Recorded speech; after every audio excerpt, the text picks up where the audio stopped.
The evidence seems to indicate that you're watching Dolly Vision. Topping up Dolly Vision's dreaming real. Two crime scene blast feel so unreal.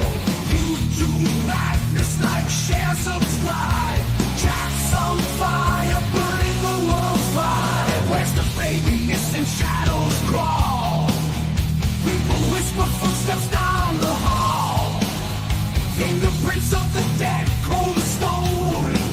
He's got the scoop, best around town known. Dolly Vision headlines, King the Beat. Truth unravels, crackling through the heat. Lost soul shining, echoes in the night. Rock the truth while live on air light. Topping up Dolly Vision's dreaming real. True crime scene blast feel so unreal. YouTube madness like share, subscribe. Jacks on fire, burning the world's fire. Where's the baby? Missing shadows crawl. People whisper footsteps down the hall. Fingerprints of the dead, cold as stone. He's got the scoop, best around town known. Dolly Vision headlines, King the Beat. Truth unravels, crackling through the heat.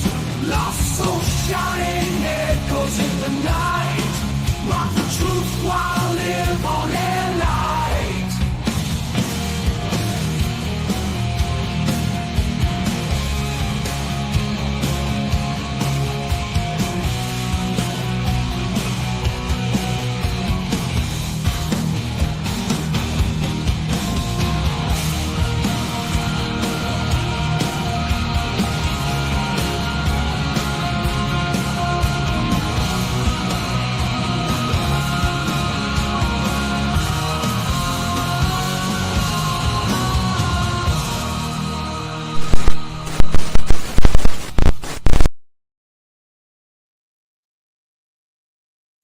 Good morning, my beautiful people. It is good to see you in the chat room today. Karen Reed is factually a cult leader, okay? She's a cult leader. Don't drink the Kool-Aid, people. Don't do it. I know it tastes good. It's made up there in Boston with a lot of sugar, but don't drink it. Don't support a drunk driver, cop killer, cheater. Don't do it. Whatever you do. But you know what you should do? You should leave your DNA on the like button just in case somebody backs over you at 24 miles an hour in reverse in a high dollar Lexus SUV. And Dolly got to come support your family as they're booing your family. You're going to need me there to support your family. So go ahead and leave your DNA all over that damn like button. Okay, it can happen, right? And don't say Dolly didn't tell you so. Don't say I didn't tell you, right? And you could have had some support, right? You could have had some support, and all it would have cost you was a free like on a video, and then I got your back, okay? Good morning, my beautiful people. So how's everybody doing this morning? Is everybody ready for court? I see you're on time, right? There's 123 of you here. Oh my God, there's tons of people. Tons. Thank you, SomeCloud. Thank you. I hope y'all's morning is starting off really well. Remember, your day is what you make it. Okay. If you want to have a bad day, it's easy to have a bad day. If you want to have a really great day, I'm going to tell you the trick. Tell yourself, I'm going to have a great day no matter what. I'm not going to let nobody get to me. I'm going to enjoy every breath I take today. And if you get up in my zone and you try to F that up, throat punch, right? Throat punches work every time, right? I've never seen a throat punch fail. It's unstoppable. People can't even block it. I don't care if you the Karate Kid, if you in the Wing Chun, if you damn Steven Seagal that looks like Seth Rogers, right? You cannot stop a throat punch. And then be like, okay, see, back to having a really good day, right? Now, Dolly done told y'all the secret, right? That's the secret. I could patent that and sell that in my book, How to Have a Good Day by Dolly. Throat punch, okay? So we're day 8 of the Karen Reed trial. Now, Karen Reed ain't having a good day. Anytime you sitting up there in court, Cable, woo, woo, woo, so much, okay?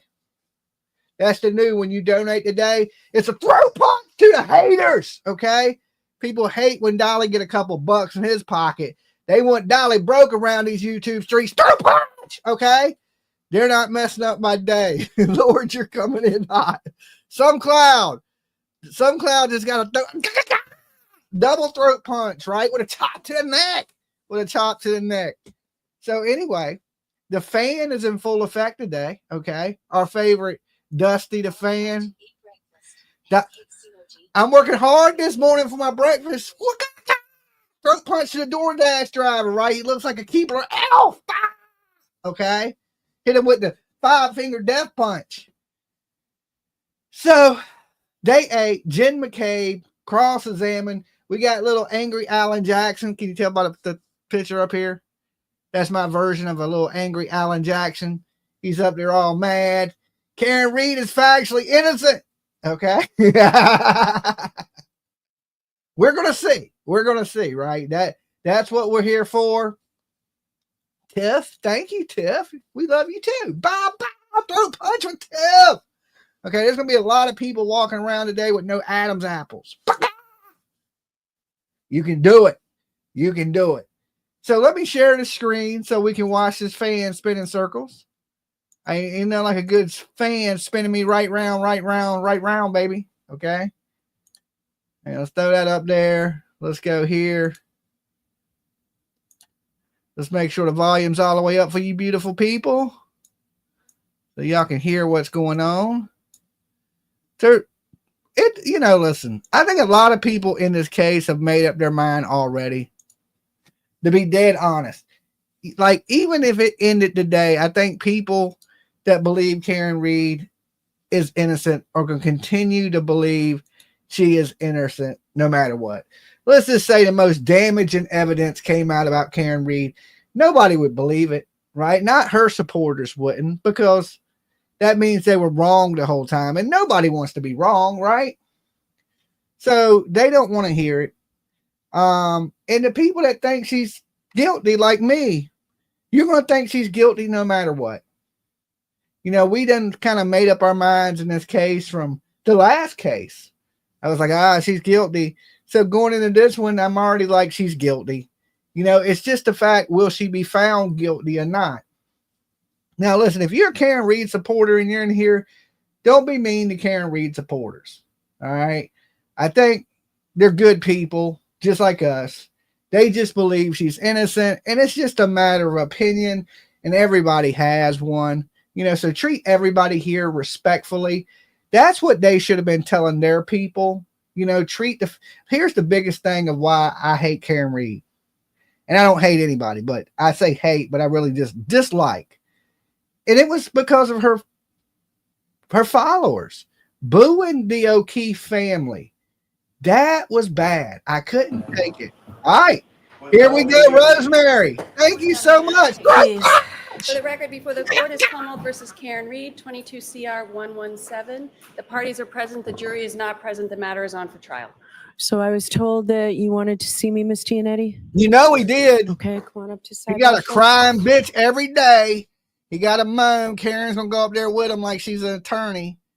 Like, lady, you don't gotta hear every single thing, right? The only thing you need to hear is guilty or innocent. That's it. But she acts like she's an attorney. Her dad looks like Mr. fucking Burns, right? It's a weird one.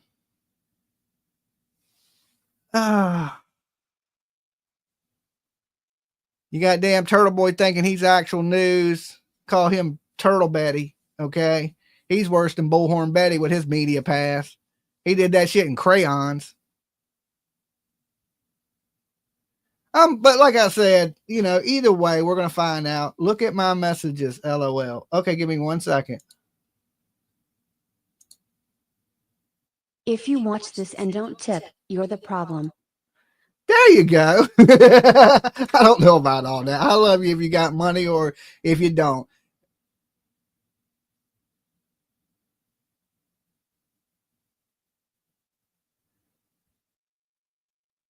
Okay. All right. So when I get all loud, PJ says my mic's breaking up. So I'll try not to get all crazy loud. Okay, throw punch. I've never seen this happen before. Okay. Hello, Dolly. Hello, Deanne. Oh, and hit that like button. There's only 170 of you in here. So yeah, definitely hit the like button for me. I can be talking about anything else but Karen Reed, and there'll be 800 to 1,000 people in here. You talk about Karen Reed, people run. I'm gonna. I understand, PJ. I just coming in hot. Just coming in hot.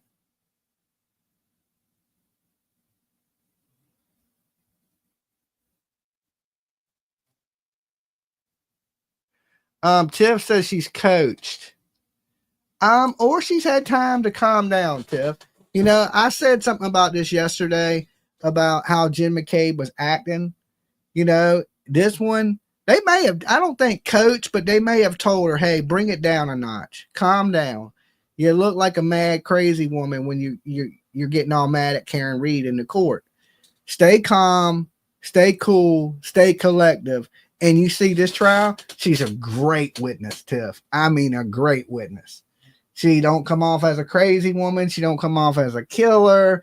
She don't come off like somebody would want to hurt John O'Keefe. But she don't come off as she searched how long to die. We know she was looking. Look, she's a soccer mom. Basically, her kids play basketball.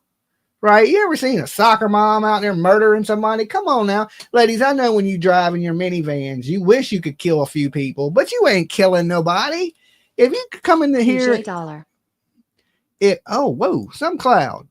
PJ get some coffee. All right, Dolly get to eat today. Holy shit. Some cloud, you're awesome. Thank you so much. And thank you for everybody that's been donating this morning. I got enough money for breakfast. I get to eat. Okay, PJ, feed me. Okay, feed me. Feed me, Seymour. Feed me. Throat punch. Okay, throat punch. So she comes off way better, Tiff, like I was saying. And you know, she's a soccer mom, basically basketball mom, but soccer mom's the best thing for it. You know, you're riding around in your minivan and you just go, okay, let me search How Long to Die in the Cold. This lady's a good woman. And so many people on the internet have put her through so much shit, right? Jen McCabe just needs a big old hug. She ain't as bad as people make her out to be. Just because Turtle Boy says she's some murderer and some killer, it's been factually proven that to celebrate technology, that she searched it at 6:30 in the morning when Karen Reed asked her to do it. Imagine this. You help me do something, Tiff, right? You help me do something because you're nice and I'm your friend and we're awesome. And then somebody's dead and I blame it on you. Okay? Jen did it. Tiff did it. Tiff did it. Right? What kind of friend would I be to you? You know? I think that's terrible. Jen McCabe was trying to help her. She got out of bed. I wouldn't have got out of bed. Karen Reed would have called me up and said, John's missing. I wouldn't have got out of bed. I've been like, bitch, go look for him. Leave me alone. I'm going to bed. It's damn 6 o'clock in the morning. You lost your mind calling me this damn early. I wouldn't even have answered the phone. Right? So she was being nice to Karen Reed, trying to help Karen Reed. And then Karen Reed tried to throw her under the bus. And then in the beginning, you know, Karen Reed in her defense said, oh, it was a terrible accident that took place.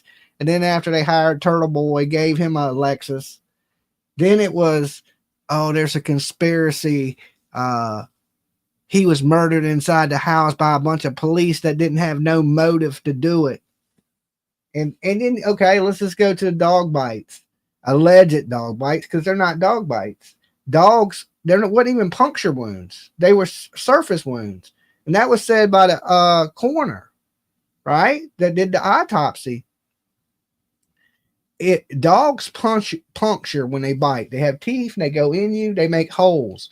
His wounds were scratches that didn't even need stitches. So, All right, let's bring the jurors in. I don't blame you, Tiff. I was just talking And actually, to you. I'll see you about scheduling while we're here. I forgot something. We don't always have to agree.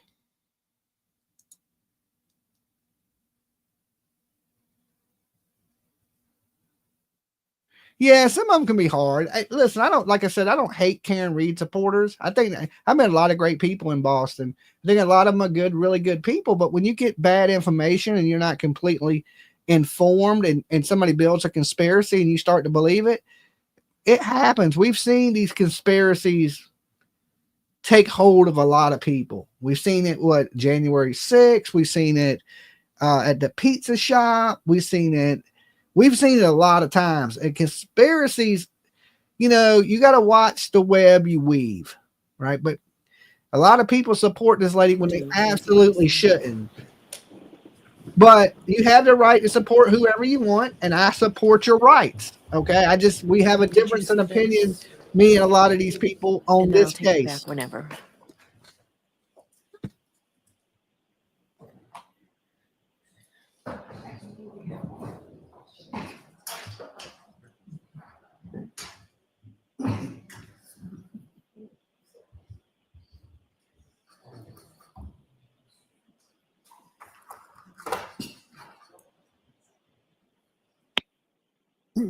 Tori. You know who is factually innocent? Dolly. I'm factually innocent. Okay.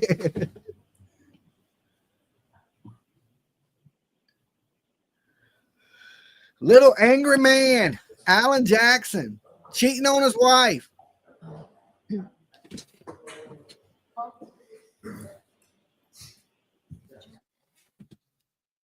She's a cheater. He's a cheater. Wouldn't you like to be a cheater too? No. Okay. And listen, Dolly is for entertainment purposes only. We talk news, rumors, gossip, speculation, theories mixed with some comedy and a whole lot of chaos.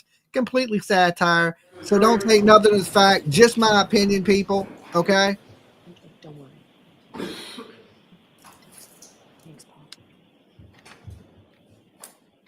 And don't try to be Dolly at home. It's dangerous. Throw punch.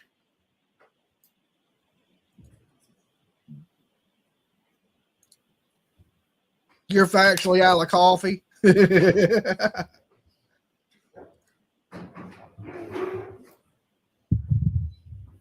There you go. Some cops can be corrupt, and she can also actually be guilty. I want to know, everyone here, if Karen did it, in fact, do it, but her case was not investigated and the people are shady. Draw near, give your attendance, and you shall be heard. God save the Commonwealth of Massachusetts. This court is now open. You may be seated. For the record before the court is Commonwealth versus Karen Reed, 22 CR 117. The parties are present. Our 18 jurors are present. The matter is on for trial.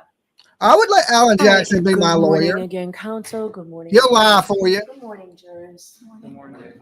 I have to ask you those 3 questions. Was everyone able to follow my instructions and refrain from discussing this case with anyone since we left 2 days ago? Yes. Everyone said yes and nodded affirmatively. Kit Also Lotto. able to follow the instructions and refrain from doing independent research or investigation. Throw punch. Yes. Everyone said yes and nodded affirmatively. Thank you, Did some anyone cloud. happen to see, hear, or read anything Bingo. about the case since we left on Wednesday? No. Everyone said no or shook their head. So today is a full day. We will be recessing this afternoon around 3:40, 3:45. All right, Mr. Jackson, if you go to the podium as soon as Ms. McCabe comes in. May we have Ms. McCabe? What color is Jen wearing today? I'm going with blue. She seems to wear a lot of blue.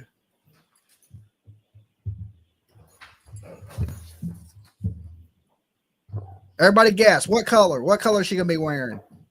Let's go with gray. No, I'll go with blue.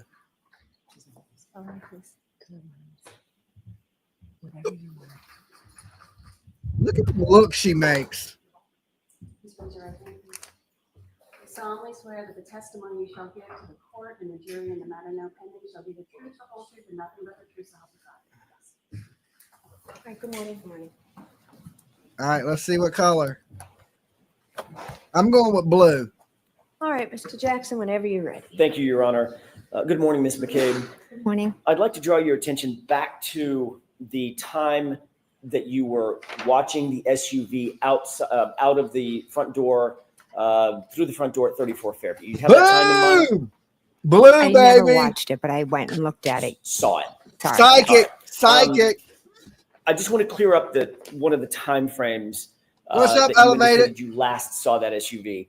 You saw that SUV for the final time at 12:45 a.m., correct? It was up past the flagpole at that point. Can't be sure of a specific Told you. time. You indicated at a prior hearing in June of 2023 that you, in fact, did see it for the last time at 12:45, and you know that because of a text message that you sent at 12:45. Is that right? I PJ, did give send a text Elevated message at RPO. 12:45. That is correct. Did you say, quote, and by the way, for court and counsel, this is at 782 lines 24 through 25, going to 783 lines 1 through 13 or so.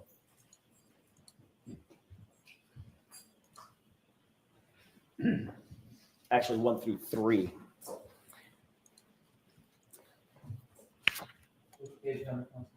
It's 782 going to 783. May I approach, Your Honor? Yes. Mr. Brennan?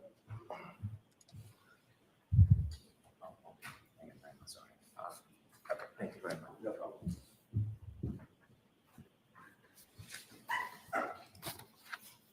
Actually, Ms. McCabe, and for court and counsel, I'm going to back up just a little bit up to line 20. You stated, quote, "So I think my husband and I were talking just like about what they were doing. And then I sat back down, and then at one point I think I said hello. And then I said at 12:42, where are you? And then flip, I don't know if that's my last text or if I did one more. Yeah, 12:45, hello, because they were still there. And then question, so the dark SUV was still outside the house at 12:45. Answer, at 12:45. Do you remember that question and answer colloquy back in June of 2023? I've been asked a number of questions, specifically those words, no. I do remember testifying. I believe I said, I think in there. I think that, and to be honest, I'm not sure of exactly the times. I didn't pay close attention to when I was texting and when I was sitting. I was going back and forth to the door. But in June of 2023, at a hearing under oath, you did say Calm as that it can was at be. Go ahead, 12:45 Jen that you McCabe. last saw the vehicle. I believe I said, I think. Refresh your recollection, take a look at the transcript I just read from.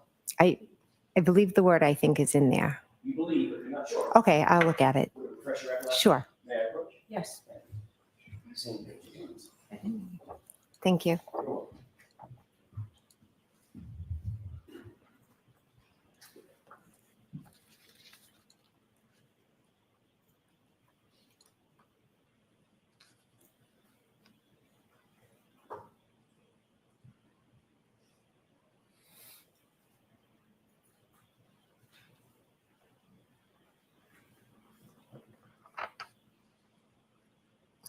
May I approach, Your Honor? Yes. Thank you. Does that refresh your recollection, Ms. McCabe, what you said in June of 2023 about seeing the SUV at the location at 12:45? I see what I read. Sorry. I saw what I just read. I don't remember my exact words of every testimony, but I did just read that. Yes. And in fact, what you said back in June of 2023, quote, I don't know if it's my last text or if I did one more. Yeah, 12:45, hello, because they were still there, period, correct? That's a part of what I said. And then the question was, so the dark SUV was still outside the house at 12:45, answer, at 12:45. And then I said, I think my husband and I. So there's more to that conversation. Okay, what I read you is what the transcript indicates. You said on June 8th, 2023, correct? So can you answer that? Is that correct? That I saw it at that time. Ask the question again. Sure. That what you testified to in June of 2023 was you saw the SUV for the last time at 12:45. That's what you said, at least back then. That's part of what I said.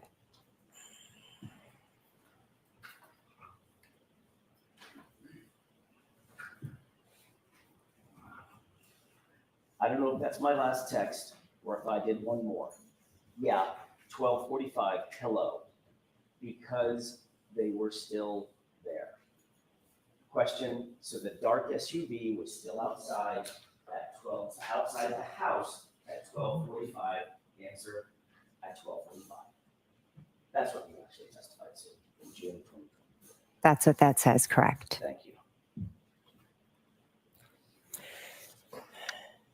You've been asked about with whom you communicated first thing in the morning when you received that 4:53 a.m. call. There at that call and thereafter, shortly thereafter, within those next few minutes, correct? Yes. As a matter of fact, you were asked by Trooper Prince in a formal interview on February 1st, 2022. I know that was a while ago, but in that initial First formal impression interview gone 3 wrong. days after the Sorry, event, Dolly. Trooper Prince, the female trooper, asked you who you called or who you communicated with during that important few minutes after you received the first phone call from Kaylee's phone, correct? I'm not sure of our exact conversation, but she did ask me a number of questions. Do you remember telling her, I spoke with Karen Reed, obviously. Again, I answered whatever question she asked me. So Okay, if she asked, I did speak with Karen Reed that morning, correct? Okay, Ms. McCabe, my question is, did you tell Trooper Prince 3 days after the fact, I spoke with Karen Reed? Yes or no? If you have a report, I don't remember the specifics. I met with many, many police officers. Sure.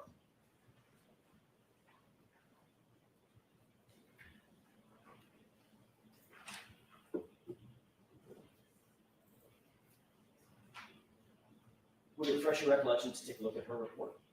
I'd like to take a look at it. Yes, thank you. May I approach? Yes. Thank you very much. You're welcome. Thank you.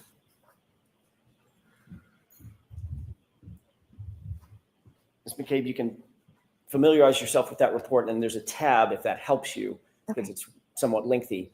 Okay. See if that refreshes your recollection. Thank you.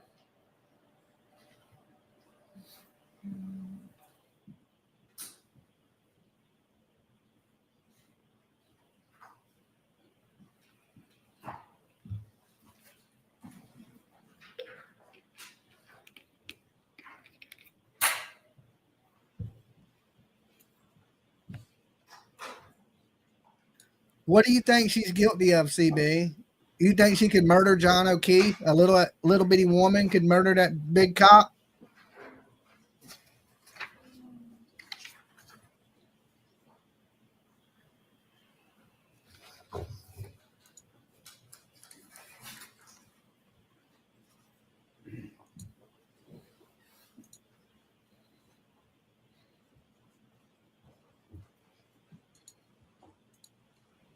TGK says she did it, guilty. Thank you for being a member for 9 months. approach? That's awesome.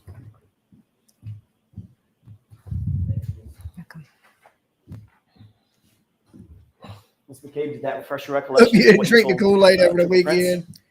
I know what happened, so I just answered Yes or the no? questions. Yes or no? Does that refresh your recollection as to what you told Trooper Prince? Yes, Okay. You told Trooper Prince that you had a conversation on Kaylee's phone with Miss Reed, correct? yes, That you also called Julie Albert after you got off the phone with Miss Reed the first time. yes. And then thereafter, at some point, you talked to Tom Beatty, correct? I never spoke with Tom. I'm sorry, my mistake. I misspoke. You called Tom Beatty. Yes, I Did- called Tom Beatty. Did not get through to Tom Beatty. I didn't, no one answered. Yes. Okay. Then you spoke to the grand jury about the same issue. Who did you talk to and who did you call in those minutes after Thank you, TGK. the initial call on Kaylee's phone, correct? I'm going to object. I'd like to be heard. All right, come on up.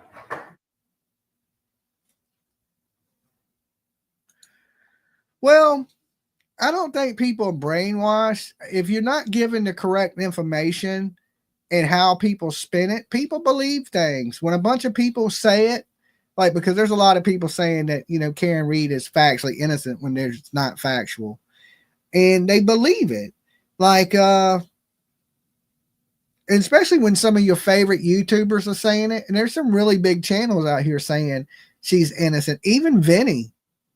Right. And, you know, Vinny to me is the OG, one of the OGs. And I really respect Vinny. I think Vinny's awesome. But in this one, in my opinion, is Vinny's wrong. You know, so you get all these people that you are really respectable, and then you hear them say it and you choose to believe these people when in fact the only idiot that's right is Dolly. Okay. The old dumb guy over here with 282 people in the room. But in the end, Vinny drank the Kool-Aid because now All Court TV is a leftist court show. Yeah, I mean, I understand ratings and doing what's good for your channel, right? I understand it. And I don't hate it. If you're going to be a YouTuber sometimes, like, I guess, but me, I'm not going to sell my morals and values. She factually drove drunk and killed someone. She has to pay forever her crime. I agree with you, TGK. I absolutely do. And like the people, when they're supporting this lady, did they realize they're supporting a drunk driver? Did they realize they were supporting somebody that was cheating on John O'Keefe, that told him she hated him? He was a pervert, and somebody that didn't like the kids, didn't want to be the mother of them kids, somebody that was trying to sleep with his friend or acquaintance of his. That's who they're supporting. They leave all that out, and it's like, listen, you can support whoever you want, and you're entitled to your opinion here. But you know, we're not going to be mean to you. But I just want you to see things through how I see it, and I just give my opinion because I'm the one with the microphone up here. And now I ain't saying I'm always right. Dolly, I tell you, I'm only 98% right. Okay, I'm not always right. Pretty close, but not always. And I could be wrong. Karen could be innocent. But I just think most of the evidence here points at Karen, and the fact that she didn't even know where she left them, that she had doubles. And what really did it in for Karen Reed, I believe, this time around is them documentaries. They're going to be the death of her.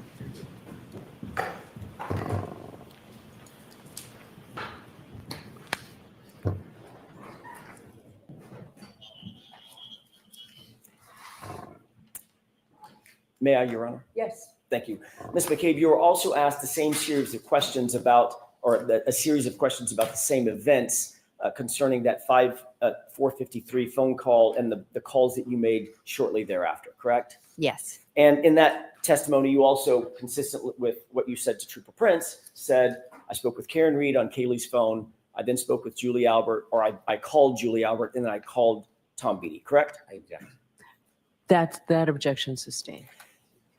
What did you tell the grand jurors about who you called or who you attempted to communicate with in those first few minutes after that 4:53 a.m. call?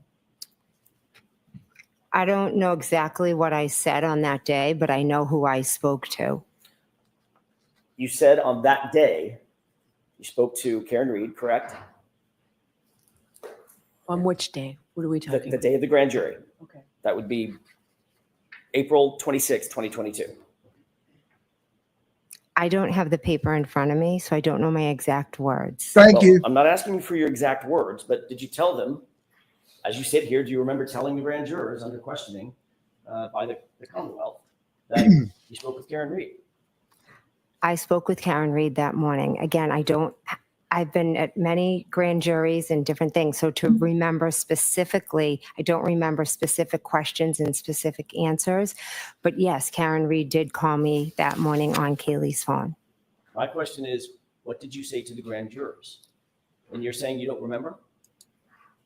What question are you asking me? Whom did you attempt to communicate with in those first few minutes after you first received the phone call on Kaylee's phone?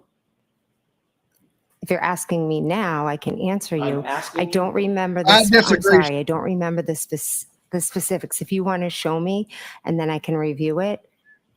I know the answer to the question. I'm just not sure of my exact words. Everyone wasn't arguing, I didn't short ask you what legs. your Just exact words were. I'm asking you Karen about your and memory. John. You're testifying based on your memory, Ms. McCabe, are you not?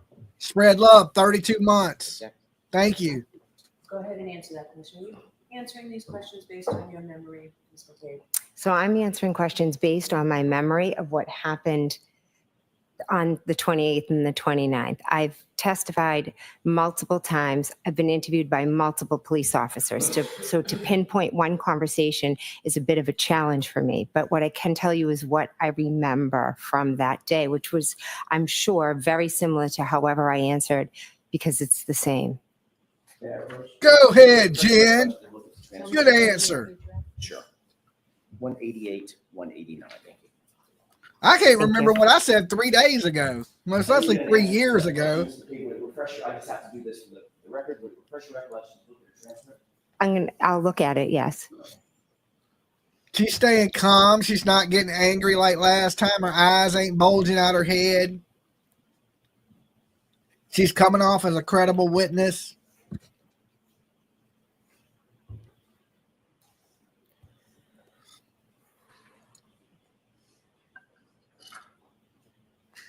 I agree, Dark Moon, 100%.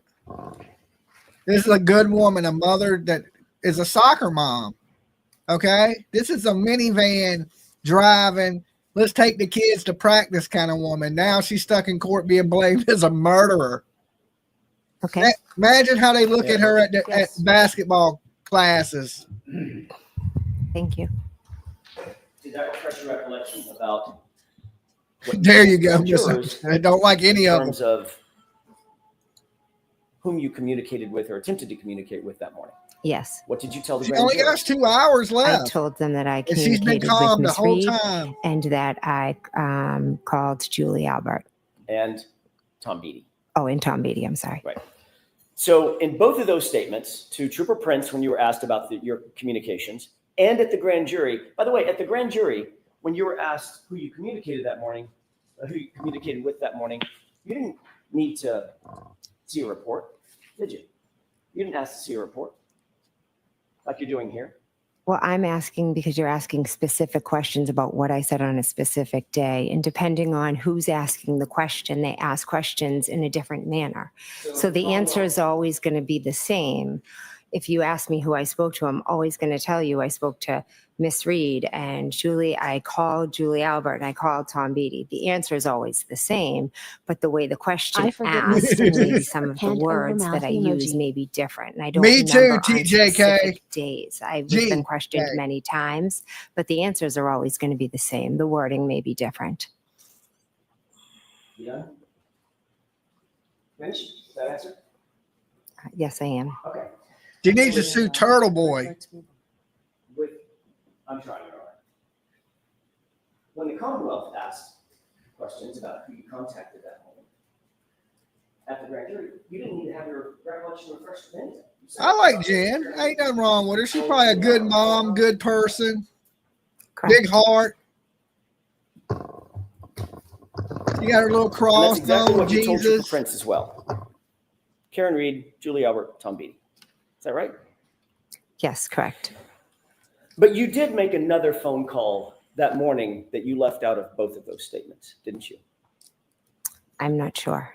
At 5:07 a.m., you called over to 34 Fairview, didn't you? If it's in my phone record, then I must have. It's in your phone records that you're aware of. Well, let me ask it a different way. You're aware that your phone records. I don't actually think so, show short that and sweet. 5:07, you She looks called fine. to 34 Fairview, Nicole Alberts. You want to see crazy eyes? Look at Karen Correct. Reed, boy. Good Lord, that lady got crazy eyes. That call lasted 38 seconds, correct? I'm not sure what it shows. You actually spoke to your sister, Nicole, that morning? I did not speak to my sister, no. So that 38-second call went to voicemail? I'm not sure. All I can tell you is I never spoke to my sister, Nicole, that morning prior to waking her up. But you do acknowledge that you made a phone call at 5:07 to Julie Albert. I'm sorry, to Nicole Albert, your sister, over at 34 Fairview in those early morning hours, correct? Yes, I learned after. When I'm first being questioned, it's days after. It was a chaotic morning. I remembered the waterfall, Julie, then Tom Beatty. Calling to my sister wasn't as important in my ingrained in my mind at that point. No. And then you testified at a The grand jury. crazy not eyes, hours court or days hearing. later. You testified at a grand jury months later, correct? Correct. And at that grand jury, you also left out the fact that you contacted your sister, correct?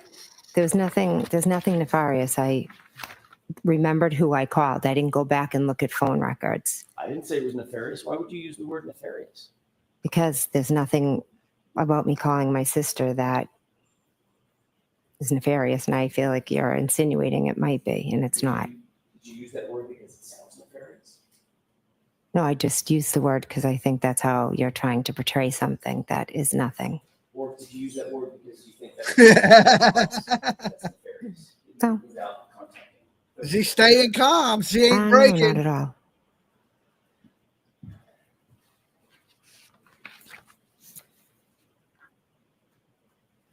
Later that morning of January 29th, but by the way,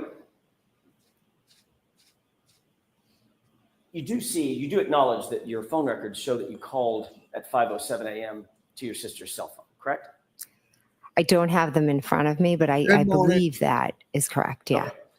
Were you calling your sister's phone to alert her of something? Is that why you called?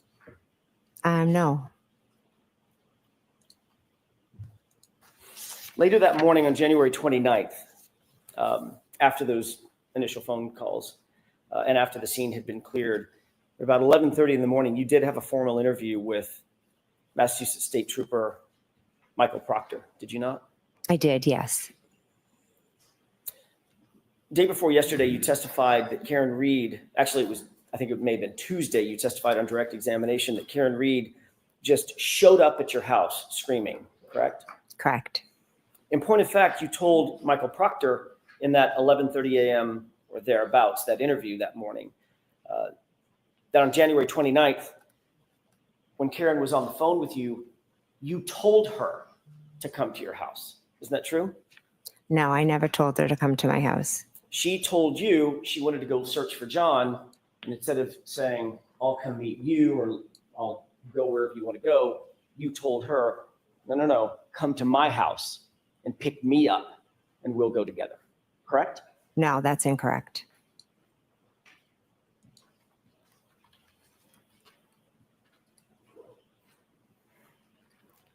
Do you remember talking to Trooper Proctor on that day? I do, yes. Do you remember exactly what you told him concerning the plan to either come to your house or go search for John? There was never a plan for Karen to come Do to my you house. remember exactly what you told him with that regard on that issue? No, I don't. Would it refresh your recollection to look at a police report that he drafted on that issue? Well, those are his words or summary. That's not my question. I know these are his words. He wrote it. Mhm. You don't My mean question that's is, what would she, it refresh your recollection about what you told him to take a look at his report? I know what happened and I know what I told him. I don't know what's written in that report. Yes or no? I don't need to see the report, no. Because it would not refresh your recollection to see a report where he indicated that you told him. she's right. That's his words, not her words. I object. The objection is sustained. I'm going to strike that.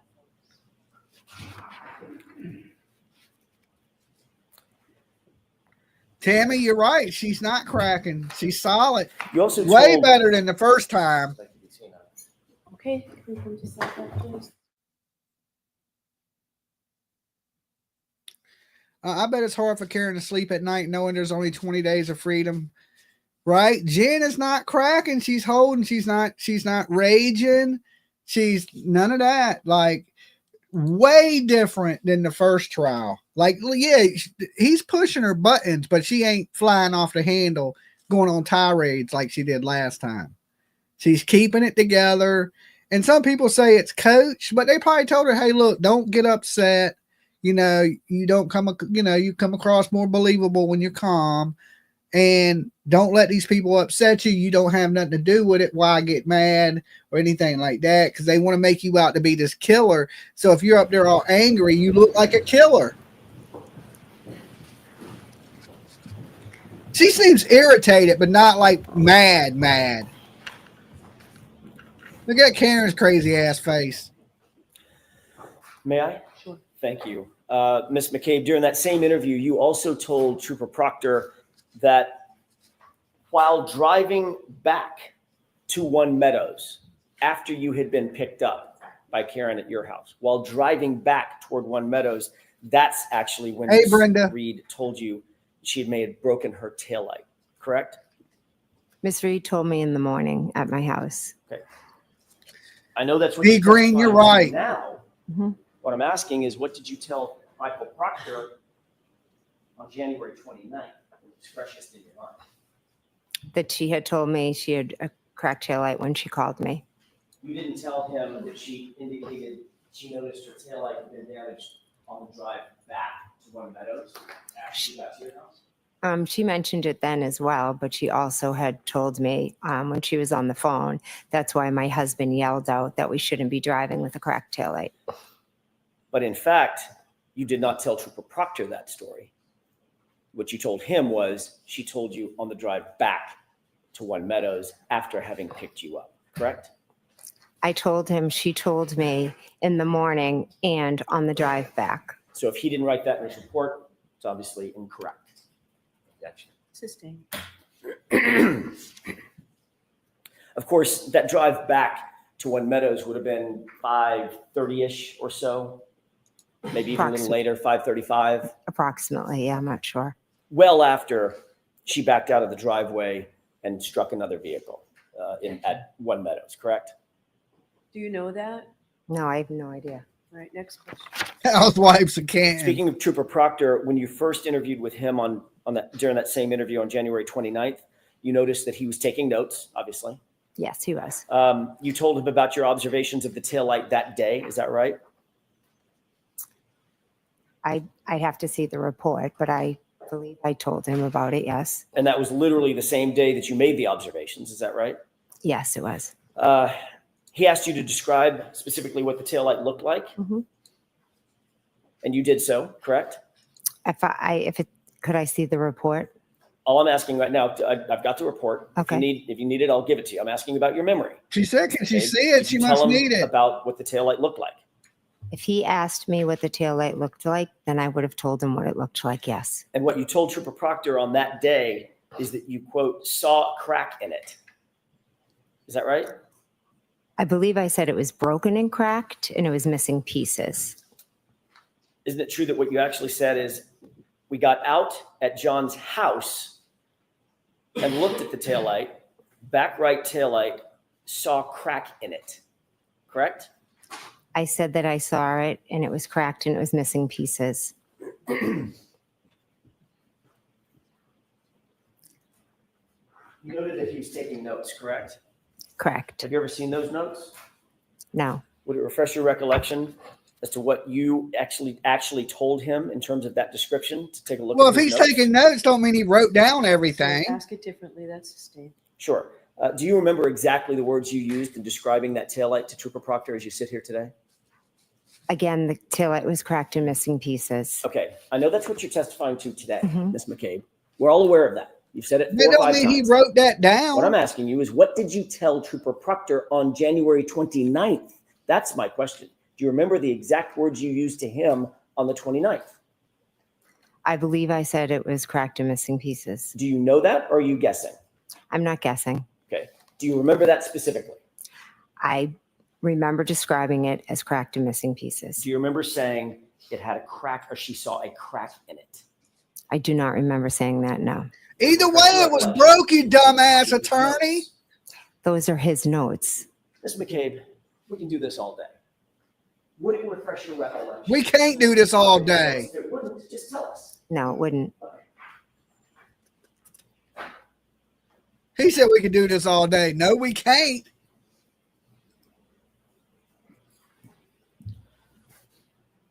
As you sit here today, are you telling this jury that you deny saying to Trooper Proctor, you saw a crack in it? Are you denying that statement? I'm not denying it. So you could have told him that.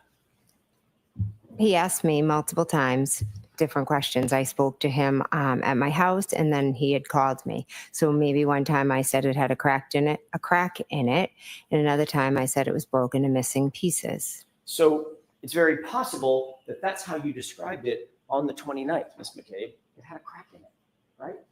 And missing pieces. I'm not asking you to finish my sentence. I'm asking you, is it possible that's what you told him that day? How to crack it? Yes That- or no? Yes, that was one way. Wrong. Mhm.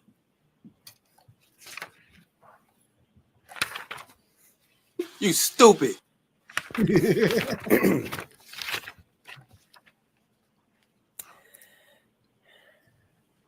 In the days following January 29th, in the events of January 29th, 2022, were you and your family coordinating your versions of the events that occurred on that morning?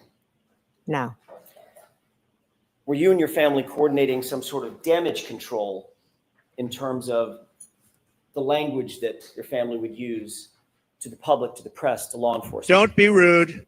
no, Did you and your family use a group chat? You and part of your family use a group chat to text each other? You to use coordinate your Signal. Communications with either the press or the public or law enforcement or family or friends. I have multiple like group chats with family and friends. You had a very specific group chat that included yourself, Nicole, your sister, Mhm. Brian Albert, and Matt McCabe, correct? Yes, I did. Your Honor, if I may.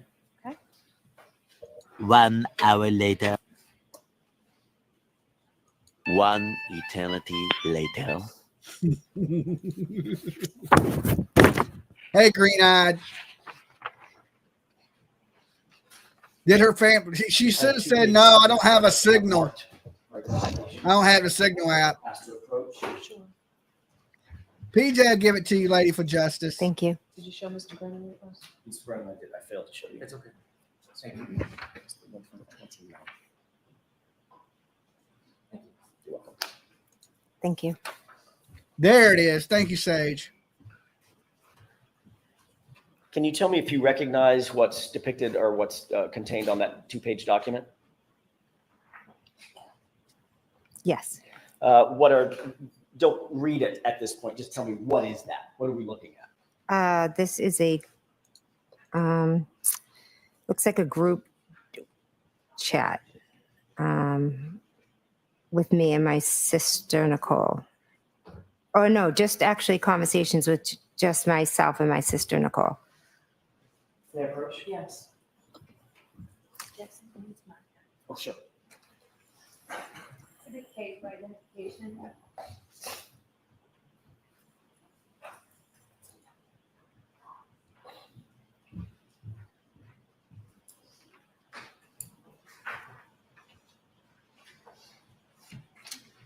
Thank you, Penny. Did you happen to catch the date of these chats? I just took I- the document away from you. I apologize. It's okay. I didn't know. Can I approach? Do you have an extra copy so she has one and you I'll have just one, leave Mr. that one. Jackson? I've got an extra copy for myself. I'll leave that one. Thank you. Do you note the date of that series of chats? Yes, it says 12922. Okay. Is that a chat just between yourself and yourself and Nicole, or is that including others as well? I think it's just myself and Nicole. There was another series of chats, we'll get to that in a second, that does include Nicole, Brian, Matt McCabe, correct? Yes. On this particular set of texts, do you see the first text starting in the green box? That is a text from you to, it says Coco, correct? Yes, that's my sister, Nicole. Okay. And you recognize this text, I do, yes. and you recognize the texts following in the following bubbles? Yes. I would ask that this be marked moved into evidence. Is there any objection? I could review it briefly. Sure. Why don't I see you at sidebar for a minute about this? Oh, Lord, sidebar. Okay, here we go. You know what this is? This is a certified. This is a certified hood classic. There you go. That's what the Canton, the hood. This is what Karen Reed wished she could tell Jen McCabe. Catch me outside. How about that?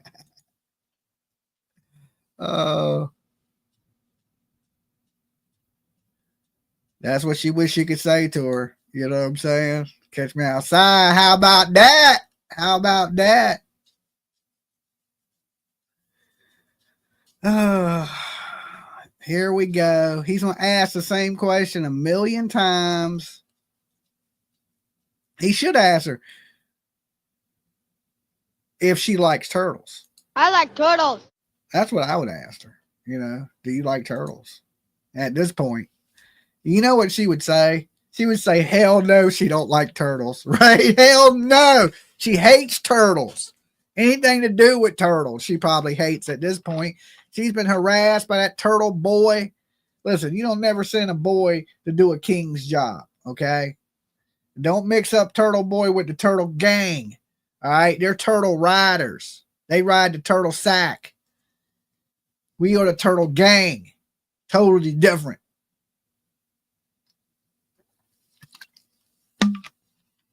Turtle soup for Karen.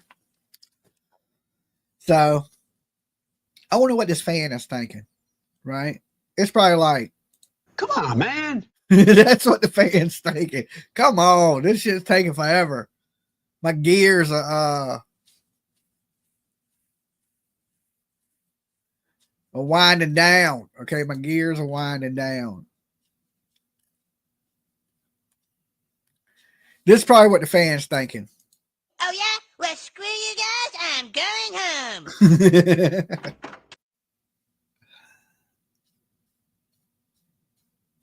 Jimmy Sack, really? Shake my head. Okay. She's using all the straws. I didn't even know you could do 24 miles an hour in reverse, to be honest with you. I didn't know that could even happen.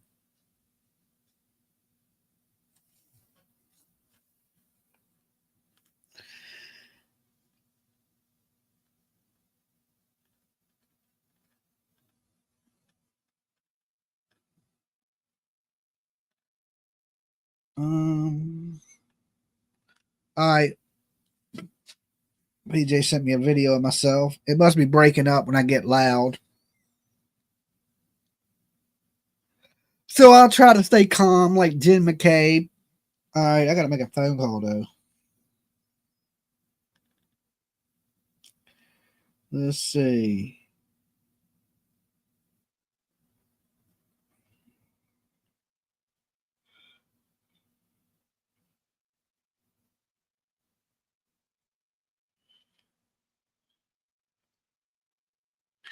All right, let me mute this for 1 second.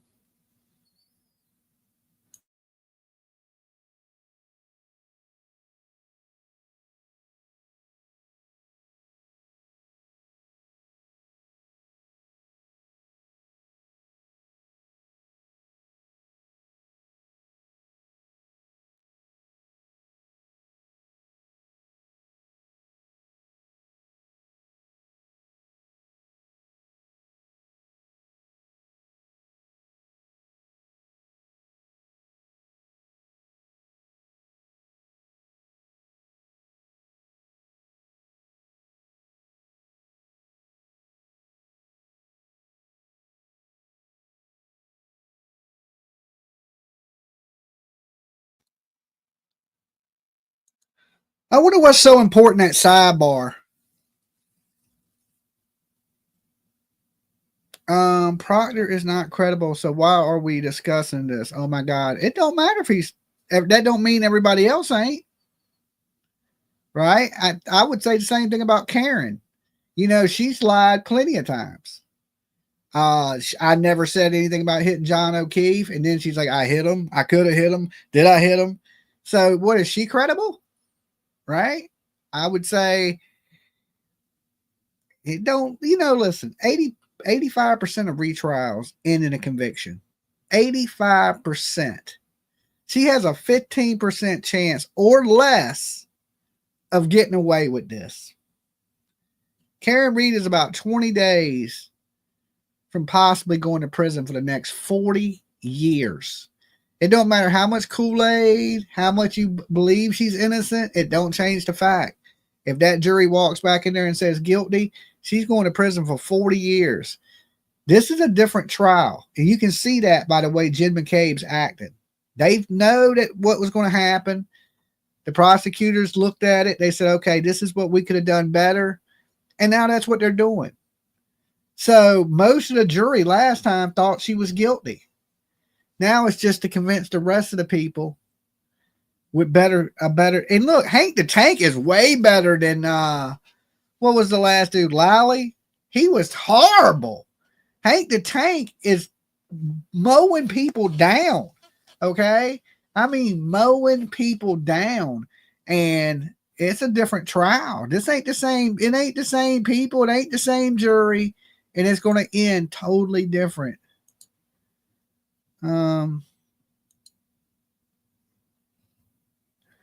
Are you coming to get my car today?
All right, sorry guys, just replying back to my kid.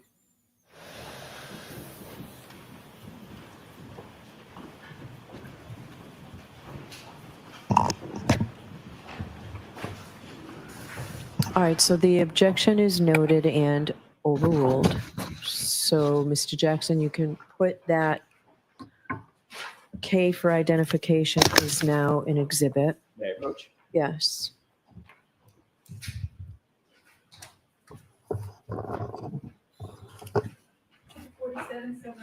Thank you. Thank you, Your Honor. Before All I right, proceed, so, jurors, before you consider any electronic communications in your deliberations, and you heard Trooper Garino read a lot of text messages the other day. I didn't interrupt him. I probably should have. But before you consider any electronic communications in your deliberations, you must first find that it is more likely true than not that the person who either authored or created or transmitted the communication was in fact the person alleged. So here we have communications between, allegedly between Ms. McCabe and her sister. Before you can consider them, you must find that it's more likely than not that they were the people who sent and received those. If you do not find it's more likely true than not that the person alleged to have created or sent them, then you may not consider the electronic communication in deciding your case. Now, when you read or hear about these text messages, you may not consider the statements for their truth, but you may consider them solely for the limited purpose of understanding the state of mind of here, Ms. McCabe, when she sent those messages. All right, so now that's what I needed to do. Mr. Jackson, your turn. thank you, Your Honor. With the court's permission, I would ask the January 29th text be published. Yes. Mr. Wolf, is there a way to, there we go. Margaret, the witness might need that exhibit. Your Honor, may I approach just to retrieve the exhibit? Yes.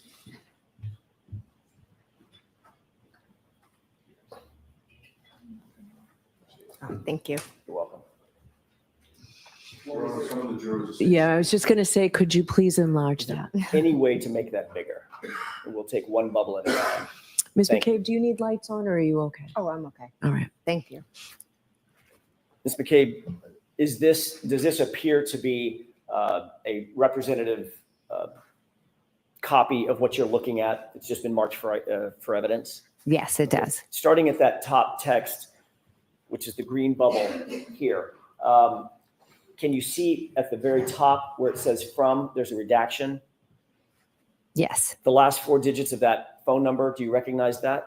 Yes. Is that your phone number? Yes. Do you see just beneath it, it says two, and there's a line that says Coco? Yes. Is that your sister? Yes, it That's is. Nicole. Yes. And if you look down on the bottom right corner of this exhibit, do you see a time and date stamp? Yes, I do. What is that time and date? It's 1:29:22 at 7:54. Is that 7:54 p.m.? Yes. Okay. Can you read for the jurors what you texted to your sister at 7:54? Sure. Carrie talked to the cops and kept it simple. Who's Carrie? Carrie Roberts. And this is a text that you sent about Miss Roberts's interview with the police. Yes, it is. If Mr. Wilk, can we pull up the next text, please? Do you see the response in the blue bubble? Yes, I do. Who's responding to whom? I'm responding to my sister, Nicole. Can you please tell us the time? And we know it's the same date. What time is that? That would be 7:56. Or 58, sorry. All right, I'm not guys, thinking I'll 8 be or back in a 6. little bit. I got to run, take my kid to get her car inspected. So give me a little while and I'll be back. I forgot all about it. I got to go get her car inspected. So I got to run, pick it up, go get it I may inspected, have and I'll misheard be you. back. The blue bubble is So enjoy court today, from and I'll whom? see y'all in a little bit. It's from my sister, Nicole, to whom? to me. Okay, I may have misheard you. I thought you said the reverse. I want to make sure we're very clear. The blue sorry. bubble is from Nicole. The green bubbles are from you. Yes, correct. Got it. And this text says, I'm sorry, read that for me one more time. Sure. Okay. Try and get some sleep. Talk tomorrow. Next text, please. What's the time of this text? 7:57. This is from you to Coco, to Nicole. Yes. What does that text say? Any update? What did you mean by any update? I meant had she heard anything or learned anything new? Next text, please.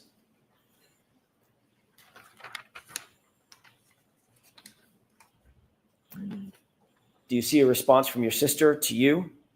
Yes. What does that say? We'll get more info tomorrow. Don't want to text about it. Next text, please.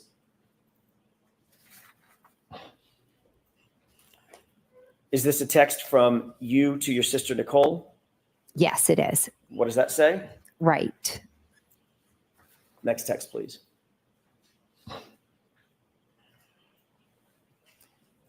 What is the date and time of this text?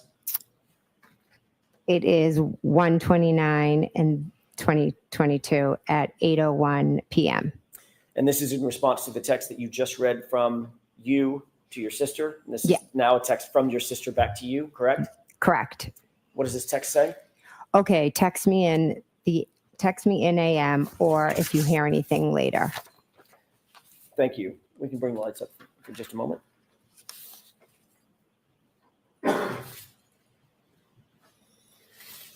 One of the texts, the third from the bottom text on the second page, in other words, the top text on the page, was from your sister to you. We'll get more info, TOMM, correct? Yes. Don't want to text about it, correct? Yes. TOMM means tomorrow. Yes. This was January 29th, 2022, correct? Yes. Tomorrow would have been January 30th, Yes. 2022. Is that right? Yes.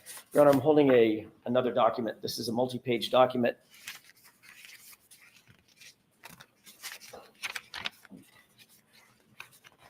Eight pages in total length. There's a base page on the bottom, 02148. You got a copy. Thank you. May I approach the witness? Yes. Thank you. Can you please take a look at that document, flip through it, and let me know when you're finished? This is the document we discussed at sidebar. It is, Your Honor.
May I approach, Your Honor? Yes. Thank you. May I stand at the witness stand for just a second? Okay, you don't have a separate copy for Ms. I- McCabe? I do. I'm going to hand you this one and ask that this be marked. Just a Okay. couple of foundational questions. Ms. McCabe, do you recognize what was depicted in these documents? Yes. Does this appear to be a group chat between and among yourself, Nicole Albert, Chris Albert, and Matt McCabe? I don't believe Chris Albert's on that. I'm sorry, my mistake. Brian Albert. Yeah, Brian, Okay. sorry. So the four of you? Yes. Okay. And does this appear to be a group chat that was engaged between and among y'all on February 1st, starting, I'm going to try to bookend it, starting Okay. at about noon, ending at about 5 or 5:30 that evening? I didn't look, but I'll take your word for it. If you could just look at the first one or two. Oh, yeah. Ignore February the top one. 1st, The yeah. top one has Mhm. nothing to do with this. Okay. Yeah. And then the last one, same date, around 5:30. Yes. May I approach? Yes. I'd ask that this be marked Right. Say, for identification or in evidence? into evidence. Same objection, Mr. Brennan? Please. Yes, that can come into evidence. 48.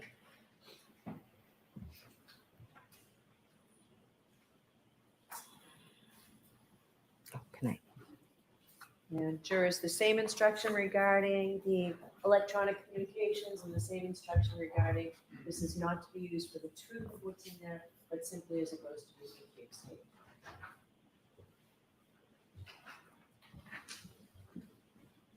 With the court's permission to publish, please? Yes. If we could start at the second text down.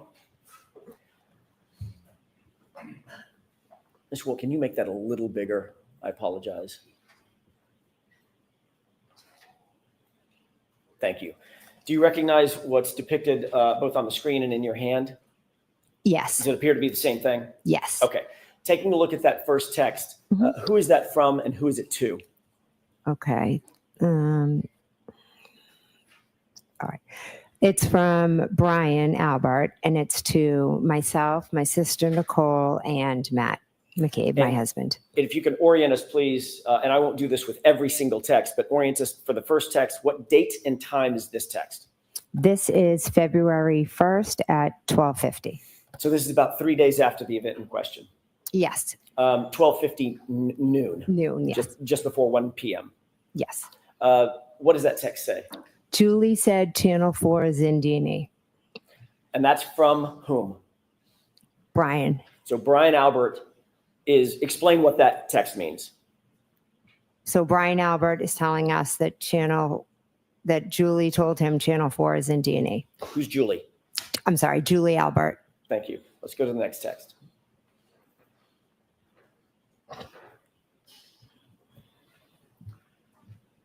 Is this in response to the text that you just read?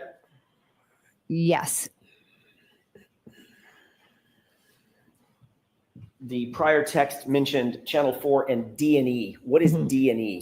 D&E is a sub shop that is owned by Chris Albert. Is that in Canton? Oh, sorry. Yes, it's in Canton. On the main street of Canton? Yes. Directly next door to what? Waterfall. Across the street from Oh, Waterfall. sorry. CF McCarthy's. Yeah. Thank you.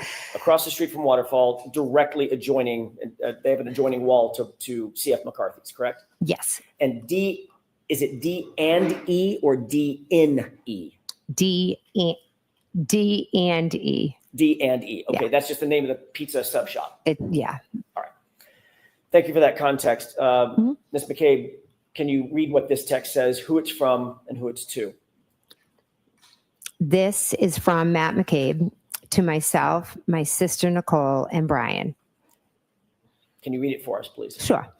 Eating, I assume. Ask Chris to ask some questions. Tell them the guy never went into the house.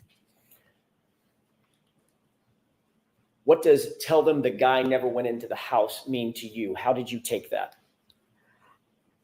I took that as John never came in the house. Who's the guy? John. John O'Keefe. Yes. And the beginning of that sentence is tell them that the guy never came in the house, correct? Yes. And the sentence before that is ask Chris to ask some questions, correct? Yes. So this is Matt McCabe directing that Chris ask questions of Channel 4, correct? I wouldn't say directing. Whatever word you want to use. He was No, I'm saying that suggesting. Matt, I think we're all looking to find out what happened. So Matt was like, ask some questions. What do they know? And also indicating that Chris should tell them the guy never came in the house, correct? John never came in the house, correct? Okay. Next text, please.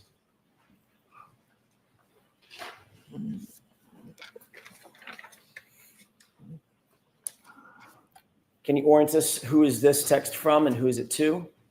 Okay. This text is from Brian to myself, to Nicole, and to Matt. Brian who? Sorry, Brian Albert. And this is in response to the text above that you just read, correct? Yes. Where Matt McCabe said, tell Chris to find out, get an update or something, and tell him that the guy never came in the house. Yes. This is in response to that text. Yes. And what does Brian Albert respond? Exactly. One word, correct? Yes. Next text, please.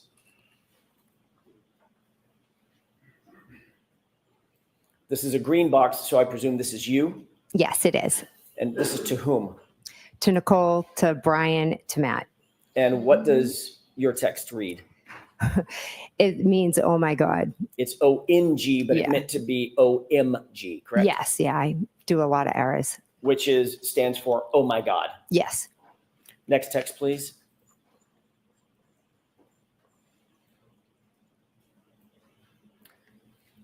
Who is this from and who is it to?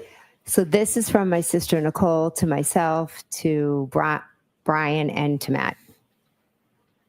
And what does that text read? It says, I assume it's just to eat, but Brian, if she is there, ask her what the deal is. Next text, please.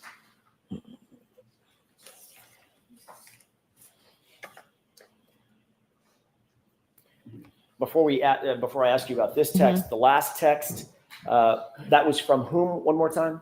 My sister Nicole. It was from your sister Nicole? Yes. And she mentions a she, pronoun she. Yes. Is that referring to Julie Albert? To be honest, I don't know who she's referring to. Well, remember the first text started, or did the first text start with someone reporting that Julie said that Channel 4 was in D&E? Yes, it did. So would that prior text mean get Julie Albert to get some updates on what's going on? Let's go back to that last text one more time. Yeah,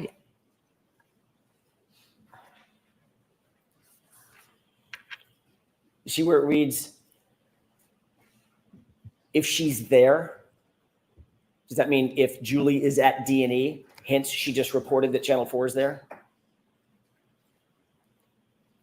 I'm truly not sure if who she's referring to as the she. Okay, fair enough. Let's go to the next text, please.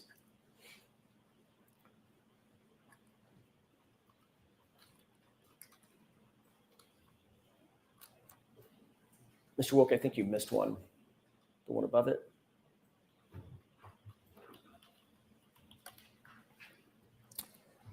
Who's this text from and who's it to? This text is from myself, and it is to my sister Nicole, to Brian, and to Matt. And what does this read? This says to ask if we heard if she is in a mental hospital. Next text, please.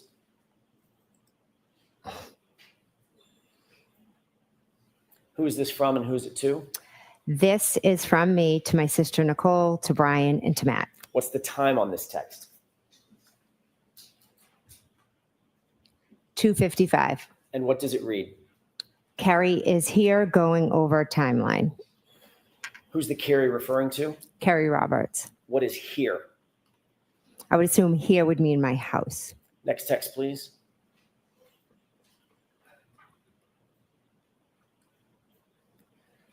Who's this from and who's it to?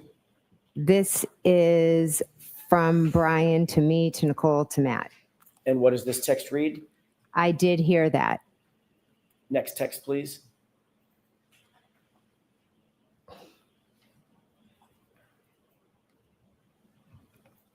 Who's this text from and who's it to? This text is from me to my sister Nicole, to Brian, to Matt. What does it read? And we handed the phone to Carrie. Who's Carrie? Carrie Roberts. What phone are you referring to? Mine. Who was on the other end of that phone? On February 1st, I believe it could have been Michael Proctor. Next text, please.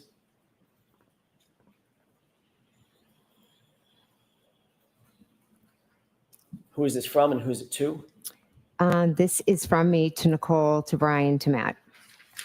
What does it read? She is telling him everything. Everything is in all caps with an exclamation point, correct? Yes, it is. What's the timestamp on this, Ms. McCabe? 2:55. Who's the him that you're referring to in this text? I believe it was Michael Proctor. Next text, please.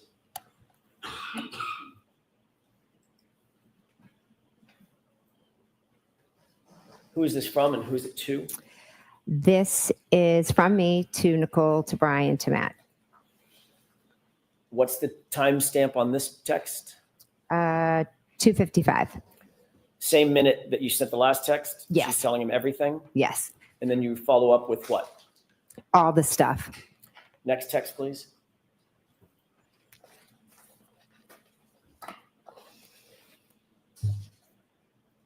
Who's this responsive text from?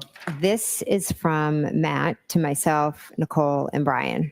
And what's the timestamp on this? 4:35. What does this read? Yep. If she pleads out, it will end. If she fights it, it will be an episode. Who's she? I'm assuming that would be Miss Reed. Next text, please.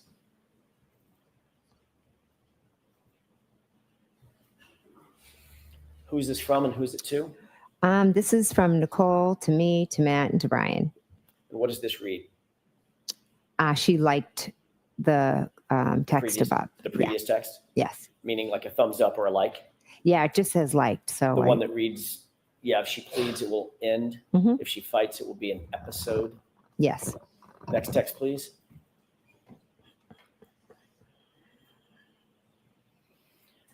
Who's this from and who's it to? This is from Matt. Oh, sorry. To me, to Nicole, and to Brian. And what does this read? Brian, sitting separate. Is that a period or a comma? I honestly can't see. Is that a period or a comma between Brian and sitting? Or can you tell? I can't tell if it is or it's just like the way it printed out. I'm not sure. Next text, please.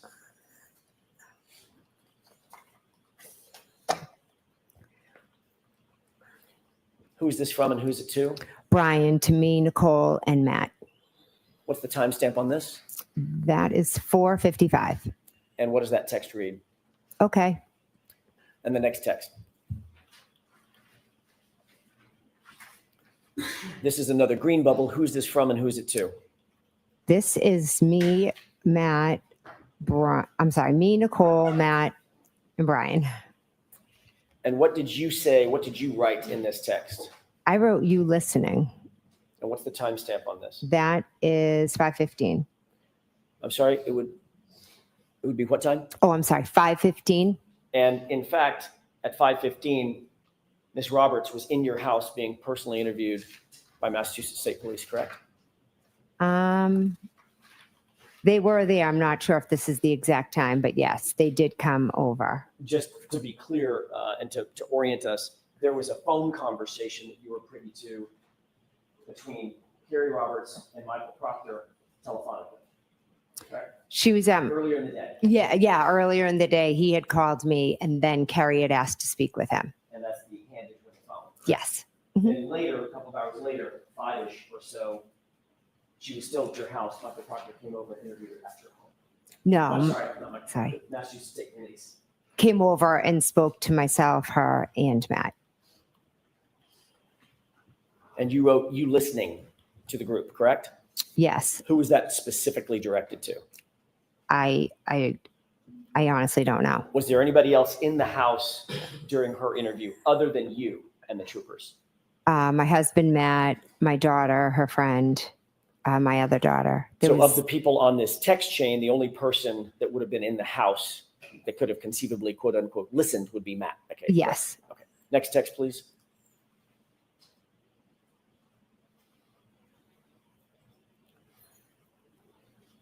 Who's this from and who's it to? It's from me to Matt, Nicole, and Brian. And what does it read? Cops here again. You were reporting to the others on this text stream that the police had arrived at your house. They were in your house with you and Carrie that you just described, correct? Yes, I was just telling them that they were here again. Next text, please.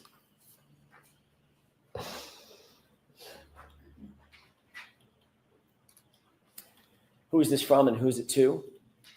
This is from my sister, Nicole, to myself, Brian, and Matt. And Nicole says, call us after. And what time was this?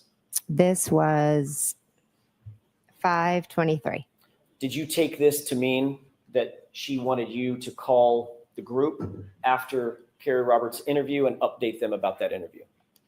I took it as that she just wanted, to call and see what the cops said and if there was any update, any information. Next text, please.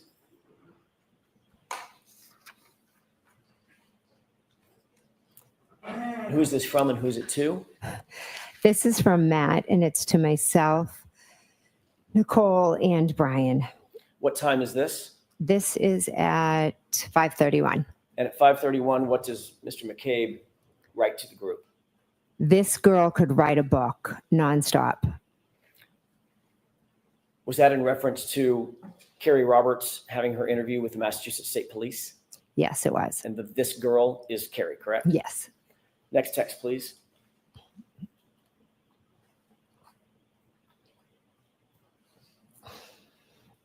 Who is this from and who is it to? This is from me to Nicole, Brian, and Matt. What time is this text? 5:32. And what do you write to the group? I love it. And this is in direct response to Matt McCabe's, your husband's text about Carrie Roberts could write a book, correct? Yes. Suggesting that both you and Mr. McCabe were listening to her interview, correct? We could hear different parts of it, correct? Next text, please.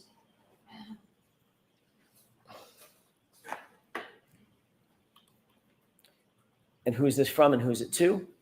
This is from me to Nicole, to Brian, to Matt. What did you write?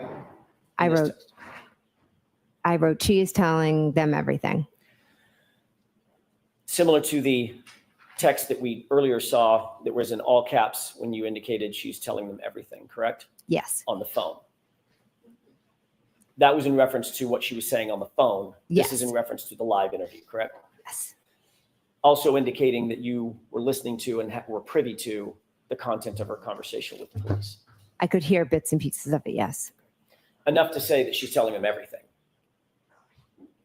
When I used the word everything, I meant it not only was she telling them what had happened, but she was also telling them opinions and different things. Okay, so you could hear it that much.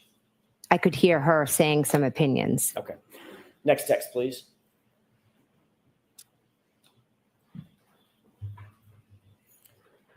Who's this from and who's it to? This is from my sister Nicole to myself, to Matt, to Brian. And this is in response to she is telling them everything, correct? Yes. And the text reads what? Good. Next text, please.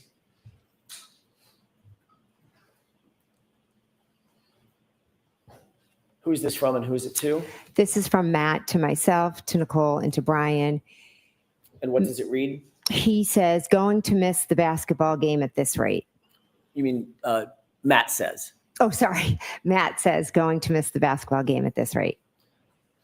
Indicating that he was still in the house and still privy to the conversation between Carrie Roberts and the Massachusetts State Police. He was waiting for them to talk, but Carrie kept was, as he said, she could write a book. So he felt he was going to miss the game because she just kept talking. Next text, please.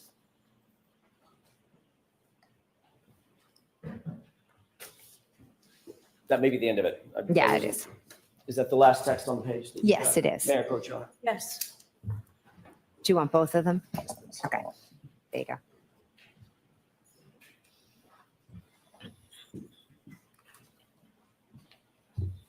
Ms. McCabe, Yes. these text messages were on a private chat, both the one between you and your sister, as well as the group chat, correct? Those are private chats, not open to the public. Correct. You never intended, obviously, for any of those texts to become public, correct? I handed my phone over, so I knew all my texts would be seen. When you were writing the text, when the group was chatting back and forth or texting back and forth, those were intended to be private texts between and among just the people on the text string, correct? I just was texting my family. I wasn't thinking anymore of who was going to see it. You certainly did not expect when you were writing those texts that the defense, Ms. Karen Reed's representatives, would ever get a hold of those texts. That was not in your mind, correct?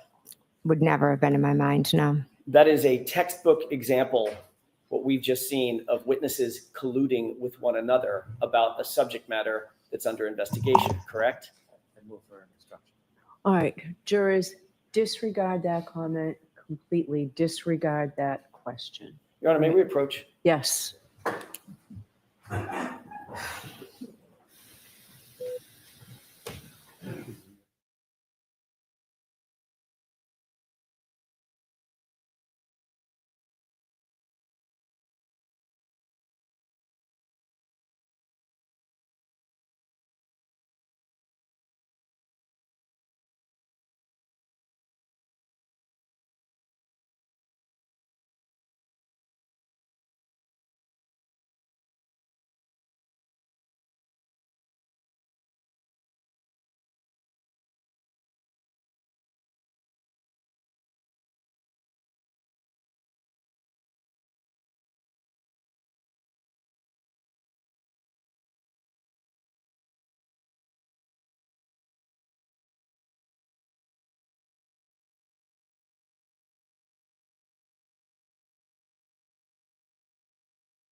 May I, Your Honor? Yes. Thank you.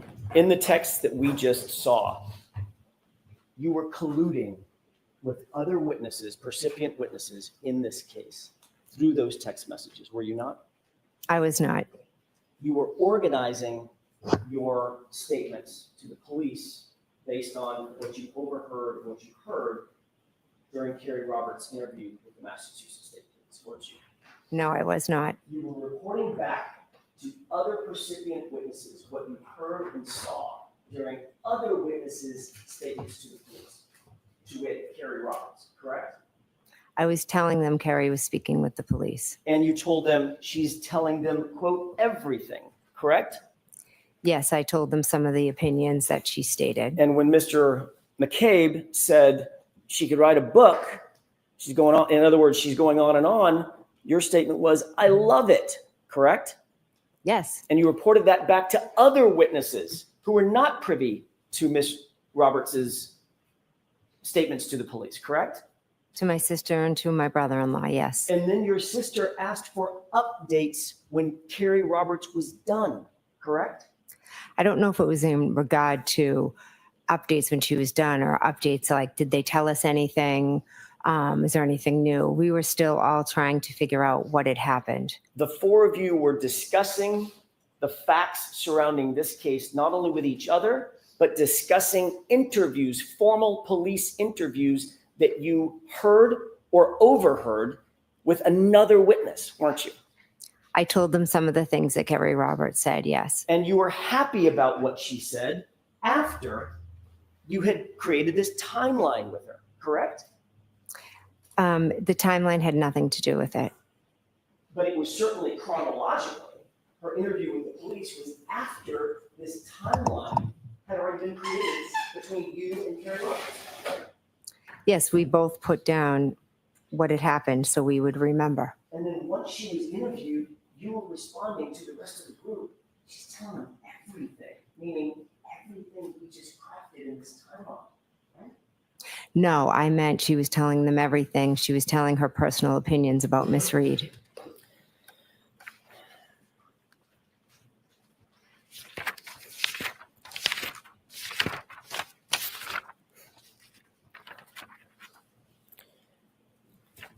I want to change gears for a second, Ms. McCabe, and ask you about that visit that you took to Michael Lank's house. May I approach, Your Honor? Yes. I just don't want to keep these at the podium. Thank you, Your Honor.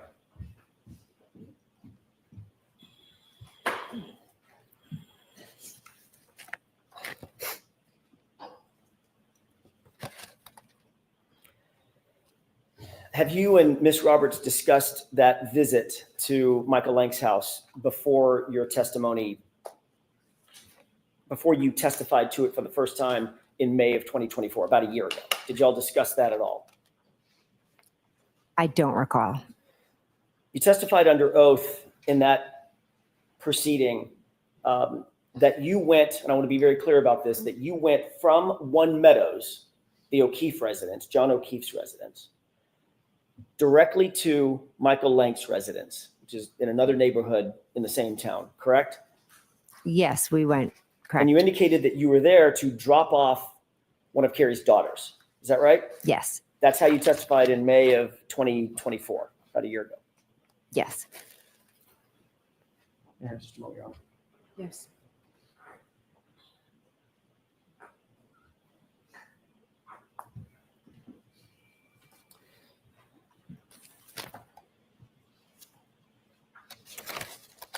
You spoke to Lieutenant Tully about this very same visit on May 10th, 2024, before your actual testimony in that other proceeding a year ago, correct?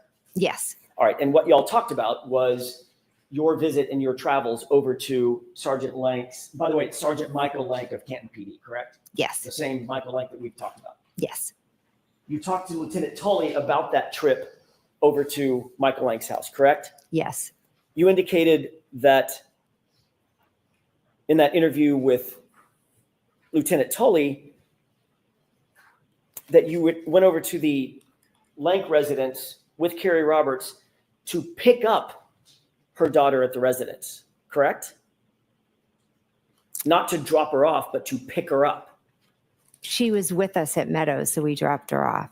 Right. I know that's what your testimony was a couple days ago. Mm-hmm. I'm asking, when you talked to Lieutenant Tully on May 10th, 2024, before your testimony last year, did you tell Lieutenant Tully we were actually there to pick up her daughter? That's why we went to Michael Lank's house. That's why you went to Michael Lank's house.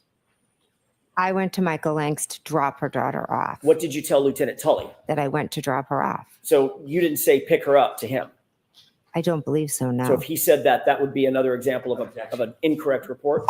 Sustained. Do you remember exactly what it was that you told him during that interview?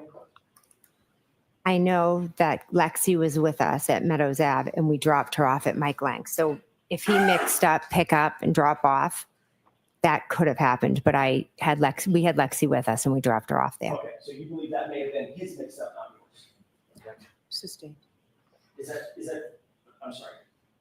Do you remember exactly what it was that you told Lieutenant Tully during that interview? I know I said that we dropped her off. Okay.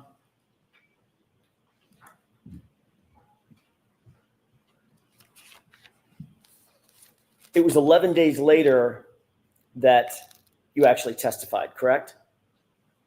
11 days later from After the interview, about 10, 11 days after the interview with Lieutenant Tully, that you actually testified in court about in a proceeding about this issue.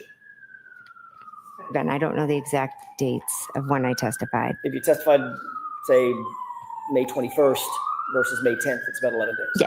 All right. When you testified in that other proceeding, you did testify that you had dropped off Carrie Roberts' daughter, not picked her daughter up. Is that right? I know I dropped her off, yes. Did you also talk to Carrie Roberts about her testimony and what she was going to say about dropping off or picking up her daughter? No. Okay. You never talked to her about it before you testified or before she testified last year? We both know what happened, so I'm just asking if you had a discussion. That's all I'm asking. I have no idea if we discussed that. So you might have. I have no idea. And in the last year, let's clock it around all the way to now, you've probably discussed it additionally with her, correct? Probably not that detailed, no. Now, you also indicated, by the way, the reason that this subject matter came up with Lieutenant Tully is you were confronted with certain location data records indicating that you were at Michael Lank's house for a period of time, correct? Sustained, ask it differently. Were you provided any records and asked about records that showed that you were at Michael Lank's house on January 30th, 2022?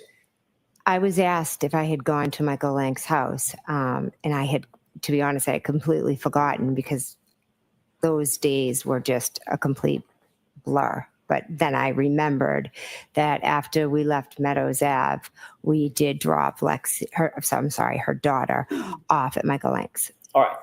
Do you recall ever seeing a document, seeing something that indicated that you were actually a piece of paper, a document, a record, anything indicating that you were seen at Michael Lank's house through GPS location data forms? Did I ever see a record of that? Correct. Did Lieutenant show? No, he didn't show me a record. He just asked you about He it. just asked me. Did he tell you during that course of that interview that he had been provided with GPS data records indicating that you went to Michael Lank's house? I don't remember the specifics of what he asked, but I know that he did ask me if I had been there. Did he tell you that he had received those GPS data records from the defense? Sustained. Did he tell you anything about receiving any documents from the defense that prompted the question where you were on January 3rd? I don't recall.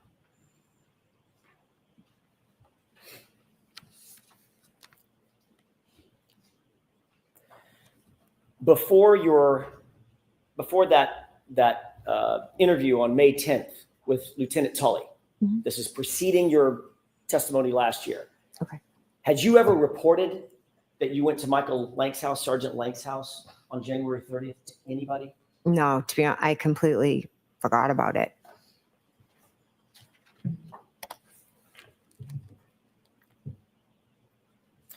You indicated that during that visit, you sat outside in a car, in Carrie's car, correct? Yes. Basically for the entire visit. Is that right? Yes. You indicated that you did not go in the house except to use the restroom possibly, correct? I have a faint memory that I ran in to use the bathroom. You indicated that you did not see Sergeant Lank at his home, correct? I don't believe I did, no. What time of night was this? I don't know. We had been at Meadows for a while, and then we left, dropped Lexi off, and then I went home. I don't know a time, maybe afternoon. I'm not sure. I'm sorry.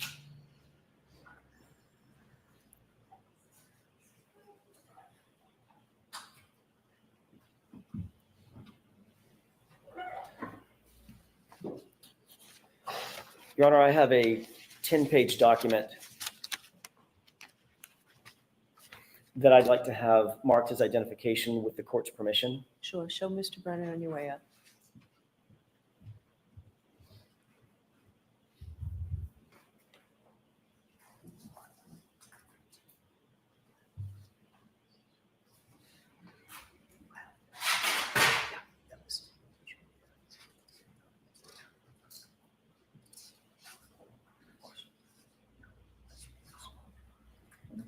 Take your time. Mr. Brennan is just going to review that document. I have no problem with that. Thank you. Good? Okay. May I approach? Yes. Thank you.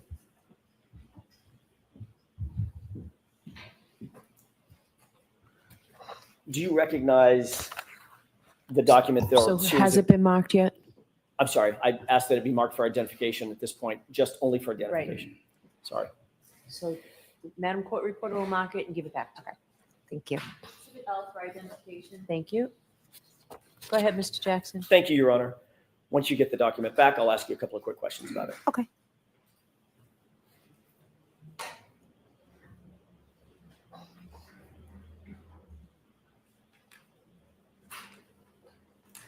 Thank you. Sorry, Gracie.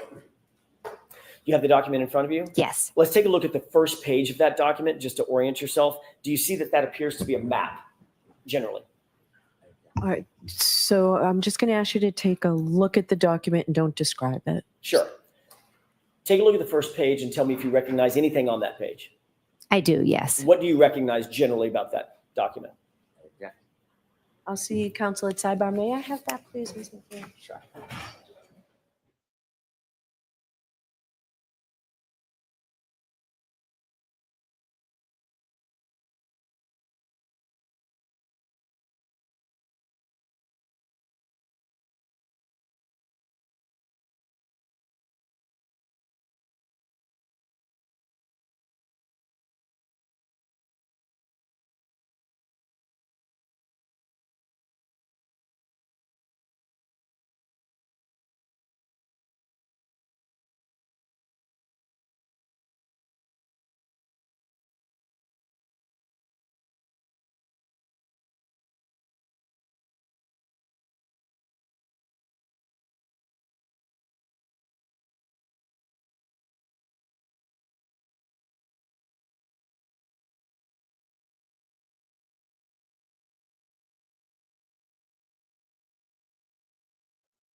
Thank you.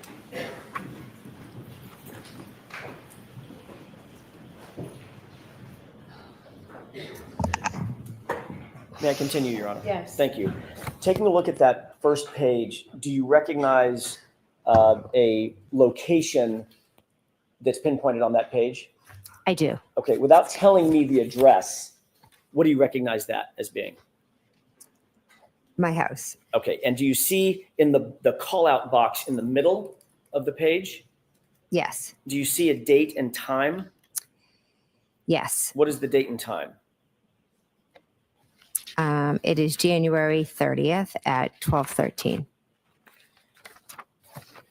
Take a look at page 2 on what's been marked for identification. Okay. Do you see a location pinpointed on that page? I do, yes. What do you recognize that location as being? John O'Keefe's home. Is that what we've talked about on Meadows? Yes, Meadows. Do you see a time and date for that location? Yes, 1/30/2022 at 12:19. At 12:19 p.m. Yes. Okay, thank you. If you could turn to page, pardon me, 4, skip over page 3 and just go straight to page 4. Mhm. Do you recognize something that's been pinpointed on that map as well? Yes. What is that? Again, don't give me the full address. What is that location that's pinpointed? That is my house. Okay, and do you see a date and time for that location? Yes, that's 1:30 at 5:21. When you say 1:30, January 30th. Sorry, January 30th, 2022 at 5:21. Okay. Looking at page 5, do you see a location Yes. pinpointed on that map as well? Yes, I do. And what's the date and time of that location? That is also 1/30/2022, and that is at 5:28. Got it. Taking a look at page 6, do you see a location pinpointed on that map? Yes. What is that, again, what is that location? That is 1/30/2022. The location, the address? Oh, I'm sorry. That is Fairview. Appear to be 34 Fairview? Yes. And what's the date and time? 5:36. Taking a look at page 7, do you see anything located on that, a pinpoint location on that page? Yes. What's the date? I'm sorry, what is that location? That's Fairview again. And what's the date and time? That is 1/30/22 at 5:40. So just to be clear, the page before was 536 and this page is 540. Yes. Okay, take a look at page 8.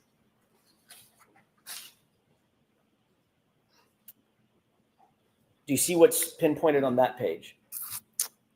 Yes. What is that location without giving me the address? I believe that's Mike Link's. What's the date and time? 1/30/2022. January 30th, 2022. And Yes. the time, please? 5:43.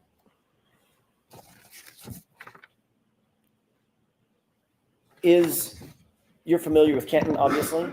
Yes. Much more than we are. Is Yes. driving time from 34 Fairview to Michael Lank's house consistent with about 3 or 4 minutes? It could be with they have multiple stop signs Okay, and due to the weather. right. Taking a look at page 9, Yes. do you see another pinpointed address?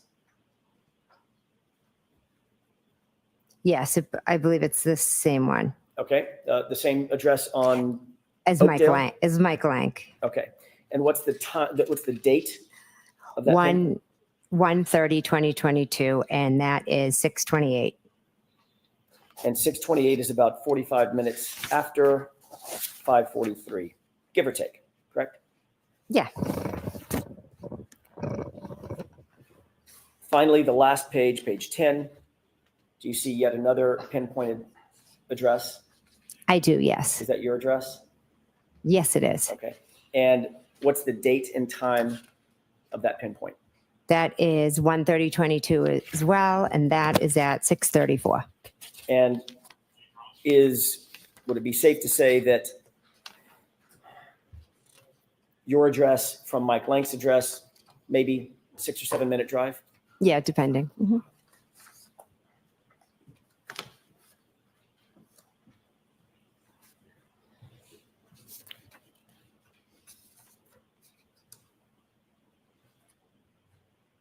We were talking about what happened when you were at Mike Lank's that evening. By the way, does any of that refresh your recollection about the time that you went to Mike Lank's house? Yes, I knew it was after Meadows and later in the day. Yes. So closer to 5:45, 6:30, correct? Yes. This is in January in Boston, is that right? The greater Boston area. Yes. Gets dark really early. Yes. It was a blizzard. The night before. Yes. Safe to say that it was dark out. Yeah, I Safe assume. to say it was cold out. Yes. The blizzard was still brewing, correct? I think it had stopped snowing by then. Still freezing cold. Believe so. And your testimony is that you sat outside in a car with Carrie Roberts and Michael Lank's wife for 45 minutes. Yes. You actually, and I'm assuming the car was running. Yes. He'd had to be on full blast. Yes. You're dressed in winter gear Yes. because it's freezing out, correct? Correct. You actually got out of the car and went into the house to go to the restroom at one point. I have a faint memory. I think I did. Yes. And the three of you didn't just decide, let's just go in the house. No, we didn't. You actually came out of the restroom, came out of the nice warm house, and fought the cold and got back in the car, according to you, correct? Yes, I went back in the car because Carrie was going to bring me home.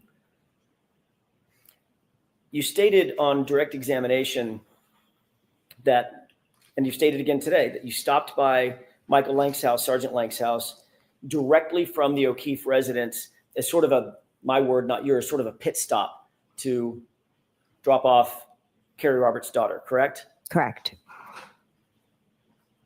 In point of fact, you actually drove from your personal residence to Michael Lank's house as a destination, didn't you? I don't remember that. This is what this piece of paper says. I remember just leaving Meadows and dropping off Lexi. In point of fact, it wasn't an errand. It wasn't to drop anybody off. It was a destination that you went to from your house to Sergeant Lank's house on January 30th, 2022, wasn't it? No, we went to drop off Lexi. Was Lexi at your house? She was with us at Meadows, and then we went to drop her off. Right. She was never with you at your house, was she? I don't remember going to my house. So if she wasn't with you at your house, there would be no reason to drop the child off from your house to Michael Lank's house, correct? Lexi was in the car with us, and we dropped her off at Michael Lank's. That's why we went to Officer Lank's house. Yes. And in point of fact, you actually went from your house and did make a pit stop to 34th Fairview before you went to Michael Lank's house, didn't you? We drove by and stopped. Yes. Slowly stopped. Yes. You went in the house and spoke with someone.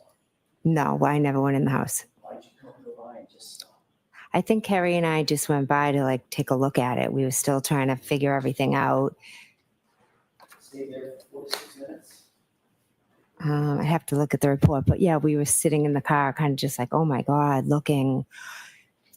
Didn't go in the house. We didn't go in the house. No. Nobody came outside to talk to you. No, You didn't speak to Nicole. I don't believe so. Possible. Like I said, Carrie and I just kind of drove by and were looking at the area. And that's before you went to Michael Lank's house, correct? That was on the way to Michael Lank's. So in point of fact, you didn't go directly from One Meadows to Michael Lank's house. I thought I had. I truly thought I had. But now your memory is refreshed. My memory is not. This isn't refreshing my memory. I do not remember going by my house before Michael Lank's. Do you remember testifying a year ago that, well, let me ask it this way. Do you remember denying a year ago that you ever even stopped by 34 Fairview? I don't remember that now. Would it refresh your recollection to take a look at your prior testimony? Sure.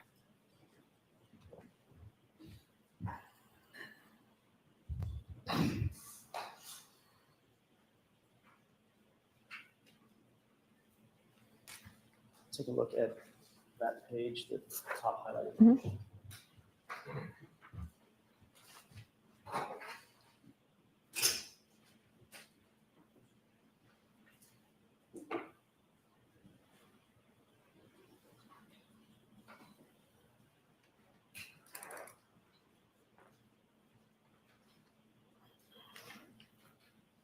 May I?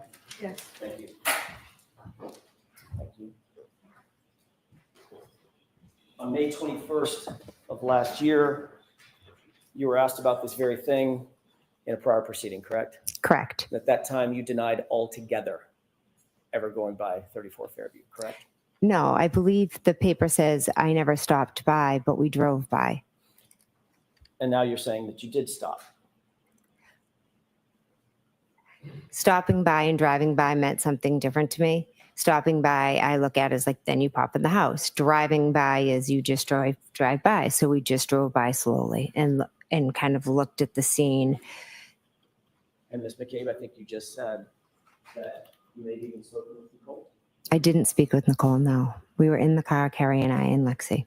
You were denying that you ever spoke with Nicole or any other member of the Albert family or anybody at 34 Fairview as you sit here today. As I sit here today, I'm telling you that we slowly drove by. So again, last question on this point. You did not, you now admit, drive from One Meadows over to Michael Lank's house directly to drop off Carrie's daughter. My memory is we did drive from One Meadows. I know what this piece of paper says. I'm telling you that just my memory is we left Meadows and went down Fairview and then went to Michael Lank's. But this paper is saying we stopped at my house first. I don't remember that. But again, I was in shock. Sorry. So a lot of things from that day are foggy. Certain things, certain details I may have forgotten. And all of your testimony over the last several days is based on that memory that you just described to these jurors, correct? There are certain things I'll never forget, correct?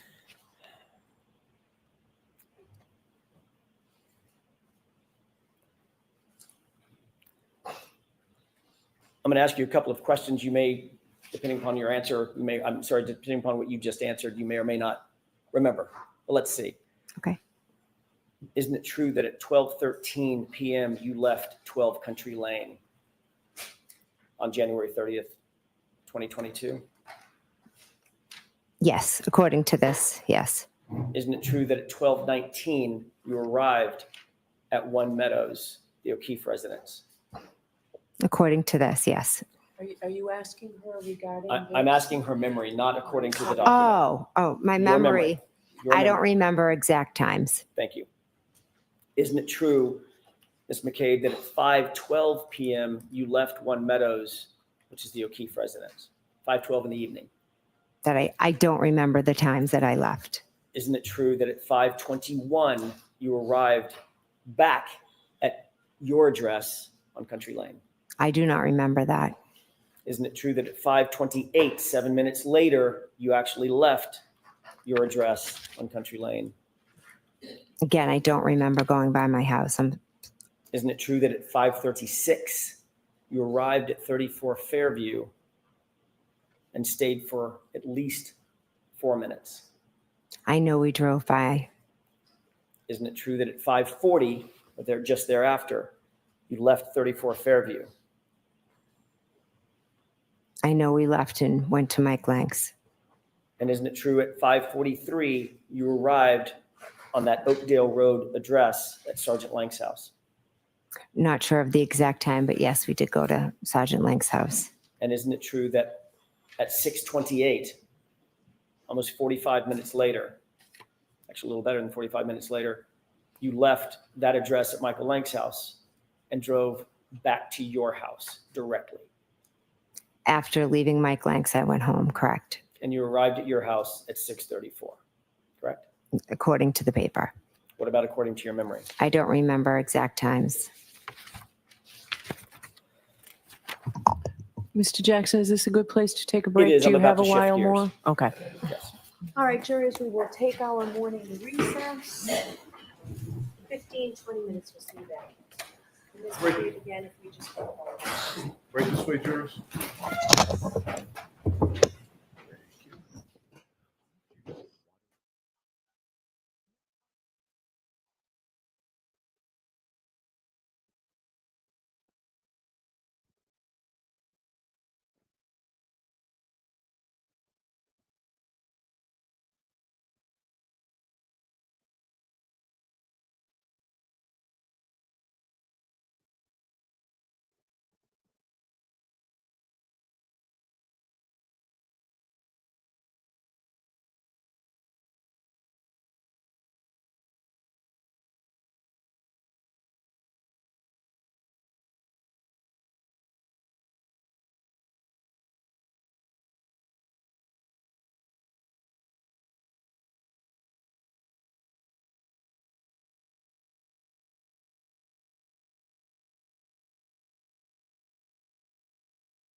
Okay, Dolly's back. Father duties over.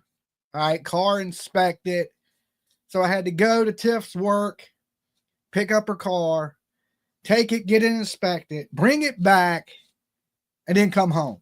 But I did get me some food in the whole ordeal. Okay, so good to see y'all still in the room. How long is the break? How long of a break are they on? Did they take lunch? What are they doing? They take 20 minutes.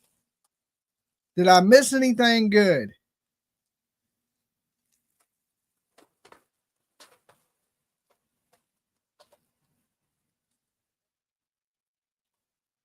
Yeah, I believe people pretty much have their minds. It's almost over now. Court? I thought they were going to end till 3 o'clock. It was a full day. Is he still questioning Jen McCabe?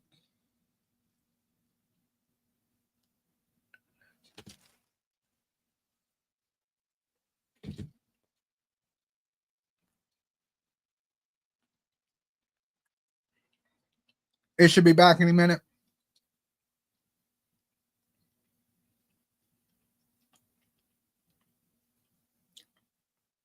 You were keeping the show entertained? Okay. Somebody got to run it. Somebody has to run it when I'm out.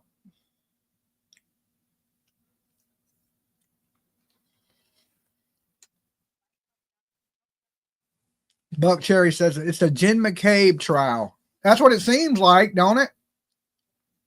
Everybody's on trial but Karen Reed, the person that did it. Still on cross, asking the same question 1,000 times.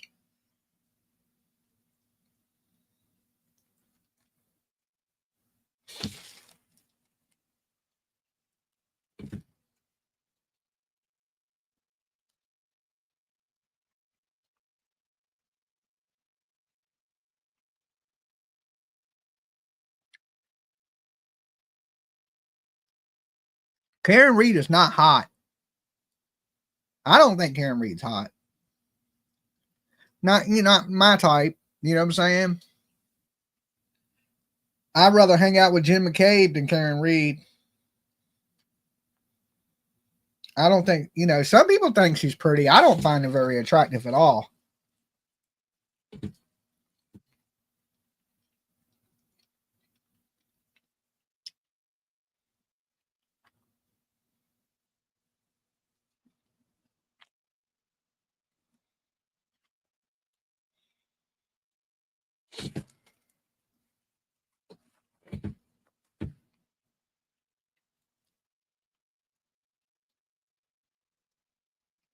Reggie Be Good is right. She's a hot mess.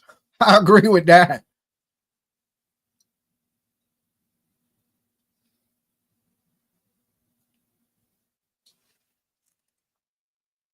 So,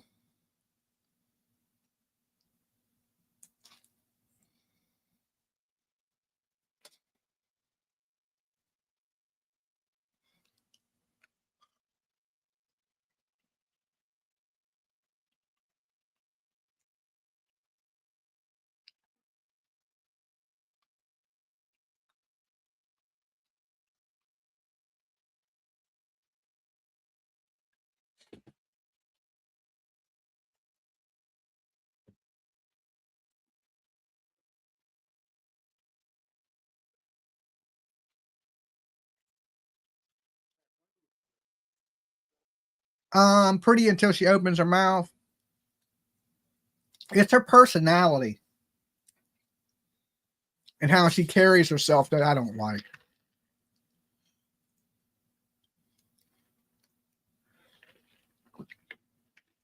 Well, you can be crazy and still be hot.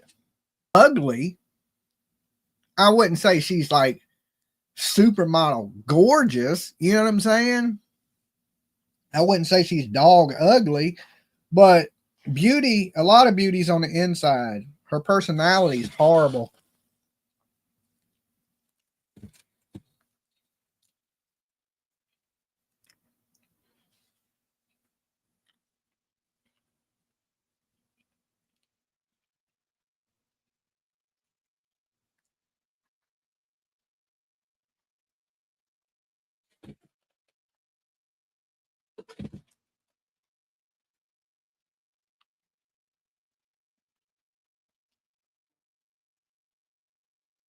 Yes, when she was talking about his mama and stuff like that, and how she talked to John and how she didn't like the kids. You know what I like about Jen McCabe? She's a soccer mom. She gives a damn about the kids, you know?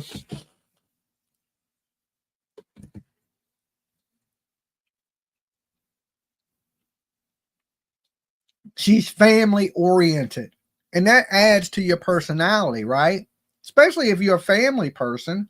You want somebody that's a soccer mom, going to take the kids to practice. Especially as a guy, you want a decent woman that's involved with the kids, right? Just like women, you want a decent man that are involved with the kids, right?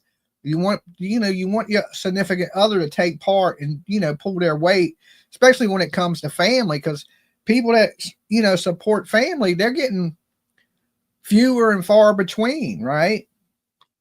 So that's what I do respect about, Jen McCabe, is she's basically a soccer mom. And she was in the middle of the night, she's searching about her kid's basketball game. And now they want to make her out to be a killer.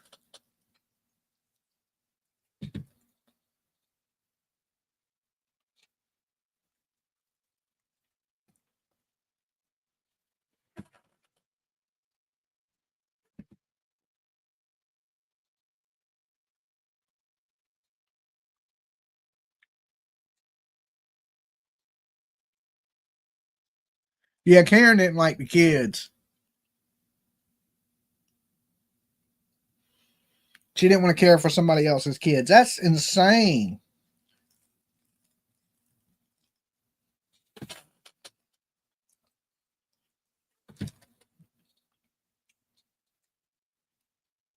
There's no I in team, and Karen was all about herself.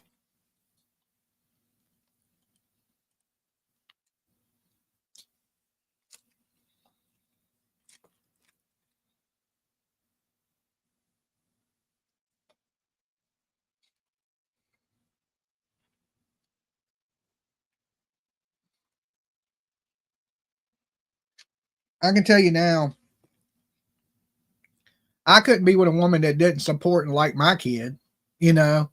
So I feel bad for John that he was in a relationship with a woman that she wanted him because he was the trophy husband, but she didn't want the family. She didn't like that lifestyle. And let me tell you this, you can't party forever, right? The family lifestyle is where it's at. So many people, that's all they want is a family.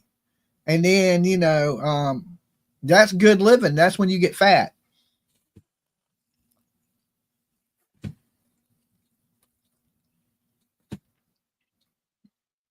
Absolutely. She'd rather be out partying, out drinking, out running people over in the middle of the night than reading Dr. Seuss books, you know? Look, if she'd have been at home reading a Dr. Seuss book, she wouldn't be in court right now.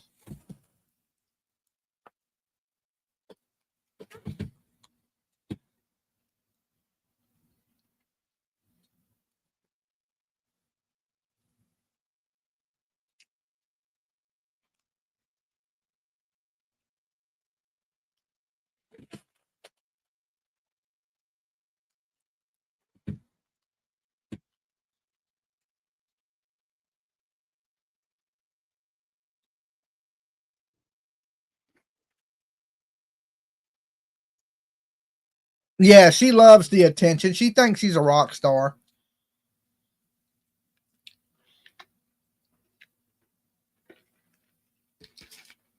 Well, short legs, that's who John O'Keefe was with. He was with a woman that didn't care about his kids.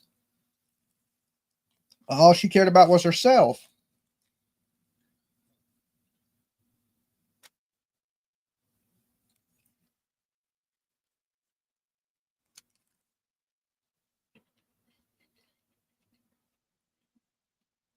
I'm dropping damn rice all over myself.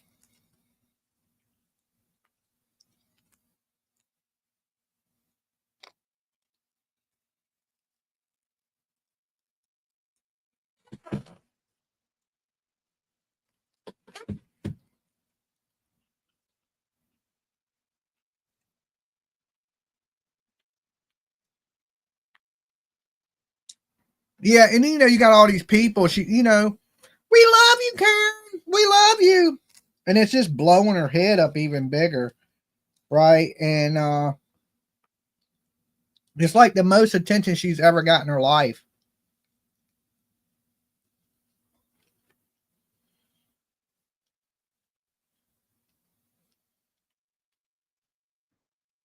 Well, it really ain't got nothing to do with the judge. It has to do with that jury. And hopefully they picked a good jury.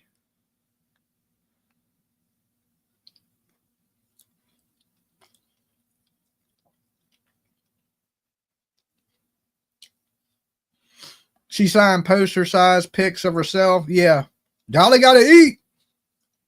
I don't usually eat while I'm live, but I'm kind of hungry.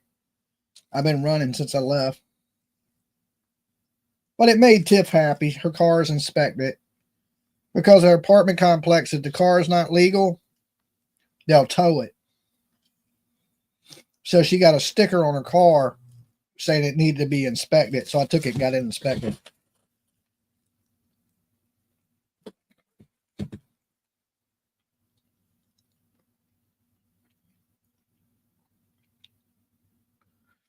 Karen Reed knew he had kids. She should have never got with him. Absolutely. Right?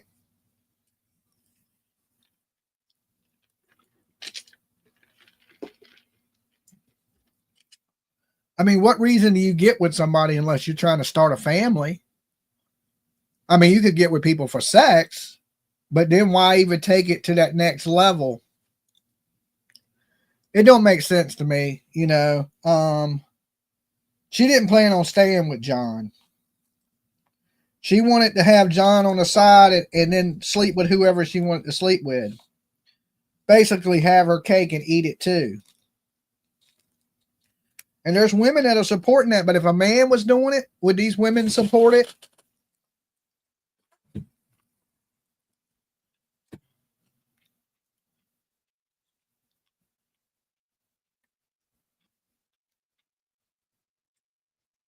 Here's the thing.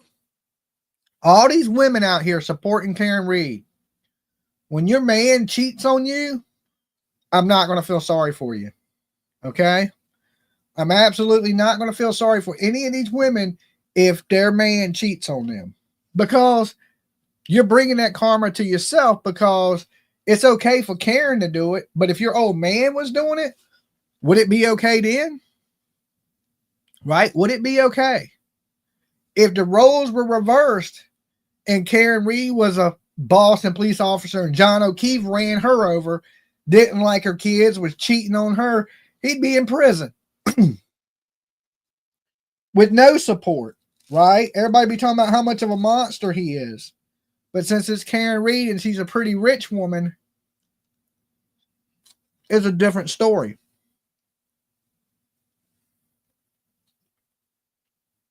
She didn't want a family, so why pick a family man, right? It's like picking me. You know, knowing I got a family, knowing that my kid is important to me, knowing that I'll stop what I'm doing and go do something for my kid. You got to accept that when you get me, right? So why would I want a woman? That's probably one of the reasons I got a woman that had a kid, so, you know, because we're family oriented. So it don't make sense. Like listen, I wouldn't want a young girl that don't have any kids and don't have that motherly instinct or any of that, right? I need somebody to take care of me. So I'm looking for somebody with a kid so they can have two of them, me and their kid. So PJ got a bunch of kids. She got me, she got Tiff, she got Ava. So she got 3 kids. If you count me and Tiff.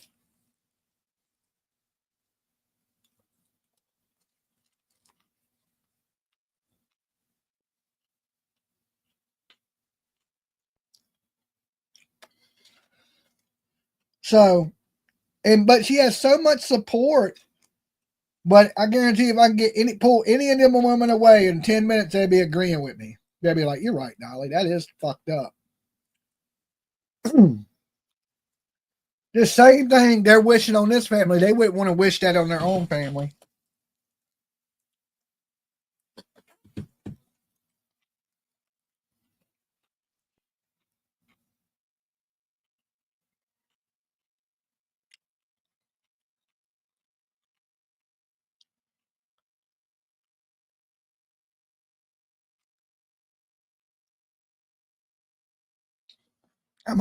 I'm a big gigantic kid. Okay.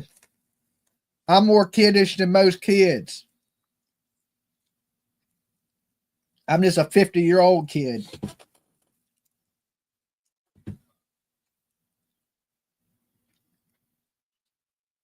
So you had to get a dog a bath at 6:30.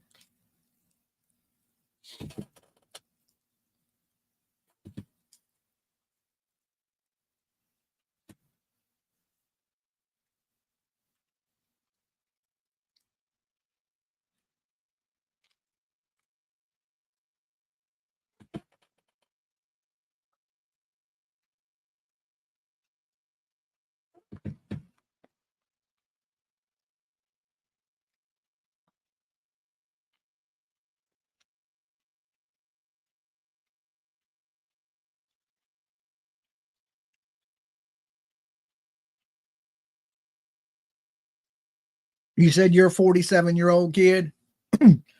Here's one thing you don't want to lose. You don't want to lose being a kid, right? All them dreams and hopes and things you had as a small child. I'm a toy. You know, remember Toys R Us? I don't never want to grow up. I'm a Toys R Us kid. I feel like I fall under that category. I mean, I grew up in the era where they said, hey, you don't never have to grow up. You can be the same person you are right now forever. So I stuck with that. I still play with toys. I still enjoy the same things I enjoyed when I was 12, 13 years old. Listen to the same music, do a lot. I do adult stuff, but I still like them things that remind me of being a teenager and a kid.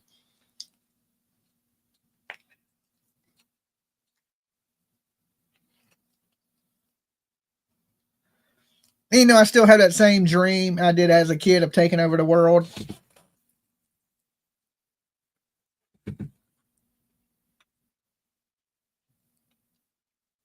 Like Pinky and the Brain. What are we going to do today? Take over the world.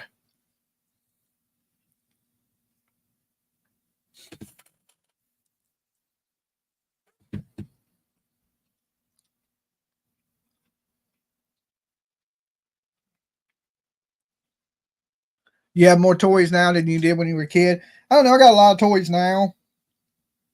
And I had a lot of toys when I was a kid. I've always had a lot of toys. You never grow old if you're a kid at heart. There you go.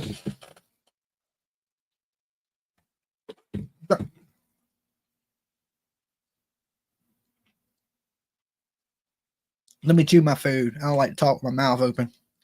You never grow old if you're a kid at heart. That is absolutely true. And it reminds me of Mr. Deeds. Anybody seen Mr. Deeds? When he starts talking about what would the young version think of the older version of yourself? Right? What would that kid that had all the dreams and all the hopes, and what would that kid think about you right now? I think the young Dolly would think the older Dolly's just as cool as the young Dolly. You know, if not cooler. Like, I think I would look at myself and go, that's a cool ass old man. I mean, that's really, you know, all you could really ask is, you know, would I disappoint if I could go back in time and the young me meet the me now? What would the young me think about me? And I would think the young me would think, damn, I ended up pretty cool dude.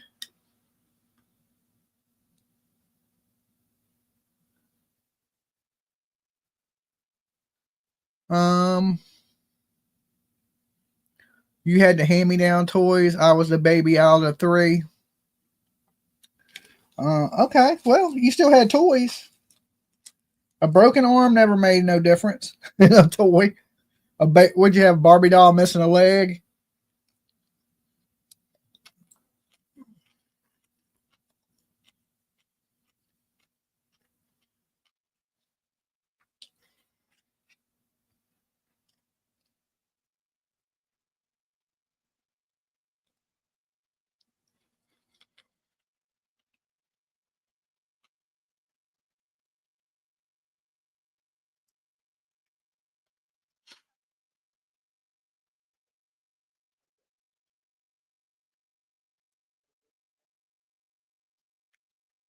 said your childhood dog would roll in a dead snake if he found one. My child inside is saying, should have listened, then things wouldn't be as they are. Yes, I'm a fool in the first degree.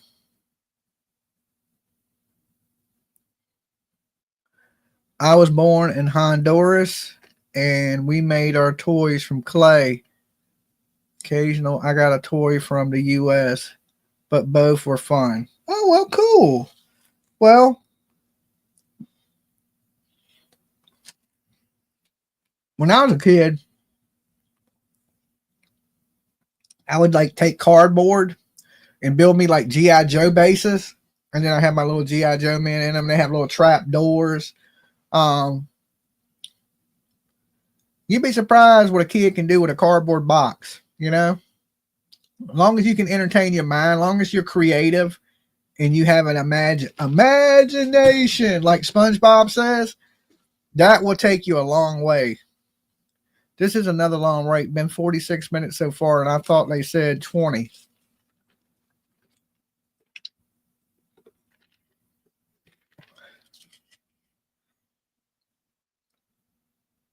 Imagination is amazing. Yeah, that's what I'm saying. If you got a good imagination, you can have fun with a little bit of anything.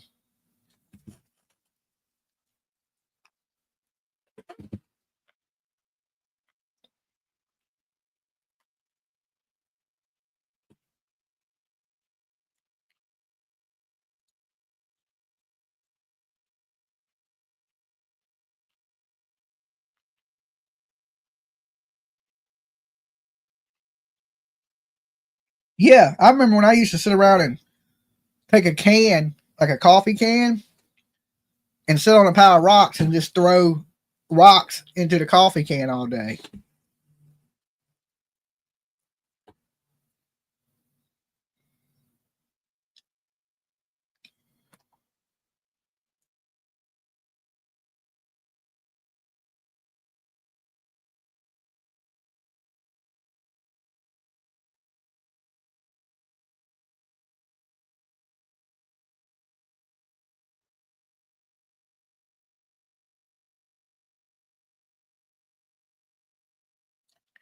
I think that was a bill collector. I don't know what I owe, but I could just tell by the way they said when they asked my name. I was like, oh, he ain't in right now. And I was like, what's it in reference to? They said, oh, a personal business matter. I was like, okay, well, I'll let them know you called. I ain't paying no bills. Stop calling me, right? That's why my credit's bad now. She has more breaks than anything. Now it will be lunch. They'll break for 2 more times. So, all right, here we go.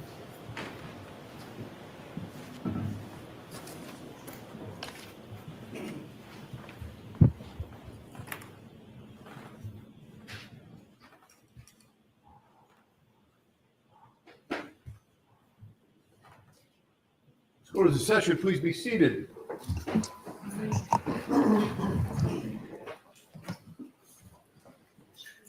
So jurors, that break was longer than I told you it would be. We were waiting for some records to be printed, so it took a while, but we appreciate your patience.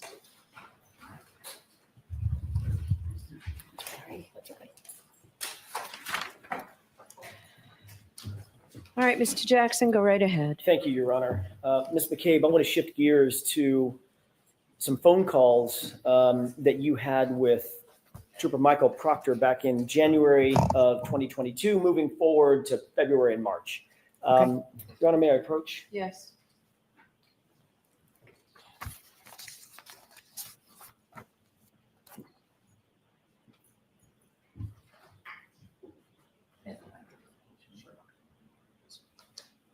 Can you tell me, Ms. McCabe, if you recognize those documents that I just handed you? Yes, this first one looks like a Verizon record of my phone. Okay, and what about the second document? A phone bill. And yes, more records from my phone. Okay. I want to ask you a couple of questions. Before I do, I'd like to have both of those documents respectively marked just for identification. I don't anticipate entering.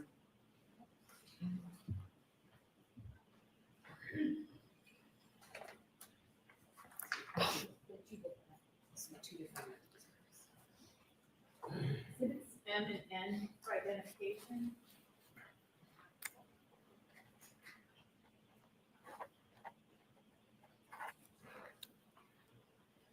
Thank you. May I continue? Thank you. Ms. McCabe, you had a number of phone calls with Michael Proctor on January 29th, moving into January 30th and on to 31st, correct? Are you asking her to read the records or? Not yet. I will in just a All right, second. so turn the records over, see if you can answer the questions. Without looking. Okay. You had a number of phone calls with Michael Proctor in the days and hours following the incident, correct? Yes, I know I had some phone calls. All right. Yes. I'm assuming you don't remember exactly the time and duration of those phone calls as you sit here? Correct. Would it refresh your recollection to look at your phone records that you supplied for this time period? Sure. There's two different documents, Ms. McCabe. One of them starts with January 29th. Can you grab that document, please? Sure.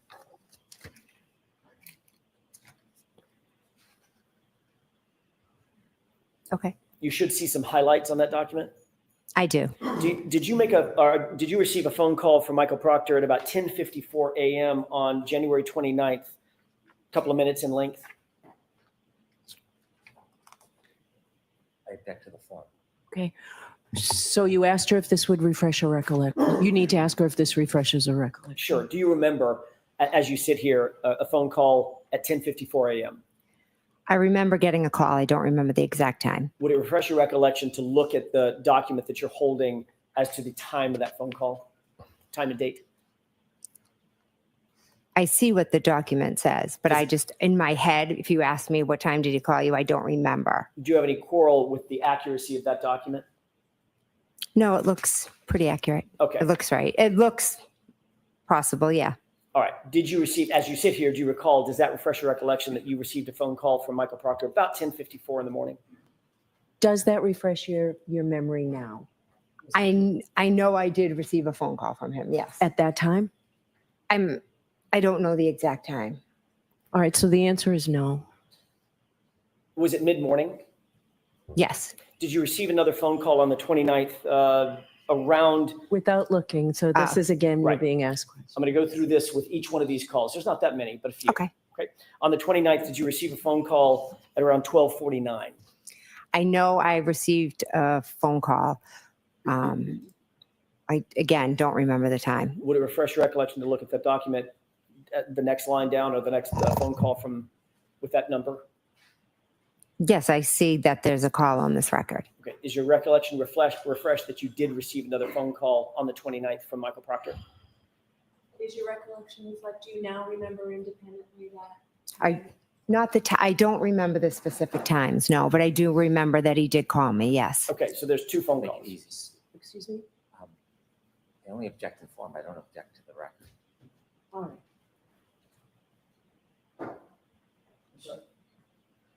So I guess the record is fine, but if you're asking it whether she remembers, you're not going to get anywhere, Mr. Jackson.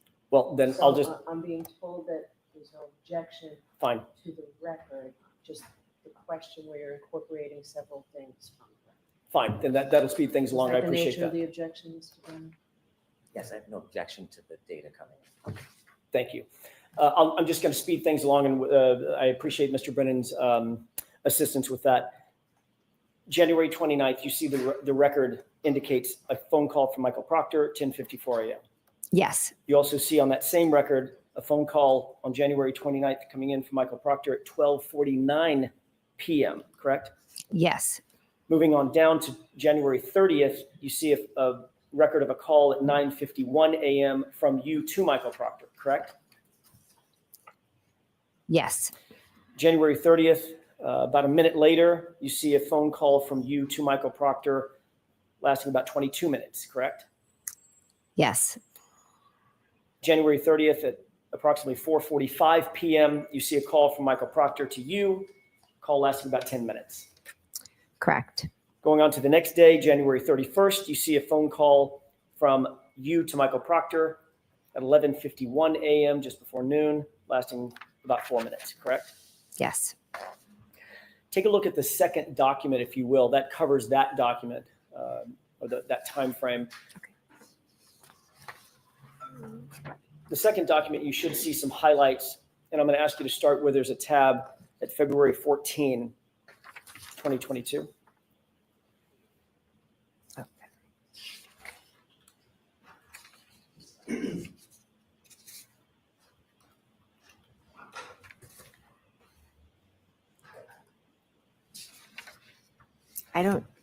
Am I looking at the second one or the, May I approach you? Yes. this one? Yes.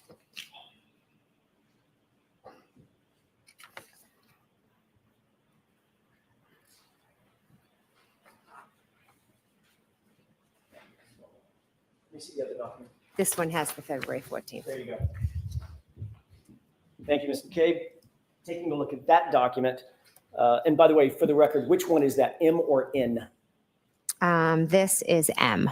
M as in Mary. Mary, yes. Thank you. Do you see a record of a phone call on February 14th at about 3:55 p.m., lasting about 17 minutes between you and Michael Proctor? Yes. February 17th at about 5:19 p.m., is there a record of a call between you and Michael Proctor at that time? Yes. February 28th at about 12:48 p.m., is there a record of a call between you and Michael Proctor? Yes. On the same date, February 28th, do you see a call at 4:34 p.m. with you and Michael Proctor? Yes. March 1st at 10:16 a.m. Do you see a record of a call between you and Michael Proctor lasting 10 minutes? Yes.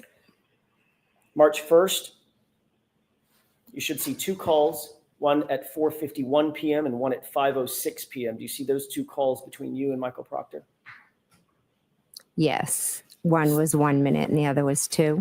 Thank you. And staying on that same date, at 5:50 p.m., do you see a call on March 1st between you and Michael Proctor lasting about 12 minutes? Yes. And then finally on March 29th, 2022, do you see a call at about 3:27 p.m. lasting about 4 minutes? I'm sorry, what was the date? March 29th. Oh, okay. Yes. Okay. And that's about a 4-minute call at 3:27 in the afternoon. Yes. Okay. And you had in fact, and that's all I have on those records. Thank you for Okay. that, Ms. McCabe. You had in fact met Michael Proctor in person on January 29th, correct? Yes. He was actually in your home and personally interviewed you, correct? Yes. Not only did you have him in your home, it was for the purpose of a formal interview between the two of you in person. Is that right? Yes. That was the time that Brian Albert was there Yes. in your home as well. Yes. And you had at least, I think we went through about 14 phone calls with Michael Proctor in just the next days and weeks, going all the way up through February and March. We've just gone over those, correct? Yes, there are calls, but you're right about the number of calls, but some of them, I don't even know if they were answered. And of course, that doesn't, and that may be true, but you're communicating back and forth, certainly, Yes. in the weeks and months following. Yes. And that doesn't include those records, just for brevity's sake, those records stop in March. But there were more communications in April, May, June, July, August, correct? I'm not sure about that. I don't know. I think initially we communicated, but I'm not sure how long it went. So, And then I know we started communicating again in the summer of 23, I believe, or April of 23. so you had spoken with Michael Proctor on the phone many times. We've just gone over those records, correct? Yes. You met him in person on the 29th. Yes, when he came to interview me at my house, correct? You just took the words out of my mouth. That was for a formal interview with you, correct? Yes. And it was in your house that you met him for that formal interview. Yes. And that was probably for some time. It wasn't a 2-minute conversation. No. Then in September or October of 2023, you were interviewed by Lieutenant Tully, correct? I have been interviewed by Lieutenant Tully. I don't recall the date. And you indicated just now that you began picking up conversations with Michael Proctor again in the summer of 2023, correct? Yes. So there were many more communications at that time, just before the September-October timeframe of 2023. Yes, but that was in regards to something different than this case. Not the subject matter, but you had met him and talked to him more times in the summer of 2023, correct? I never met with him. I just spoke with him. Okay. In that interview with Trooper Tully, you were specifically asked about your relationship with Michael Proctor when Trooper Tully sat down with you in that, I think it was a September or maybe it was an October interview, correct? I don't remember the specifics of the interview. He asked you specifically whether or not you had met Michael Proctor, whether or not you had any sort of relationship with Michael Proctor. Is that right? I'm not sure the specifics of the interview.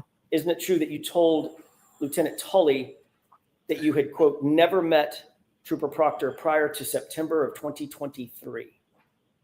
No, because Michael Proctor was in my house in January of 2022. Exactly. The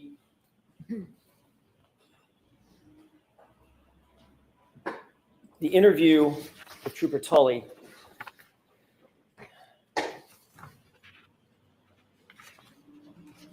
I may have just a moment, Your Honor. Okay.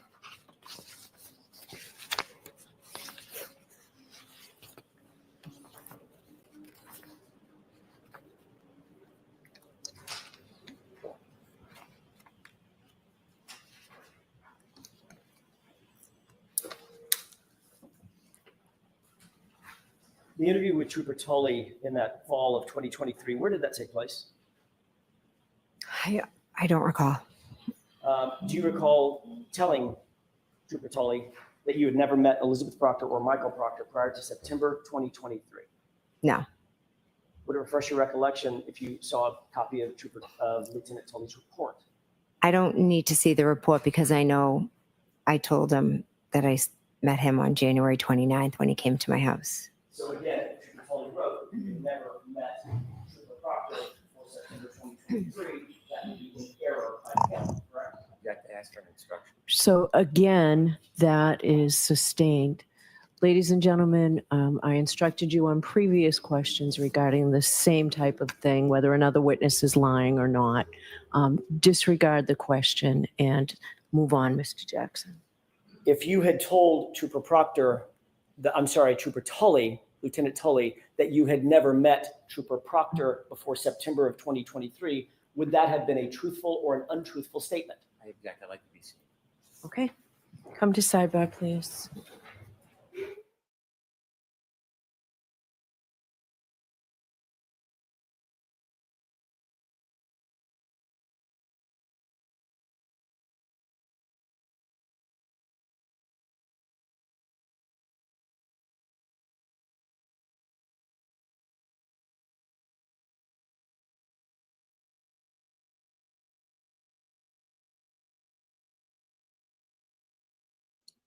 Okay, a lot of sidebar.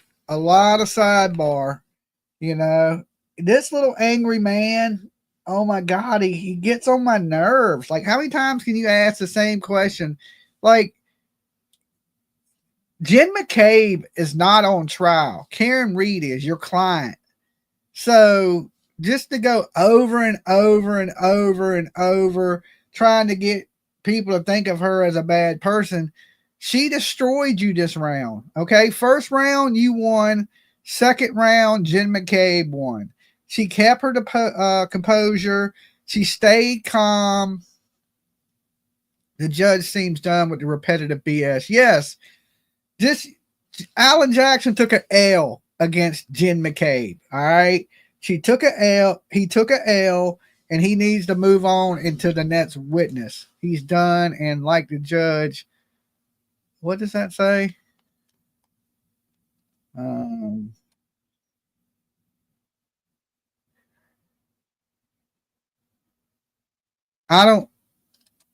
not even reading that. Okay. I'm not even reading. I don't know what case you're watching. You must be watching a different case. We're watching different court appearances, I guess. Right. This lady has nothing to do with it. This is a good mother, a soccer mom, a lady that goes to practice with her kids playing basketball. In her free time, she murders people. Come on now, get real. Judge just told him to move on. I know. Keep watching the waters. Judge just told him to move on. What ear didn't he hear her? Turtle head syndrome. LOL, Dolly, right? Yeah, you go from basketball practice to murder. Come on now. It almost sounds ridiculous when people like, well, I question her. I wonder about her motive. She ain't on trial. You need to worry about Karen Reed's motive.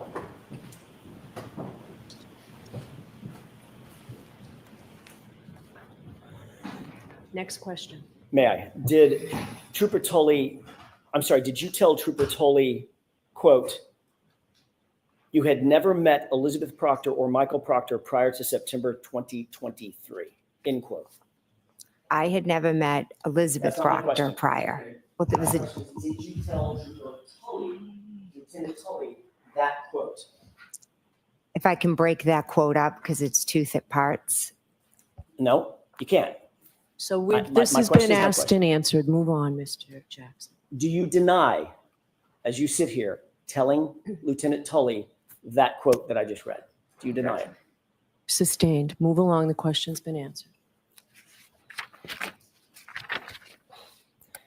Let's talk for a second about your phone calls to John O'Keefe on January 29th, 2022. I'd like to go through those calls with you briefly, if I could. Your Honor, this has previously been marked Exhibit 26. Okay. Mr. Brennan has a copy, if I may. Yes. Thank you. Do you want this one? That bag. Thanks.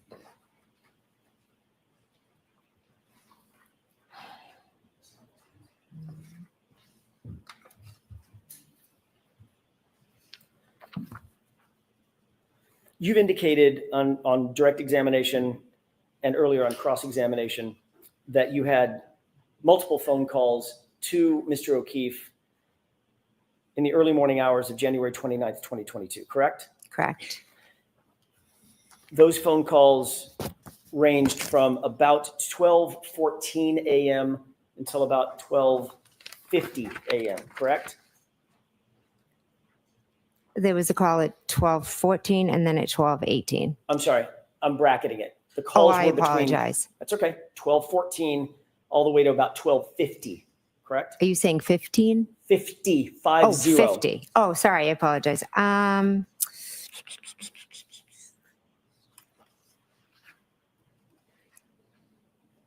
Yes. You called John O'Keefe at 12:14 and 31 seconds, lasting about 49 seconds, and that call was answered, correct? Yes. And you see that reflected in Exhibit 26, is that right? Yes.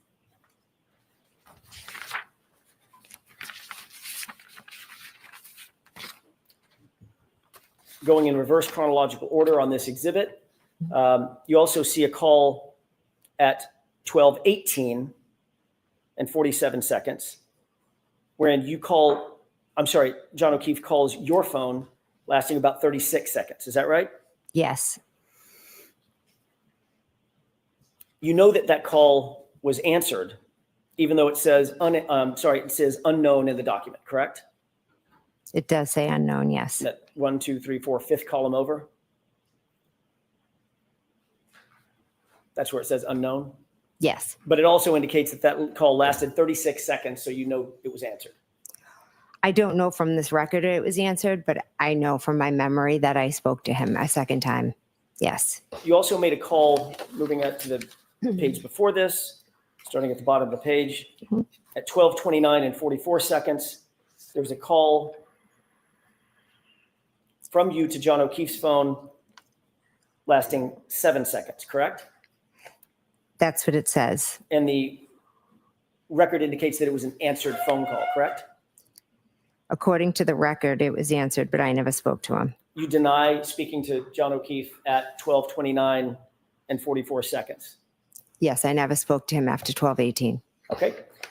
Moving up, 12:41 and 10 seconds. There was a call from you to John O'Keefe's phone indicating that that was missed. You see where it says missed? I do. 12:41 and 59 seconds.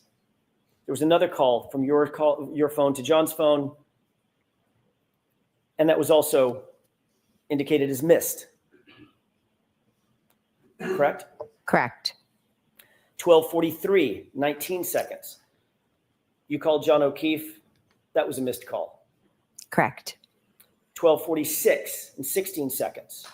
You called John O'Keefe's phone, and that was a missed call. Correct. 12:47 and 52 seconds. You called John O'Keefe's phone, and that was a missed call. I'm sorry, which one was that? 12:47 and 52 seconds. Yes. At 12:50 and 37 seconds, you called John O'Keefe's phone, and that was a missed call as well. Yes. Ms. McCabe, there's 7 calls.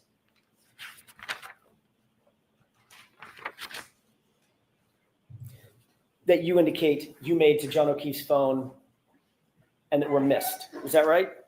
According to this record, yes, they were And calls that missed. comports with your memory, correct? You indicated that you had called him multiple times that morning and there were missed calls, right?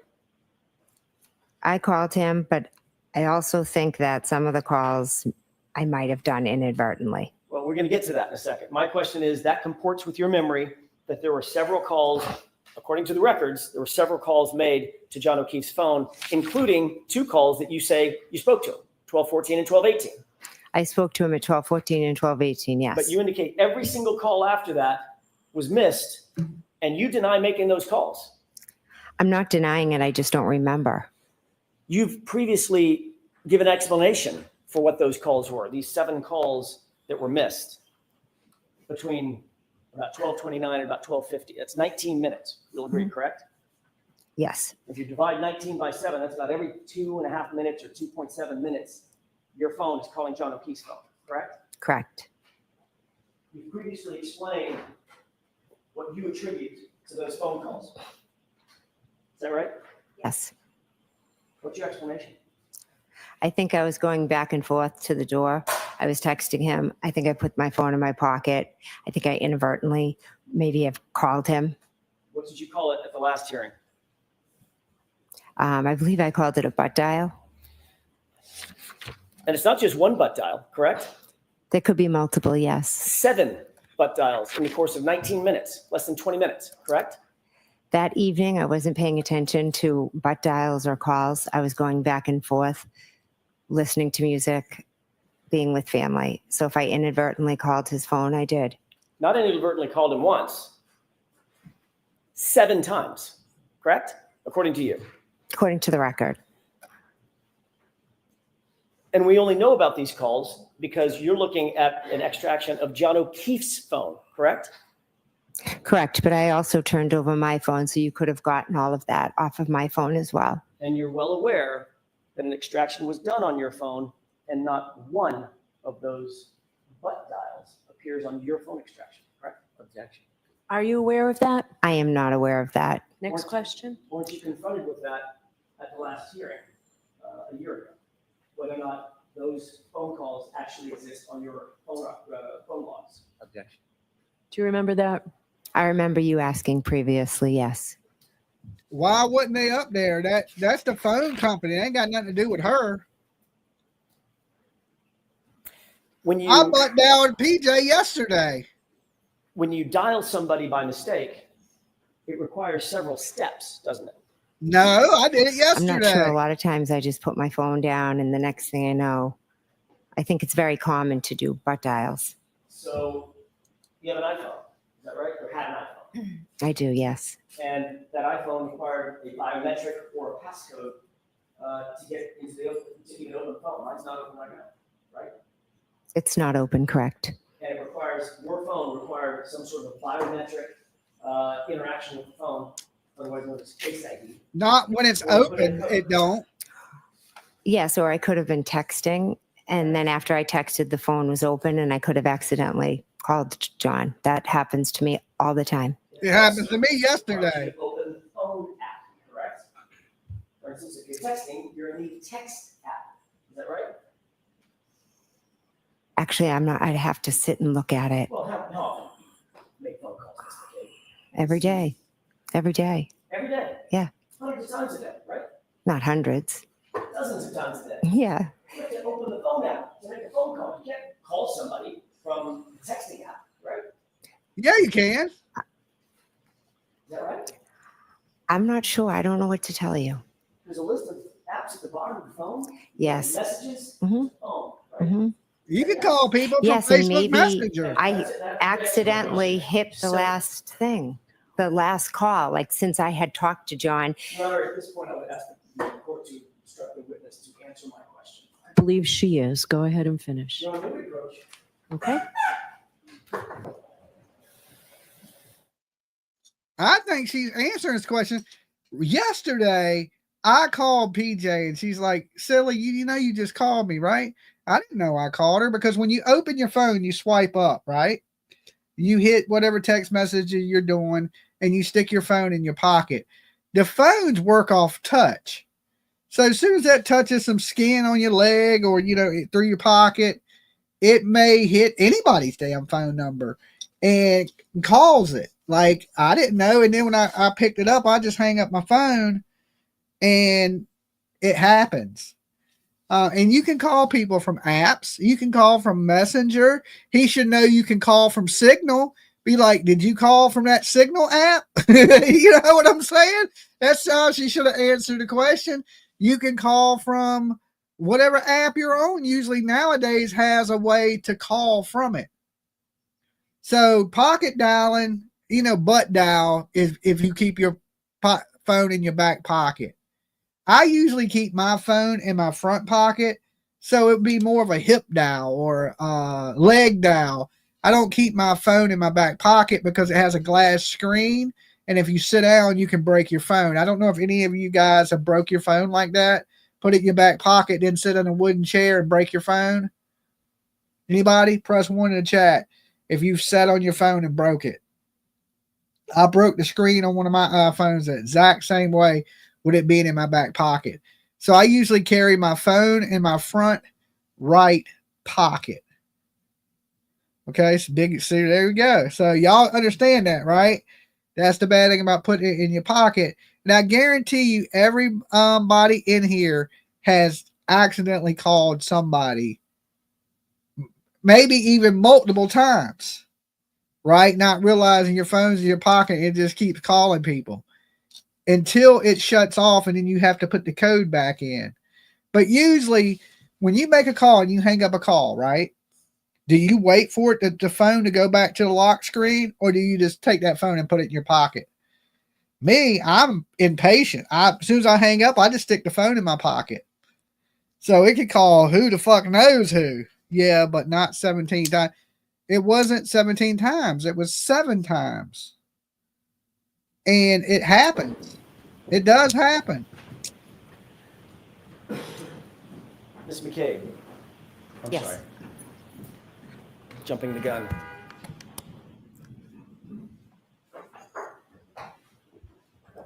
So let me, Ms. McCabe, answer only the question that's being asked of you, okay? Ms. McCabe, you're aware that when you're in the messaging app, you have to do something else volitionally to open the phone app, correct? Correct. You have to touch the phone, is that right? Yes. That would open a separate app, correct? Correct. Then, once that phone app is open, then you have to choose the person to call, correct? Yes. Sometimes the last dialed. Right. Yeah. And if that happens to be the last dialed, scroll through, pick a person, make one tap, and that calls the person and initiates the call, correct? That is one way. Yes. But if you get out of the app, I'm sorry, if you close your phone, hit the lock button after a text message, none of that can happen without you having to open the phone and engage Yeah, but the that phone might not happen. correct? If you hit the button to lock it, yes. Right. So you indicated that these are all missed calls. Is that right? That's what the record show. Yes. In addition to a missed call, you've had missed calls before. You both received a missed call and you've made calls that were missed. Is that right? Yes. When you make a call that's You missed, stupid. generally goes to voicemail, does it not? It does, yes. So then you have to do something additional with that call. Push the end button, correct?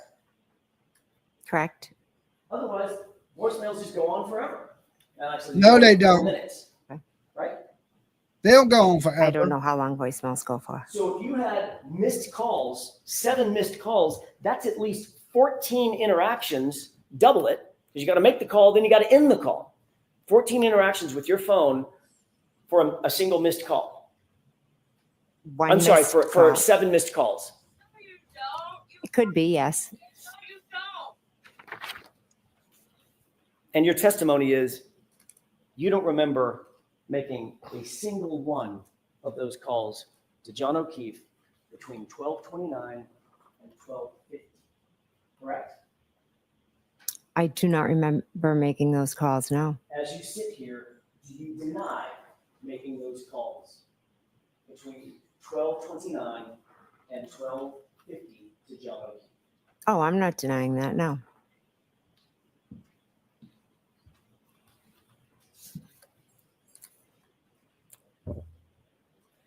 I'd like to ask you a few questions about January 29th, a little further on in the morning after you got home from 34 Fairview. Approximately what time did you get home? I'm not sure, maybe around 11:30, 12, I'm not sure. 11:30 or 12? It could be 11. Are you talking about, I'm confused. Are you talking about, Let me rephrase the question. okay, sorry. On the night of the early morning hours of January 29th, 2022, you left there. Oh, I'm sorry. What Okay. time did you get home today? It was after 2, I believe. I'm not positive. You went upstairs, is that right? Yes. You began to engage with your phone at Yes. that time. What application did you open up on your phone once you got upstairs? It could have been Hockomock Sports. I'm sorry, I'm backing up foundationally. What Okay. application on the phone? Was it Safari? Oh, okay, yes. I think, yes. You use Safari as your browser? I'm not sure what I used. You opened up a search engine as well within that browser, did you not? I just know I Googled Hockomock Sports, I believe. I'm not sure what app I opened or how I went about it. So Google is a search engine. You use Okay. Google. Possibly. I mean, that's just an expression, but I'm not, if you could show my record, I'm not sure what app I opened. Well, or Ms. what. McCabe, you've seen this record many, many times about that search early in the morning hours, correct? You know that it was a Google search. It was Google. Okay, it was a Google search. Okay, so it was a Google search using the Safari app. Okay. You indicated that you were Google searching Hockomock Sports and something about Ozone? Yes. Ozone Sports or It Ozone was Basketball? Yes. What time was it that you did that Google search? It was when I was home up in bed. I don't have an exact time. About 2:27 a.m., correct? I'd have to look at a record. I don't recall You off the top certainly of my recall head. that time frame, don't you?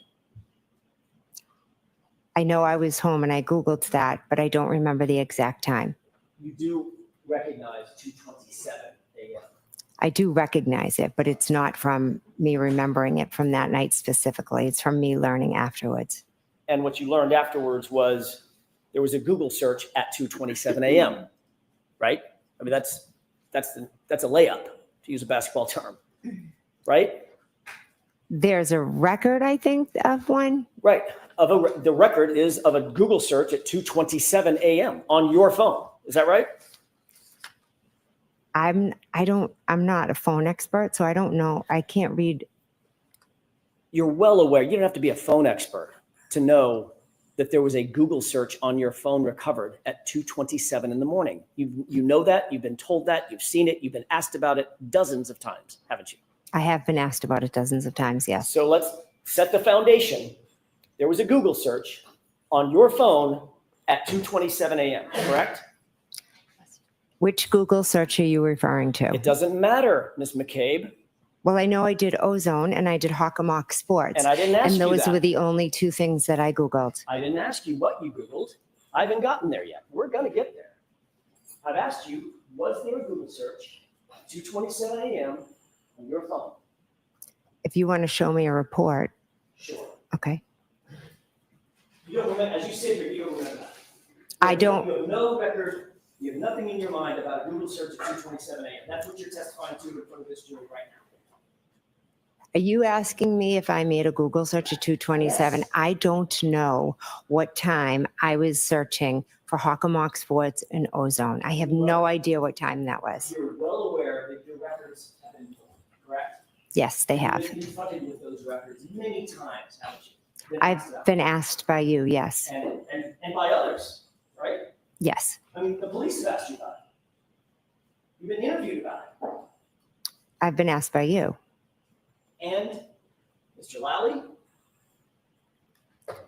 Yeah, Mr. Lally asked about it, yes. and every time you're asked, it's about a Google search at 2:27 a.m. That's all I'm asking. It is, but it's not one that I remember doing or making or did. It's not one I did. It's just one that is in a record that was misread.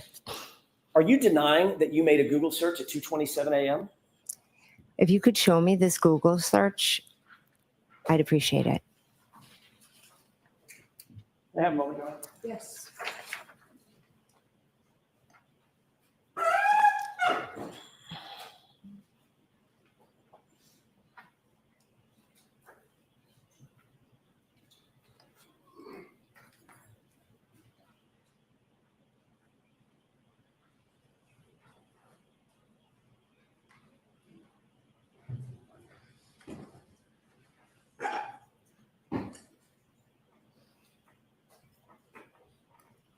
Your Honor, we need a quick minute to find a record that I did not make a reaction.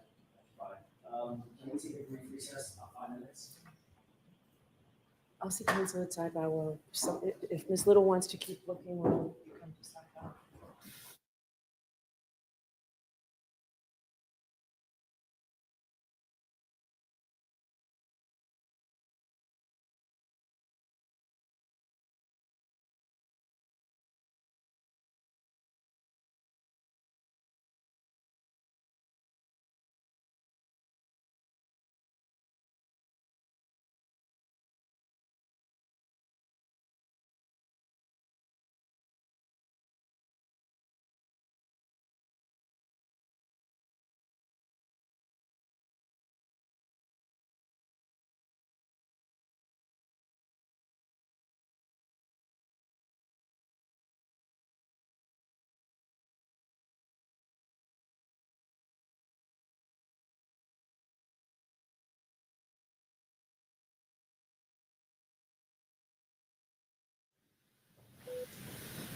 We're trying not to have you take a recess, so the lawyers are just going to get something done fairly quickly so that we can continue up into the luncheon recess. Your Honor, may I? Yes. Thank you.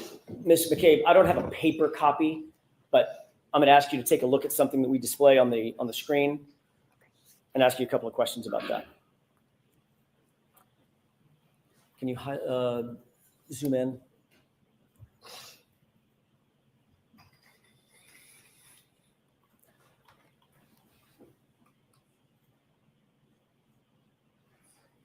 I object to the way it's presented here.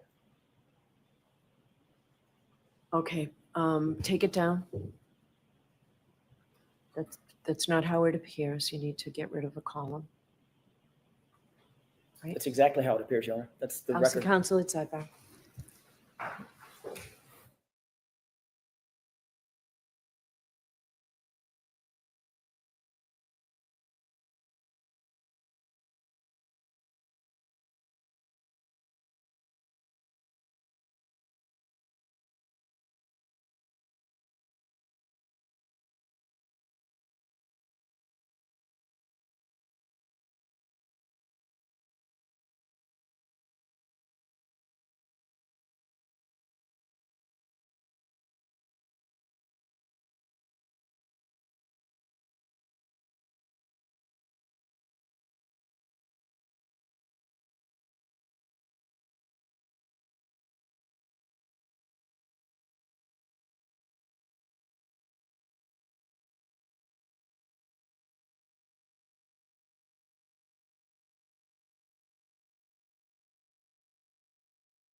Go ahead. Thank you. Found the paper. Thank you for your patience, Your Honor, and Ms. McCabe. May I approach? Yes. Thank you.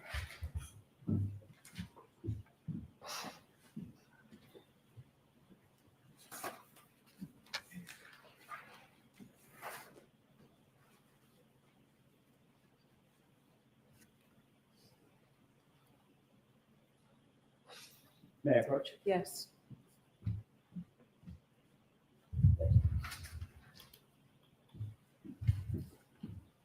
You indicated you wanted to see a record, Ms. McCabe. Did you see a record that indicated a Google search? Not what the contents of the Google search is, but there was a Google search. I just saw a Celebrate record, yes. And did you see the time of the Google search? On that record, yes. Is it 2:27 a.m., correct? Yes. Ultimately, you will agree that there was a Google search done, and now I'm going to ask about the content of Hoslong to Die in Cold, correct? That was done in the morning at the request of Miss Reed. Ms. McCabe, I didn't ask you that. I asked you a yes or no question. Did you understand my question? Could you repeat it, please? Sure, I'd be happy to. Thank you. Did that record indicate that there was a search at some point done, at some point, for Hoslong to Die in Cold? I object to her reading the record. So was there a search on that at some point? On that paper, was there a search that said that? Is that the question? Let's start with that. Yes. Yeah, there was. Okay, now let me ask you a different question. You Google searched the phrase Hoslong to Die in Cold. Yes or no? Yes. On January 29th, correct? Yes. So you agree that you were on Google, correct? Yes. You agree that there was a search done at 2:27 a.m., correct? I don't recall doing a search at 2:27. The paper says it. I don't. Okay. And you also agree that at some point that morning, you plugged into that phone, Hoslong to Die in Cold. Is that right? Yes. After we found John O'Keefe. Now, you claim that that was at 6:23 and at 6:24 in the morning, two iterations of How Long to Die in the Cold. Hoslong to Die in Cold, How Long T.I. Die in CIKD, correct? I'm not claiming it. It's the truth. It's what happened. You're testifying to that. Yes, I am. You also testified that at the time you Google searched those phrases, it was Karen Reed screaming and yelling at you, shaking you to Google hypothermia, correct? She was pulling on my sleeve. Is that Yes. yes or no? Yes. Okay. You have discussed this Google search and the issue of the hypothermia with Carrie Roberts, correct? I told her in the days Yes or following. no? You discussed it? or no? Yes. You discussed it in the days following January 29th, correct? Yes. You discussed it before her testimony at the grand jury, correct? We discussed it after. We don't talk about what we're going to say before testifying or anything like in that. the 3 months between this incident and the testimony by both you and Ms. Roberts, you two did not discuss this hypothermia issue? It wasn't an issue. It was just something she said, but we don't discuss it every day. There's no need to. I didn't ask you to discuss it every day. I asked you if you ever discussed it. Originally, yes, we did discuss it in the first days following all of And this. that would have been before either one of you testified at the grand jury, correct? Yes. And we know that you were with her during her, just before her testimony at the grand jury. Is that right? Yes. And you're certainly aware that at the grand jury, that in prior testimony, Carrie Roberts corroborated your statement that Karen Reed demanded to Google hypothermia. Ask it differently, Mr. Jackson. Are you aware that Carrie Roberts, well, let me ask it a different way. Have you and Carrie Roberts ever discussed the fact that she corroborated your statement that Karen Reed demanded that you Google hypothermia? No. She ever told you that? No. Did you ever ask her that? No. Did you discuss your statement that Karen Reed was the one that demanded that search? Karen Reed did ask me to do the search. Yes. Okay, that's not what I asked you. Did you and Carrie Roberts discuss that? Yes, we've talked about that. Are you aware that last week Carrie Roberts denied hearing that statement? Sustained. Have you been told, have you been updated that last week Carrie Roberts denied ever having heard that statement? Sustained. May we approach? Yes. All right, jurors, feel free to stand up and stretch.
So just one question on this. Just one question on this, please, Mr. Jones. Have you become aware from any source that last week Carrie Roberts denied having heard the statement that was attributable to my client? No. You aware of that? No.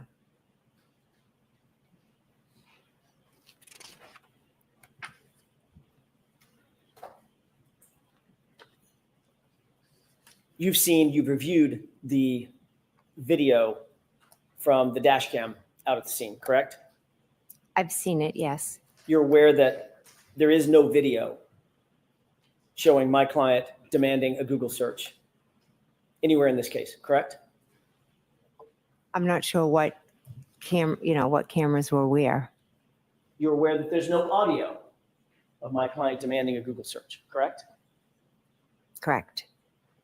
You're unaware of any witness who can corroborate your statement that my client demanded a Google search. Any witness at all. It was just the two of us. She had sent Carrie off. So of course, Carrie Roberts is not such corroborating witness. Is that right? At least you understand that. Can you rephrase the question, please? Carrie Roberts is not a corroborating witness for you. You understand that? You just said that.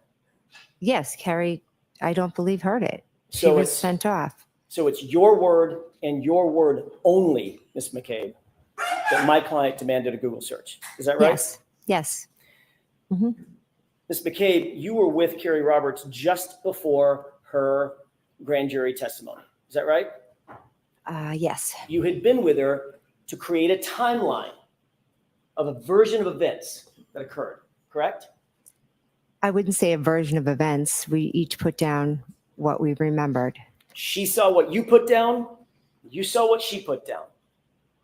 Yes. And you compared and contrasted those with each other, to create that timeline, correct? No, we didn't compare and contrast. I said she called me, she said this, then Carrie, and someone was writing it down for us. That would be your sister. Who? It was my sister, yes. Which sister? My sister Denise What's your last name? Galvin. She here? She is here, yes. Where is she? She's sitting over there. Can you point to her and describe what she's wearing? Sure, she's over there in the back with the striped shirt on. Between the gentleman in the purple and the gentleman in the black? Yes. So she witnessed this timeline being prepared, correct? She wrote the timeline, yes. And then you've spoken to Miss Roberts several times about this case Yes.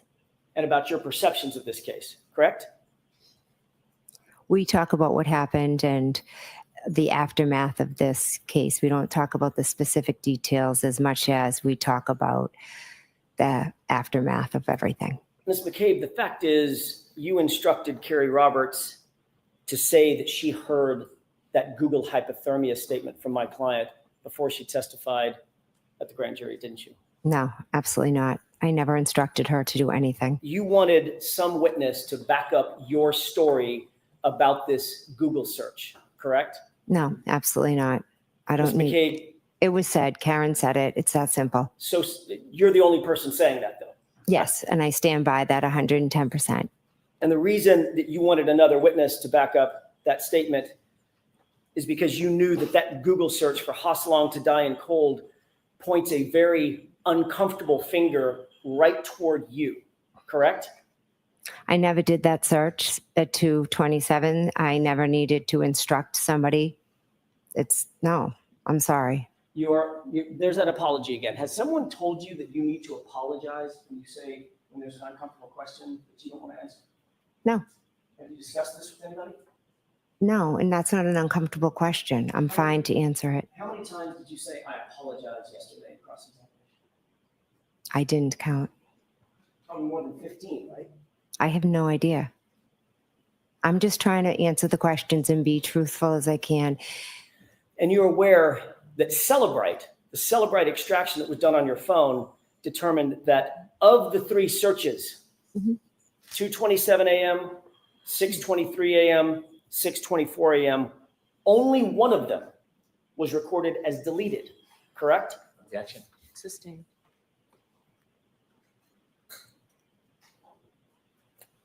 Have you ever been confronted with having deleted a Google search off your phone? You ever been asked that? Yes, by you. Do you deny that you deleted a Google search off your phone? I never deleted a Google search off my phone. So you I deny never did that. I deny it, yes. that you ever deleted a Google search? Yes. I never made the search. I'd like to move back to the time of about 6:03 in the morning, Ms. McCabe, when you, along with Carrie Roberts and Ms. Reed, approached 34 Fairview. This is Exhibit 4. It's been previously entered into evidence. And I think you've seen part of this exhibit. Do you recall, before we get to the exhibit, do you recall my client when the first officer on scene, do you know his name, by the way? I believe it was Officer Seraph. When Officer Seraph approached, he asked the question, what happened? Something like that. Open-ended question. Do you remember that? I don't remember what he specifically said. Do you remember my client a few seconds later saying, my boyfriend, I left him. He never came home. I don't remember the specifics of what was said. Your Honor, if we could, I would ask that we queue up Exhibit 4 for the jurors at runtime 4:20. Okay. Before we play this, I'm going to play just like a second of it and ask if you can hear the volume. Okay. We could, Mr. Wolf? Could you hear anything? Oh, I can hear. Yes. Sorry. Okay. I don't know how loud it's going to be, quite frankly. Okay. Ms. McCabe, Will you please pay attention to the audio portion of this video as this is played?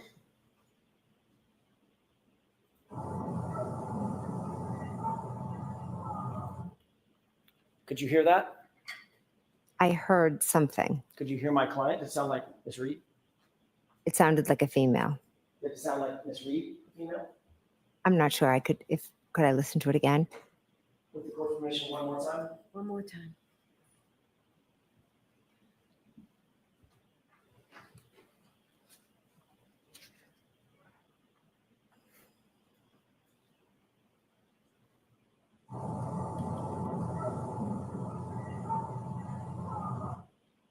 Could you hear it?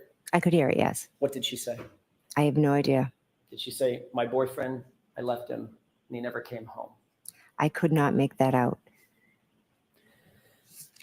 You testified on direct examination that you were basically a passenger along in this ride on the early morning hours of January 29th, 2022, that you were not the person in charge, correct?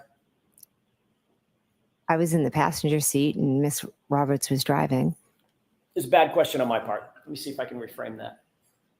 You testified that it was Carrie Roberts who was basically the take charge person in the scenario between and among the three of you, Miss Reed and Miss Roberts. Yes, yes. Not you, correct? No, You were just sort of along for the ride, assisting how you could, correct?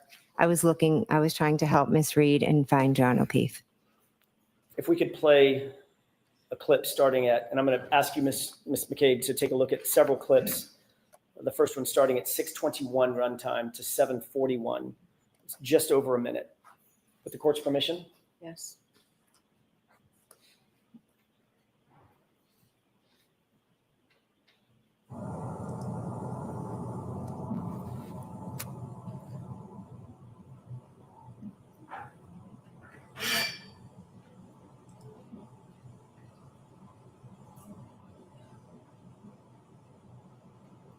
You pause this. Do you recognize the three individuals in the foreground of this video? I do, yes. Can you start from left to right and describe for the jurors who we're looking at?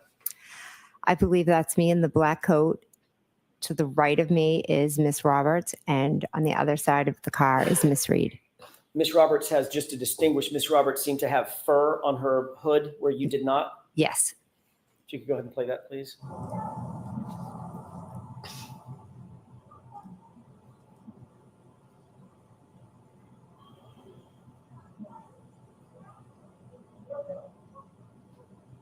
You pause it, please. Can you see who it appears you're talking to at that point? I don't know who that is, no. Go ahead and play it.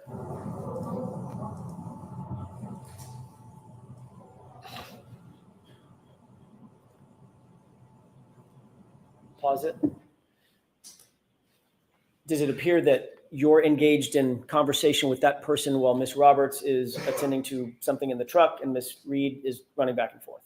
Yes, I was speaking to whoever that was. Do you believe that was a police officer? I believe, yes. Go ahead and play it.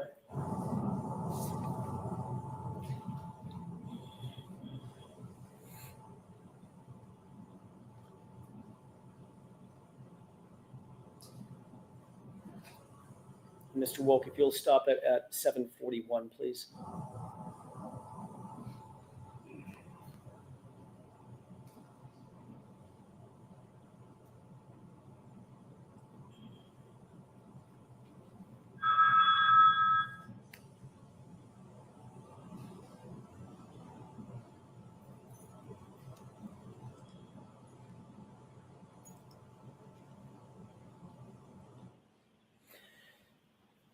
Could you see what was depicted in the video for about that minute and 10-second runtime?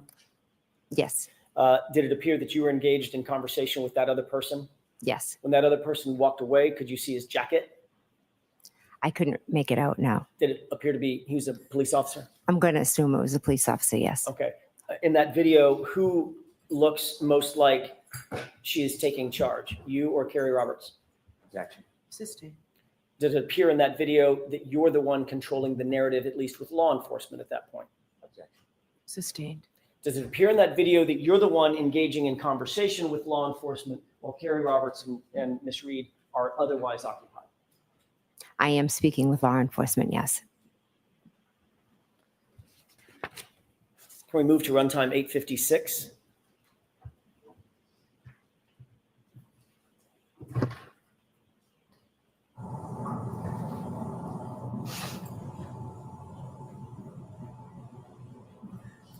Pause it. Can you see yourself in that video? I can, yes. Which person are you? I'm in the far right. Speaking to someone? Yes. Who is that you're speaking to? I can't make it out, but it looks like a police officer possibly. And Ms. Roberts is directly in the middle of the screen, is that right?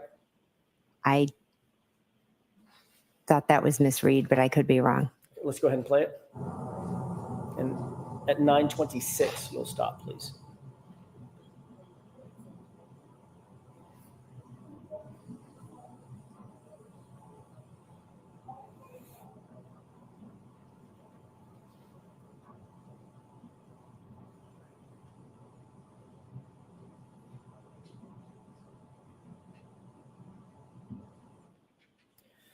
In that video clip, who among the three of you appear to be most engaged with law enforcement at that time? Can you tell? Can you answer that, Ms. Reed? I mean, can you answer that, Ms. McCabe? Yes, I can. I was speaking to police officers. Yes, I was trying to help them. Okay. Can we go to runtime 10:49? This will be from 10:49 to 11:55, Mr. Wolk.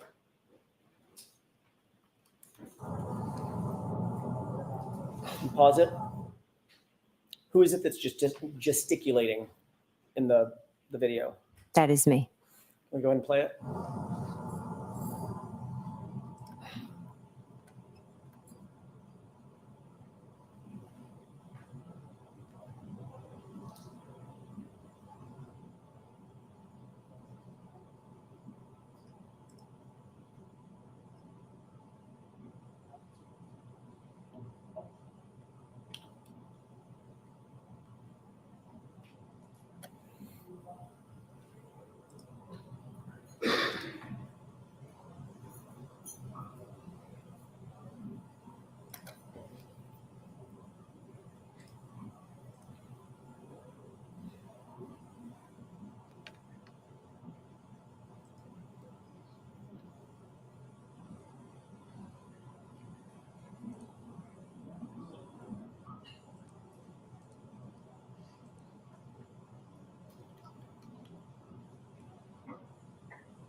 Did you see yourself in that video, that clip, about a minute-long clip?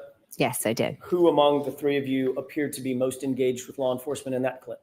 I was. Runtime 20:22, Mr. Wolk.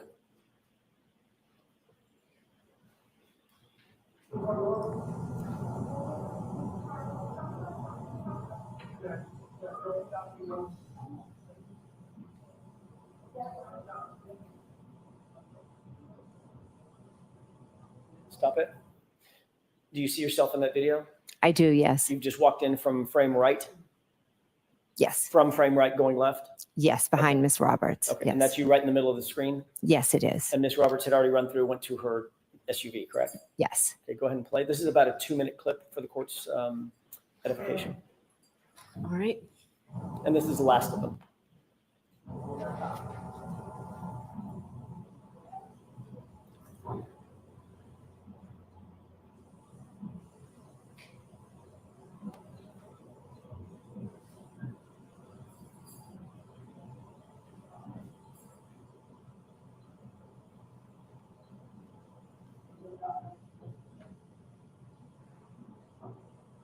Mr. Wolk, can you pause it? Can you tell who you're speaking to there? I think it's Mike Lang. Go ahead and play it.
Yeah, just a moment, Your Honor.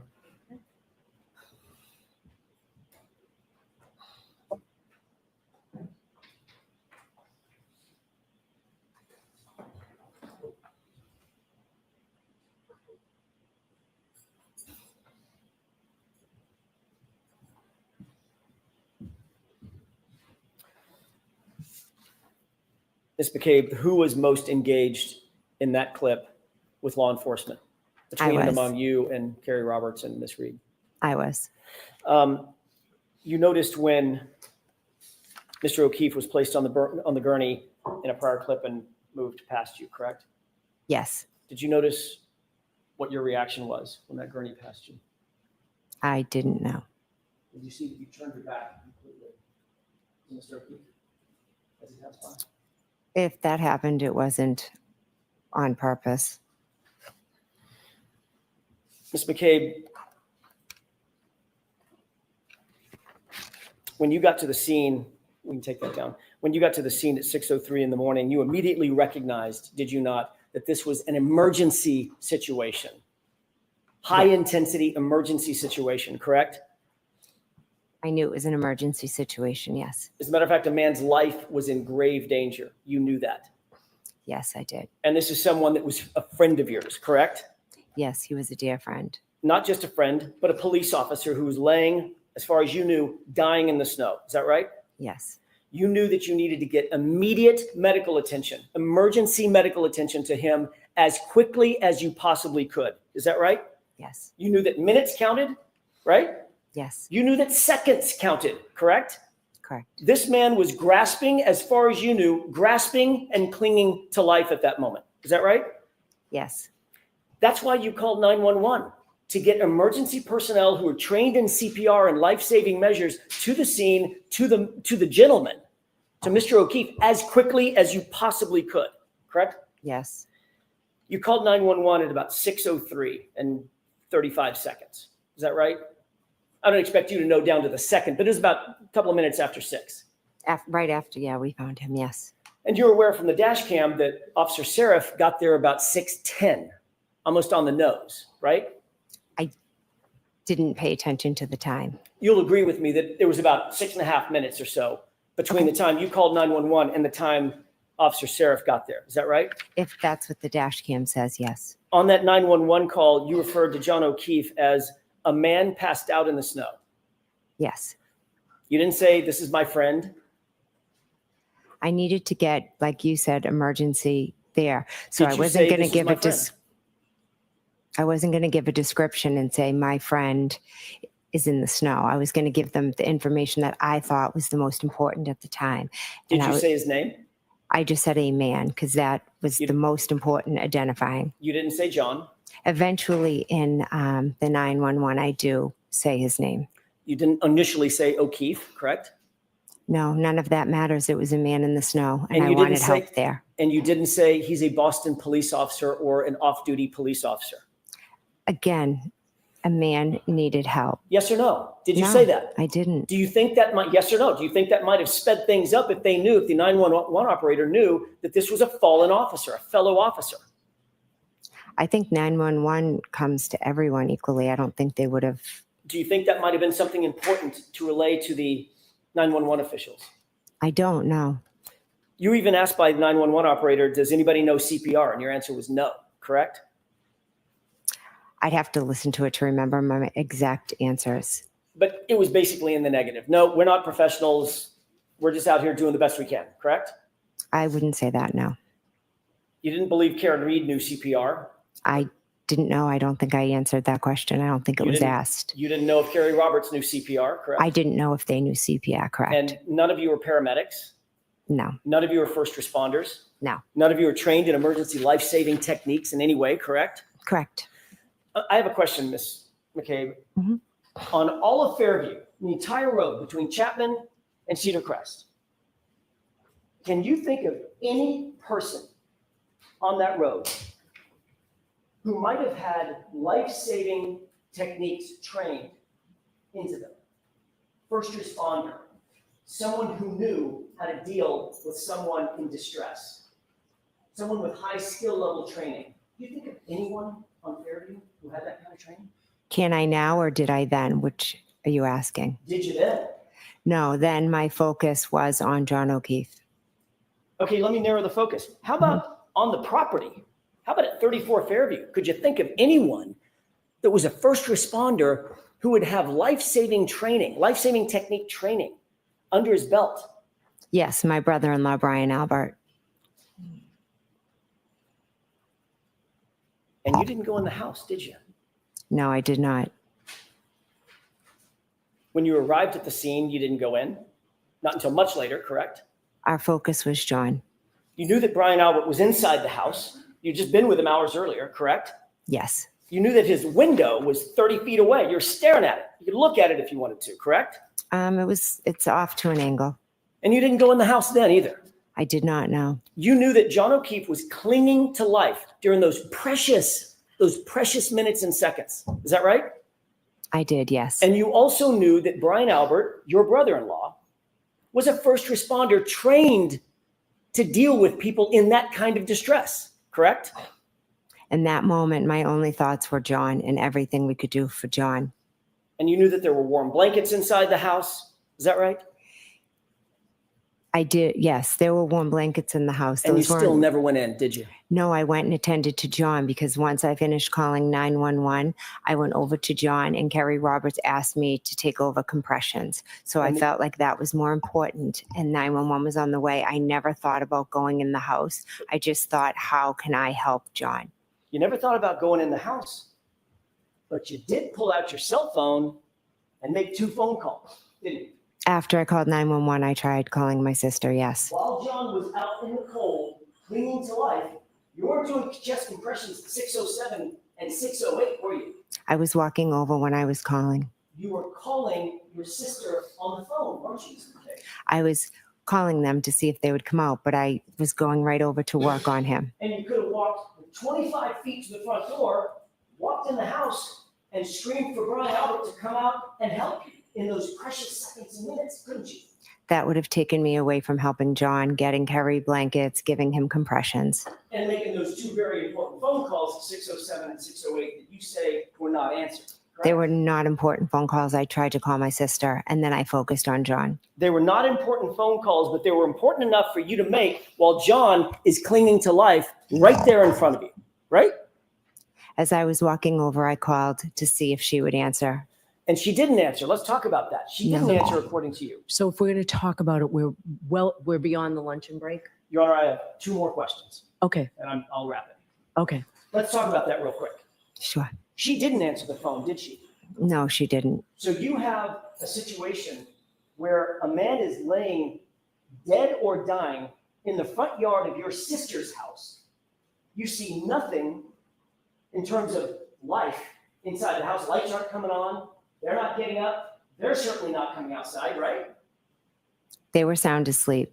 They weren't coming outside, were they? Because they were asleep. You didn't know if they were asleep. All you knew was there was a severely injured man on the front lawn of their house, and your sister didn't answer the phone, not once, but twice, correct?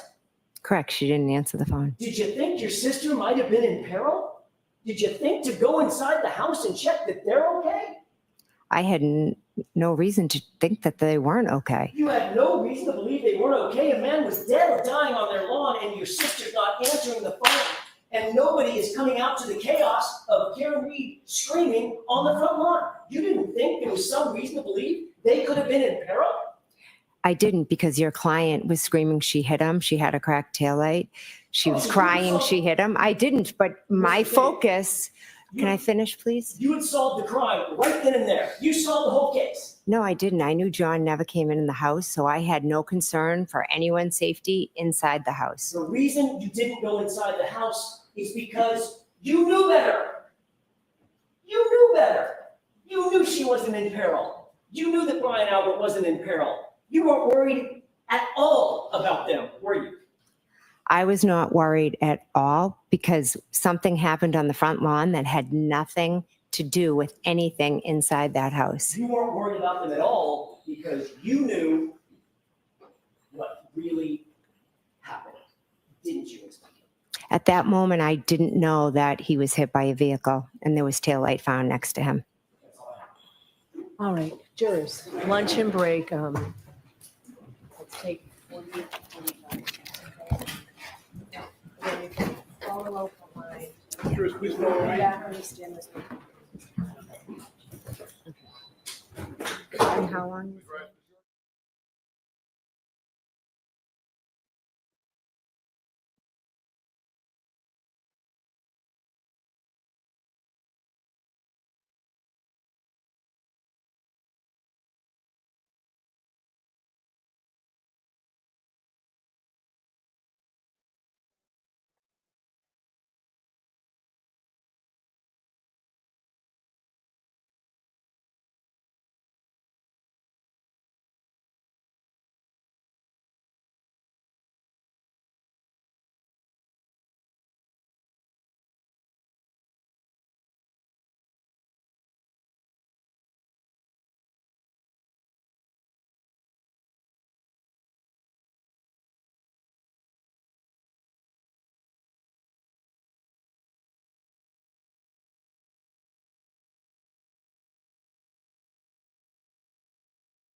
Oh, Court is now open, you may be seated.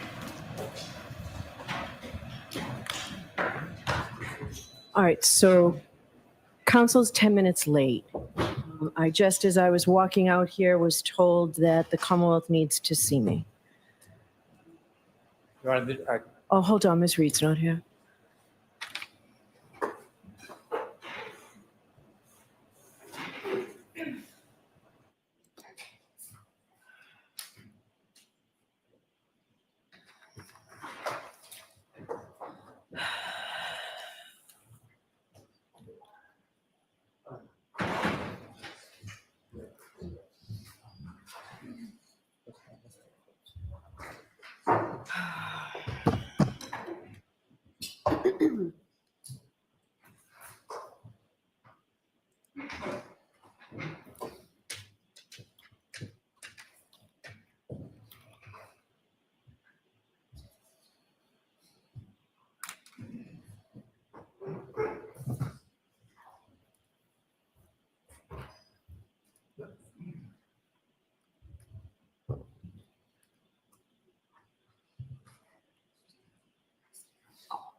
All right, so council wanted to see me here or at sidebar? I have no preference.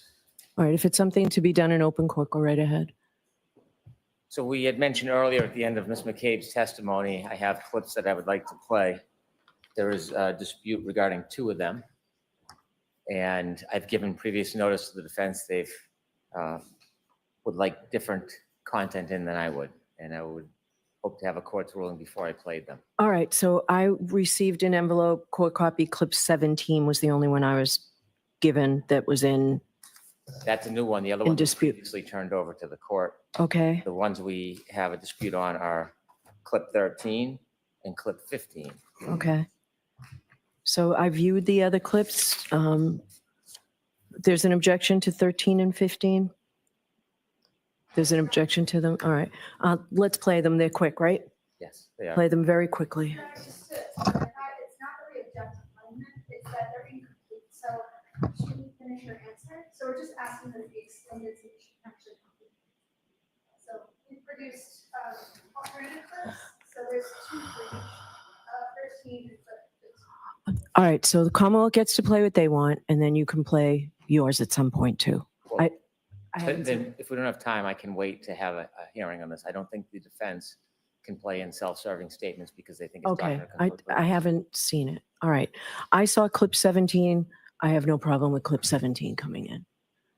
I don't think they have an objection to 17. The ones Oh. that are objectionable, I know we're pressed on a Friday. I can hold them till next week until the dispute becomes more clear for the court. Okay. It sounds like this is going to take more time than I thought. All right, so I need what you have, Ms. Little. I need that to review this weekend. All right, anything else?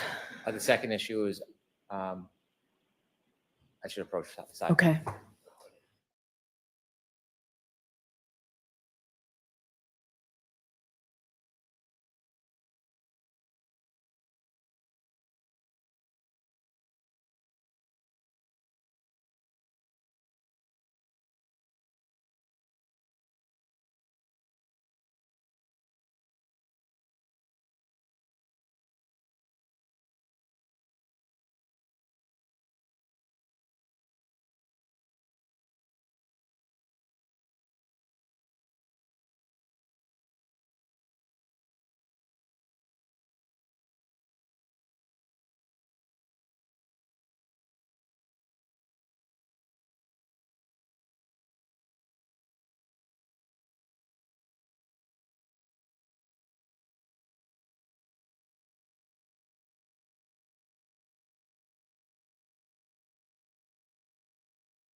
Court is in session, please be seated. We bring Ms. McCabe in, please. Jurors, I know I said it was a 45-minute lunch. I apologize. No one intended to waste your time like this, particularly when we don't have much time left. Ms. McCabe, please.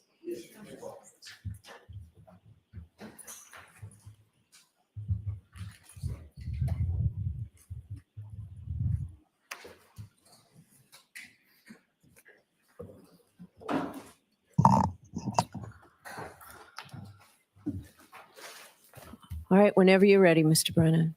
Thank you, Your Honor.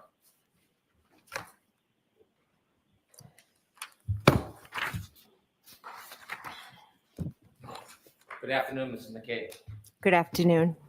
I want you to briefly tell us your memory of the weather when you first arrived at Fairview, when you left at Fairview, and when you returned the next morning a little after 6 a.m. Okay. When I arrived at Fairview on the early hours of the 29th, the snow was falling, just starting to fall, starting to stick to the street and onto the windshields. When I left Fairview, it had, accumulated more where my husband had to wipe the windows. And then the following morning, when we were driving there, it was dark and the snow was like coming at the car. Like it was very hard to see. When you returned the next morning, we've seen video from the dash cam. The elements, the visibility, is that fairly depicted in that dash cam? Yes. But obviously it was lit more because of the lighting and the spotlights, etc. From the moment that you first saw John until you went into your sister's home, is it fair to say a number of different first responders arrived? Yes. When the first responders arrived, did you see a number of different vehicles arrive? I did, yes. Did any of them have their sirens on? Not that I recall. Ambulance, fire truck, police cars, do you remember ever any siren on at all? Not that I recall, no. And your sister and brother-in-law, you described how you went in the house and woke them up. They never came out before you woke them up? No, they didn't.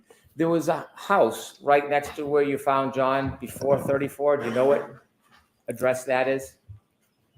I would assume it's 32. Did you ever see anybody come out of 32 Fairview and come over to John in the scene to help out?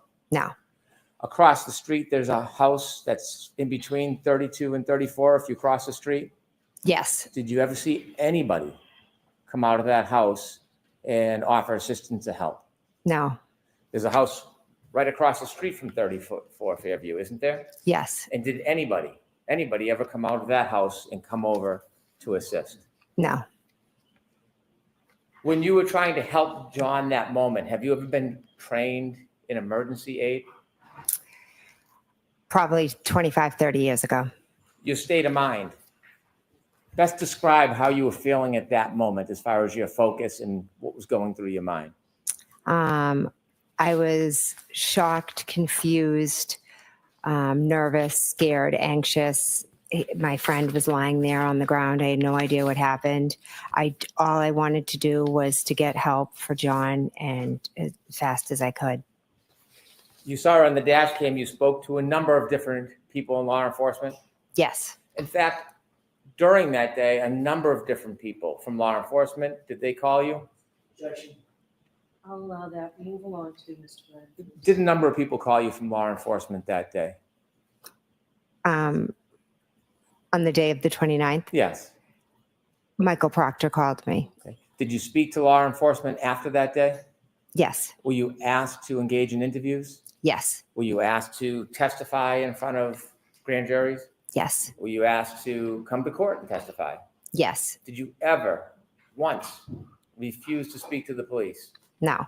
Did you ever once refuse to testify? No. When you were speaking to the police on that dash cam, it's depicted on the dash cam, why were you speaking to the police? Well, each officer that arrived had a set of questions of who it was, what happened, etc. So I was answering all the questions because my main focus was John. Did you ever try to be evasive with the police? No, I told them everything I knew. Did you ever try to avoid speaking to them? The form. Did you ever hold anything back from the police when you spoke to them? I'll allow that, and then let's move on, Mr. Brown. No, I didn't. When you interviewed with many different law enforcement and people involved in this case, were you ever given an opportunity to review somebody else's report after it was written and provide edits or your input? I'll allow it.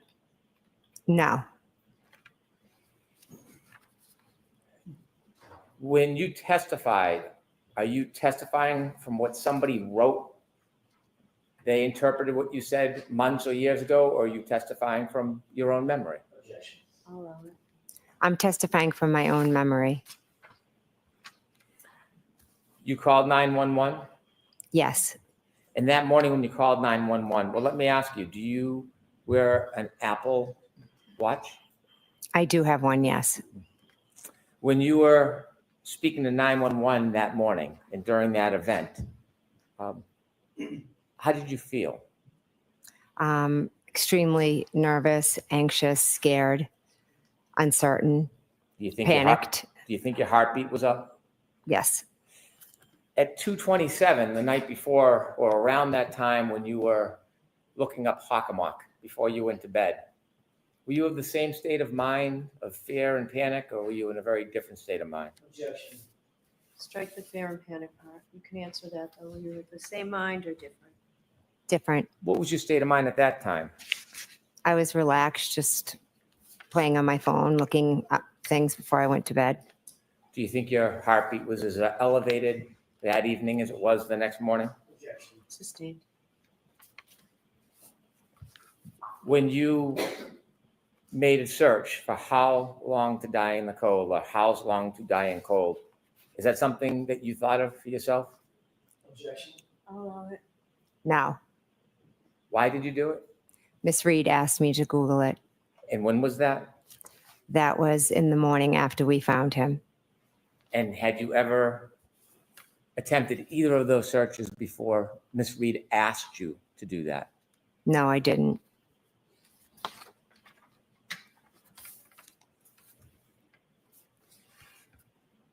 You were asked questions about the next day when you visited the O'Keefe home.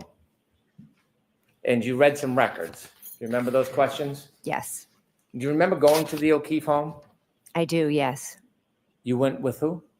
With Carrie and our 2 daughters. You remember how many hours you spent with the O'Keefe family? I don't remember how many hours, say a few. Was it over 3 or 4? Could have been, I'm not sure. What is the reason that you spend so much time at the O'Keefe home the next day?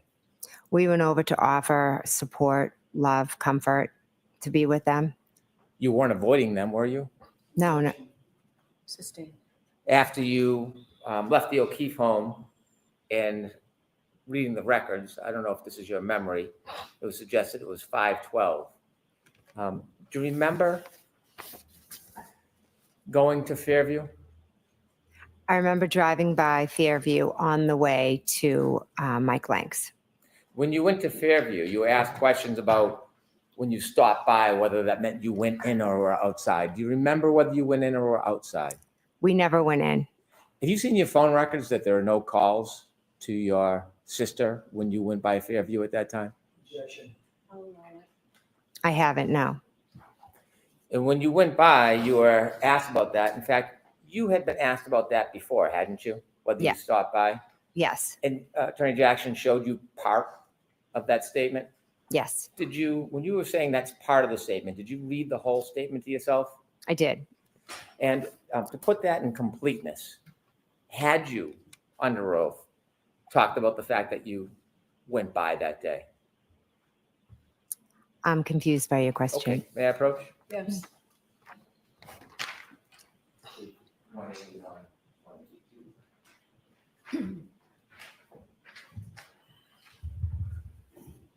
Thank you. You were shown page 181 and then 182? Yes, And so when you were asked about that before, had you in fact offered under oath that you did go by Fairview? Yes. When you stopped by Fairview, according to the questions you were asked, or the records you were asked to read, it was 4 minutes you stopped by Fairview. Does that sound like your memory? No, I know we drove by, slowed down, and we were looking outside. Why did you want to go back to the very scene that you had seen that morning? I think Carrie and I I'm not really sure. I think we just drove down and All right, so your answer is not really sure. okay. Next question. And then according to the records that were read to you, you went to Detective Lang's house Yes. and you were at that address for about 40 minutes, 50 minutes? Yes. You were read or shown certain text messages between you and some of your family. Yes. Was that a complete listing of the text messages in order that were on your phone? I had a lot of text messages with them on my phone. Yes. Were some missing from what you were shown? I'm not sure. Okay. You were asked about your state of mind. I'm going to ask you about some of those text messages in a minute. Mhm. You were asked about calls and text messages to John O'Keefe. Yes.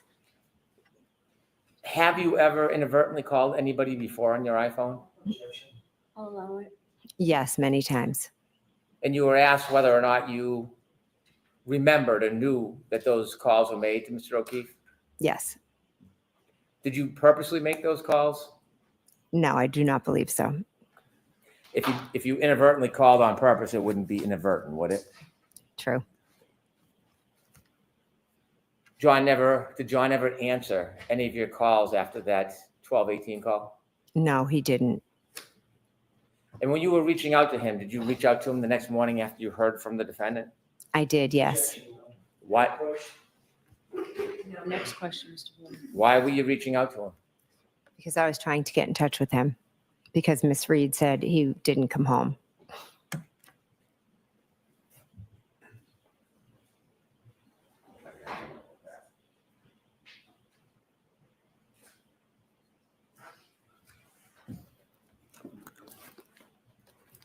You were asked about your state of mind over the next couple days.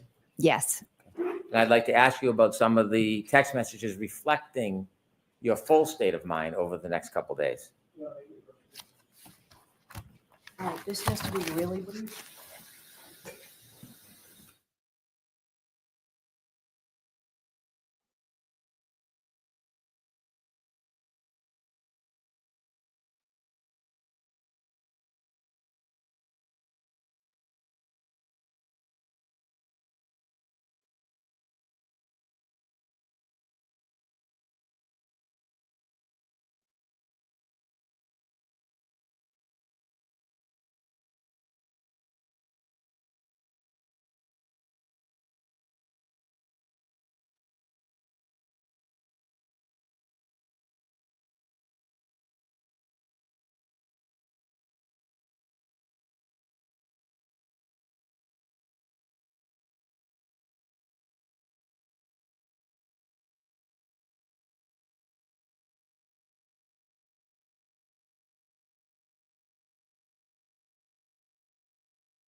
All right, jurors, you're about to hear some evidence. And remember, I told you this morning that before you consider any electronic communication in your deliberations, you must first find that it is more likely true than not that the person who authored or created or sent, transmitted this communication was in fact the person alleged to have done so. If you do not find it is more likely true than not that the person alleged to have transmitted, created these messages, then you may not consider the electronic communication in deciding this case. And remember, what you're about to hear, you're not to use for the truth of the statement. It goes simply to the state of mind of Ms. McCabe at the time of the message. All right. Go ahead, Mr. Brennan. Thank you. May I approach with a copy for the witness? Yes. Thank you. Jeez.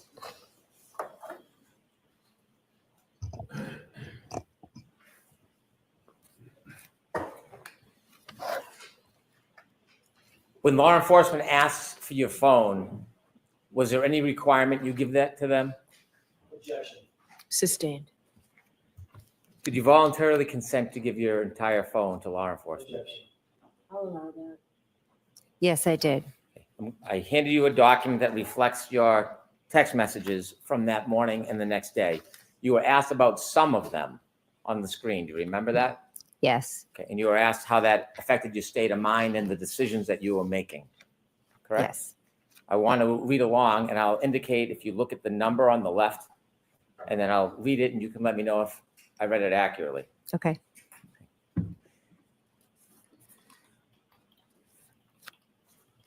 Starting at number 17, there's a phone call saying, please answer. Who are you calling?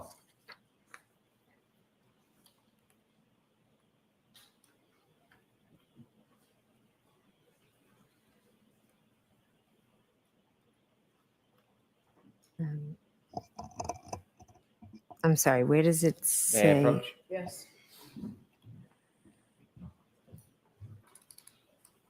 Oh, that's the number right This there. would be the number. This would be the calling. This would Okay. be- Okay, so it's John O'Keefe. Okay. Thanks, sorry.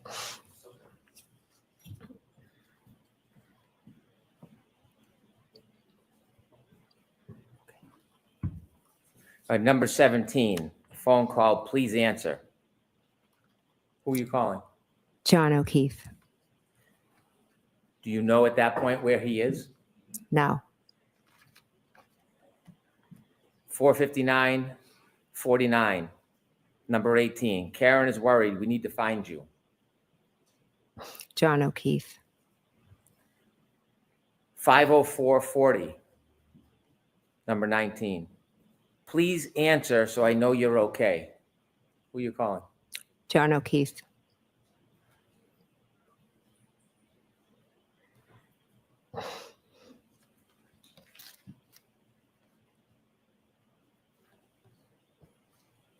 Number 26, 515-41, 129. Okay, I'm trying to call people. I will be in touch soon. Do you know who you're calling? Don't recognize the number. What are you thinking at this point? I'm trying to find people. I'm trying to call people so that I can try to find John.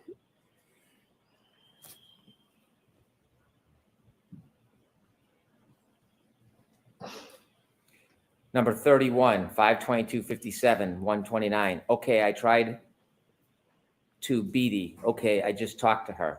What are you referring to?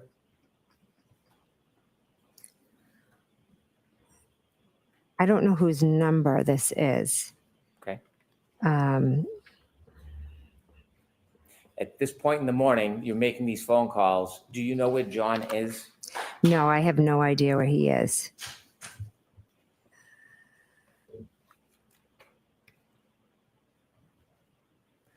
Turn to number 48, 129-22 at 8:44. You're texting any update. What is your state of mind? Which number is this? Number 48. 48.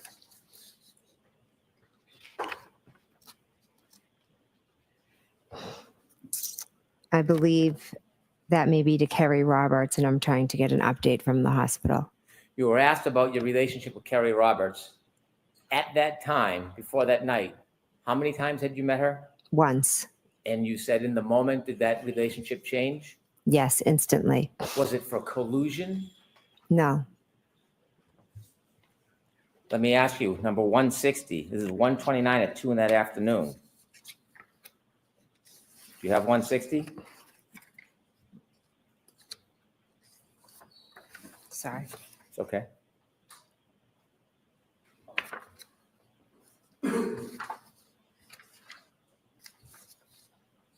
Okay, I'm here. 160. Do you see that? Mm-hmm. Okay. I can't stop seeing him in the snow. Jen, this is awful. Who's that from? Kerry. Is your state of mind collusion? No. I'll allow it. Don't ask it again, please, Mr. Mayor. 168.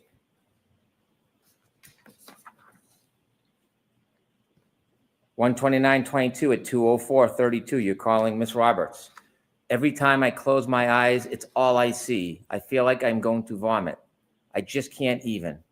I know how close you two were. Can't imagine how hard the situation is for you. Does this reflect your state of mind that day? Yeah. I'll allow it. Objections noted. Next question. You need to approach on this particular text. Come to sideline. Oh, sorry.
Yeah, approach your Yes.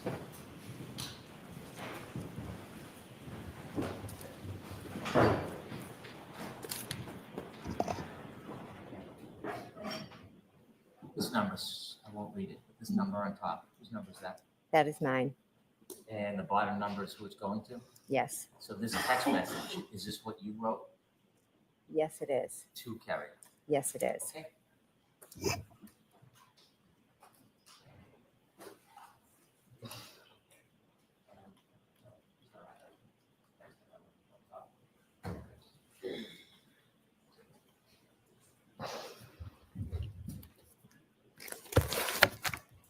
I won't read that last text message again. However, it is correct that text message was from you to Ms. Roberts, number 168. Yes, it was.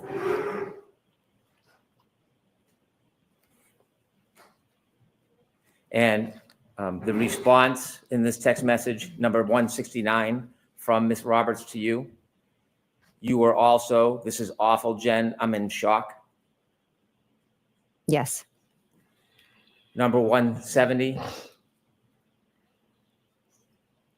And this one is from Ms. Roberts to you, 129.22 at 2:05:45. I literally am having wine. I don't know what to do. Calm down. Yes. 171 at 2:06:35 on 129.22 from you to Ms. Roberts. I know I am definitely in shock and it keeps hitting me. I just feel so sick. Is that accurate?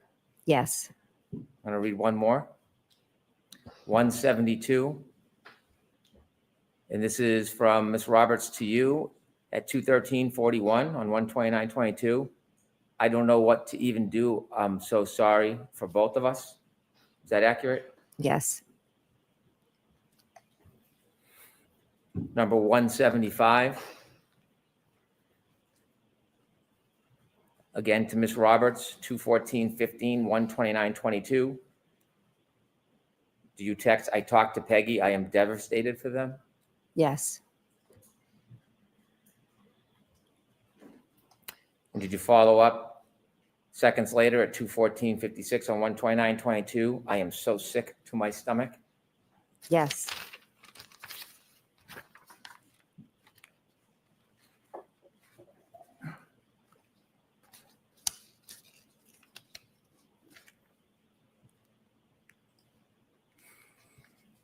That day, did you have to speak to your children about what happened?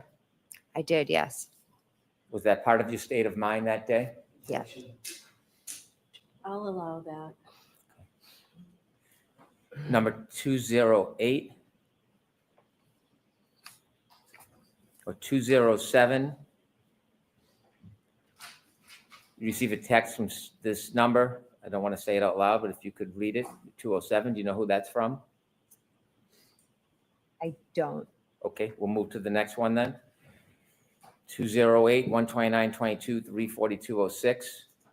I've never felt so sick. Is that accurate? Yes.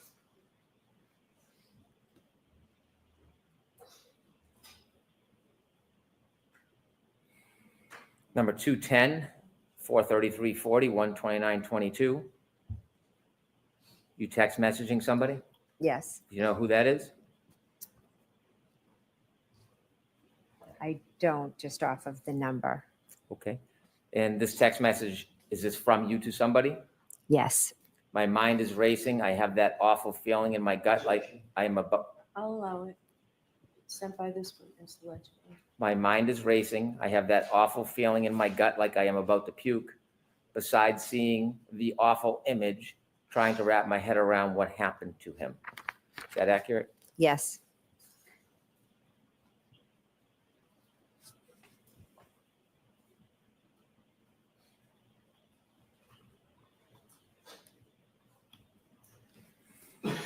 $213. This is on 1/29/22 at 4/38/20. Do you know who was texting you? Yes. Who? My friend. Once things settle, you need to talk to someone and process the trauma. And then 214, you respond, 1/29/22, 4/40/38. I have been shaking since this AM. I feel so sick. Everything started to be a blur and all run into each other. Yes. And this is at 4/40/38 at 1/29/22. Yes. And during that day, you've spoken to law enforcement Yes. and the days that follow. Yes.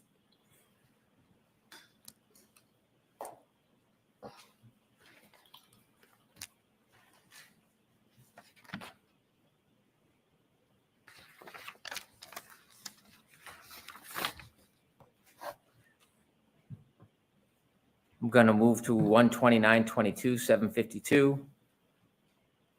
If you look at number 289, please.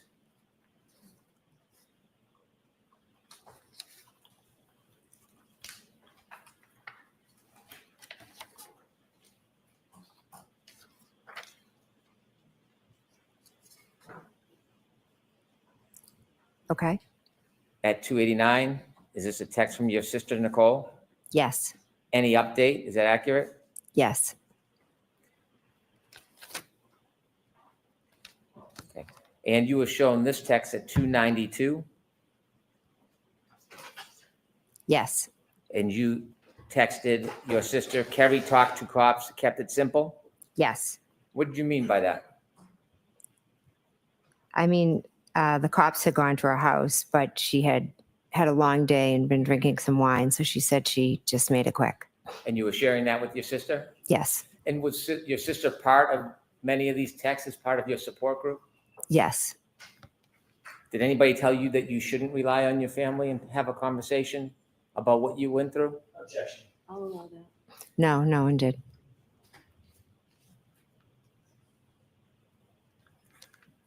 And during that text time, the one I just read to you, was at 7:54:38. If you turn to 296, 129:22 at 7:56:50. Did your sister text you, okay, try get some sleep, talk tomorrow? Yes. And did you text back at 7:57? Yes, but don't feel pressure. Yes. And the next one, 298 at 7:57:07. Was your sister asking you for any updates? Yes. And at 7:57:13, did she text you, I love you, don't beat yourself up, you did the best you could? Yes.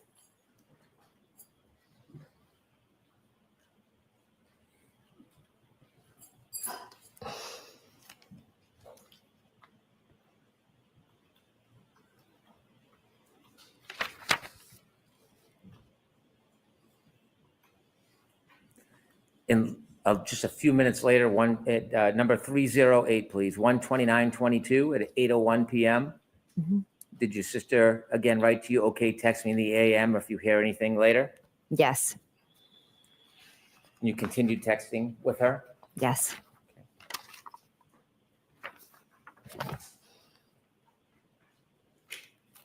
You were asked about timeline? Yes. If you turn to number 761, please.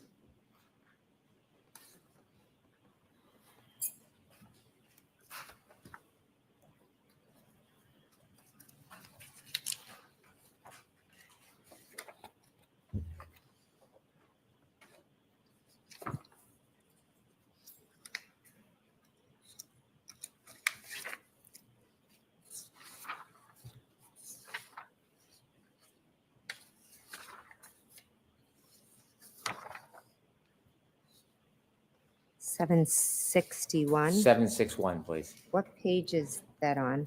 248. I'm missing page 248. You don't have a 2-page 48? No, it stops at 212 and picks up at 253. Yes, yeah, the witness, Your Honor. Yes.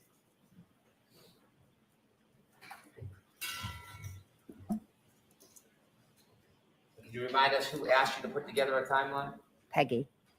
Peggy. Mhm. Okay. Yes. 2 days later, January 31st, 2022, and this is at 10:26:29 a.m. Are you texting Ms. Roberts? I am. I have spent the AM trying to process that he is really gone and try to piece together all the events. Is that part of the process of the timeline? Yes.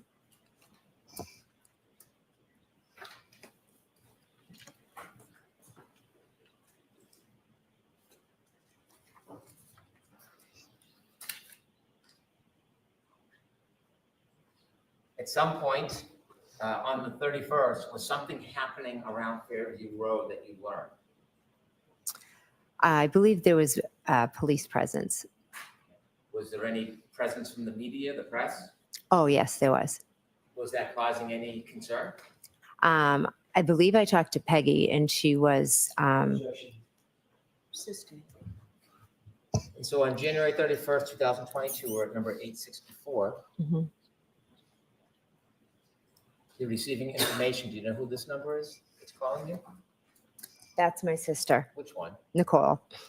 And she's texting you, news people came by and knocked on the door again. They're all leaving now, Peggy and them left about 15 minutes ago. Yes. And then at 1:18 seconds on 1:32:22, you text back, did you answer the door?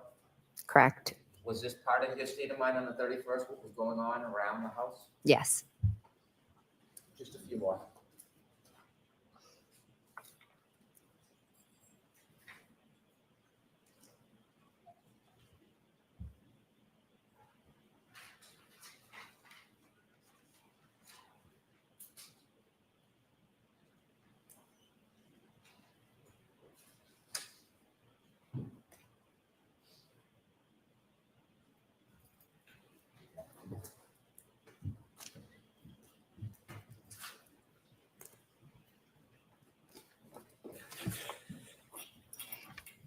in trying to recount for people who asked you that morning and over the next couple days,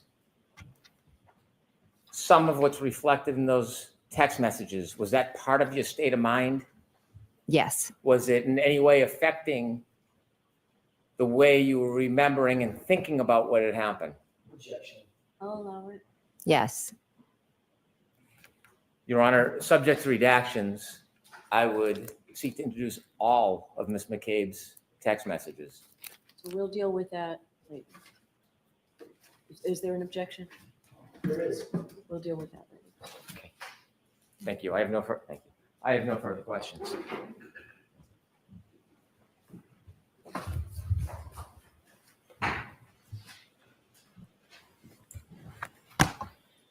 Ms. McCabe, a couple of follow-up questions. You indicated on redirect examination that there were no sirens that you heard that morning with the approach of the first responders. Is that right? I don't believe there was. But they did have their lights on.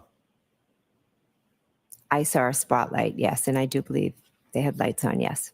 Flashing red and blue lights or red lights, some combination thereof, correct? Correct. That was cruisers, police cruisers, correct? Yes. There were fire SUVs, in other words, a captain of a fire department. Possibly. There were fire trucks and fire engines. You know the difference? No. Fire engine, big one with a ladder on it. Yes. There's an ambulance, correct? Yes. And all of them had their emergency lights on. Most likely, yes. All of them had their motors running. I'm not sure if they were all running. They could have been, yes. Certainly, you would agree that there was a cacophony of diesel engines and gasoline engines and internal combustion engines that were running right outside of 34 Fairview, although no sirens, correct? I wouldn't exactly say right outside of 34 Fairview. I'd say there were some right outside of 34 Fairview, but the first vehicle pulled up kind of right just on the right end, and most of the vehicles with the lights on were to the left. So they were actually more in front of 32 Fairview. But there were vehicles. There was Miss Roberts' vehicle, and then I believe another vehicle pulled up. I think I remember from seeing the dash cam. And Sarah's cruiser, correct? Yes. And Mulaney's cruiser, just on the other side of Gary Roberts' vehicle, correct? Yes, I don't believe lights were on. His lights were on. And there was an ambulance just to the left and behind Sarah's vehicle, correct? Yes, which would have been in front of 32 Fairview. Lights on that as well? Yes. All facing in the direction of 34 Fairview, correct? Facing, but out front of 32. So is there a reason that you're so resistant to admit that there was a cacophony of sound and noise outside of 34 Fairview? No. Okay, so there was, correct?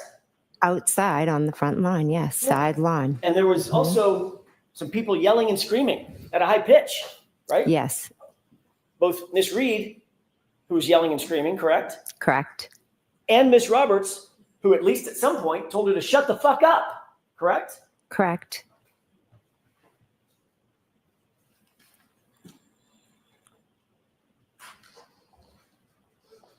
You were asked about the stop at 34 Fairview on the way to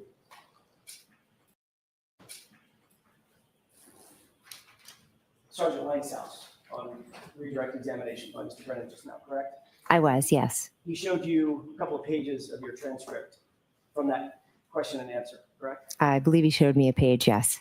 And you noted that this was a question and answer from a hearing last year in this courtroom? Yes. And you admitted that you stopped, but actually, let me rephrase that. You were confronted with the fact that you stopped at 34 Fairview on the way to Officer Lang's house, Sergeant Lang's house, by me on cross-examination, correct? Yes, you asked me. You also indicated that you have never refused to speak to the police, any law enforcement officer in this case, correct? I've spoken when but asked to, yes. But in point of fact, when you were approached by the two law enforcement agents who were not connected to Massachusetts State Police or to Canton PD, you suspended that interview and refused to answer further questions, correct? I welcomed them in my house, sat with them, and then I stopped. And then I met with them a few times after, and I answered all their questions that they asked. I helped clear up some misconceptions that they had been told. And as you know, I know they're no longer investigating. So I think I helped them well. And you're obviously well aware that in that first interview, you stopped the interview cold and refused to answer further questions, correct? I said, I'm going to stop and I'm going to seek some counsel. Yes.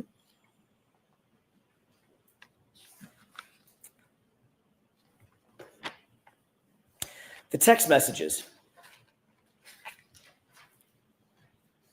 You just read a series of text messages that Mr. Brennan actually read for you and you agreed with, correct? Correct. Were any of the text messages that you just read in the group chat that I showed you in cross-examination? I don't believe so. I don't believe so. And that group chat included you, Brian Albert, Nicole Albert, and Matt McCabe, correct? Correct. And that was a private chat among the four of you. Is that right? That's just a chat with them. Yes. You read some text messages to and from Carrie Roberts, correct? Yes. You had just met Carrie Roberts. Isn't that right? Yes. She's not a McCabe. Is that right? Correct. She's not an Albert, correct? Correct. You even read some text messages with your minor children, correct? Just now? Yeah. I don't believe any with my children. Mr. Brennan asked you about a couple of text messages, or at least one text message with your children, didn't he? No, he didn't. Objection. She can answer that question. Is that what happened? Did I misunderstand? No, I honestly didn't read anything from my children. I think one, I said a friend, another time I didn't know who it was, but I do know my children's phone numbers, and no, it was none of my kids. Obviously, the kids are not on that group chat, that private group chat that we went over, correct? Oh, yes, correct. They're not. Well, let's talk about those unidentified numbers. You said this is a number I don't recognize, and Mr. Brennan read to you a text to that person, correct? Yes. Whoever that is, that person's not a McCabe, correct? They're not correct. And that person's not an Albert. They could be. Again, it could have been Christelle, but Julie, I don't. One of the numbers I didn't recognize because I have everybody in my phone with the name, so I don't recognize every number. And that person certainly was not in that group chat with you, Brian Albert, Nicole Albert, and Matt McCabe, correct? Correct. And then there was a friend. You said this is a friend, and I don't need you to identify the friend. But whoever this unidentified friend is, that friend is not a McCabe and is not an Albert, correct? Correct. And that friend was also not in that group chat that we went over in cross-examination. Is that right? Correct. These are all people outside of that group, among whom you engaged in the chat that we saw, correct? Correct. And that includes Carrie Roberts. She was not included in that group chat where you talked about the case and talked about what she was and wasn't doing with law enforcement, right? Correct. It was just my sister, my brother-in-law, and husband. Yeah, just a moment, Your Honor. Okay.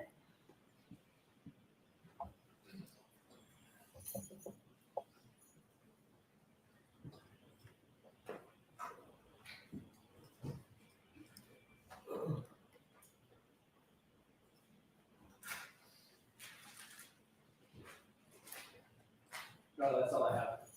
All right. Ms. McCabe, you are all set. Thank you very much. Thank you.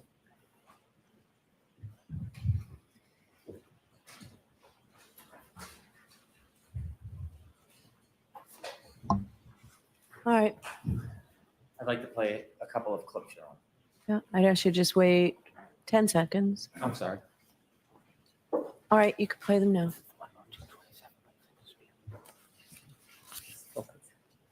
May I proceed? Yes. I'd like to play clip 12, please.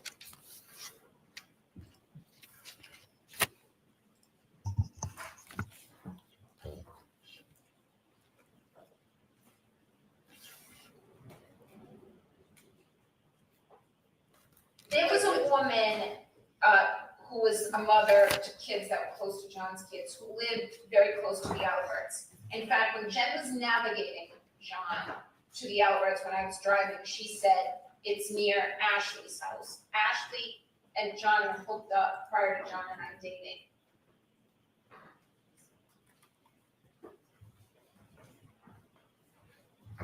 There was a woman. Hold on before you play it We've again. already played that one. We don't need to play it again. Okay. 12A, please.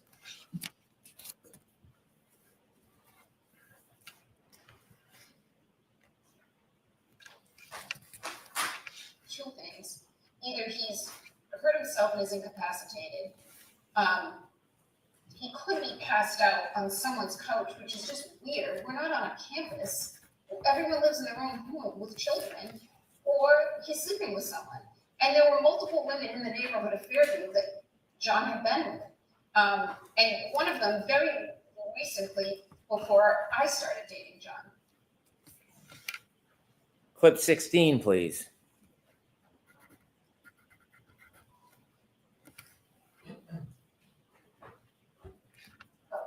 We'll backtrack later. Let's start at 34 Fairview. So agree with. I'm with Jen McCabe and Carrie Roberts, and Carrie Roberts is Ford Explorer. And I'm in the back, leaning over the front two seats. Carrie's driving and Jen's in the passenger seat. And I describe this to everyone, so you've probably heard this before, but John looked like a buffalo on the prairie. It was just a lawn and a heat that it wasn't a bush or a hydrant or a dog. It was a weird shaped lump at that time in those elements. And I was looking to find him on the side of the road. I was expecting I'd find him. And the fear of what I was going to see is the worst feeling I've ever experienced. The anticipation of what is awaiting me was as extreme a feeling. I wouldn't say it was as extreme a feeling as the grief of realizing what happened to him. And finally, clip 17, please.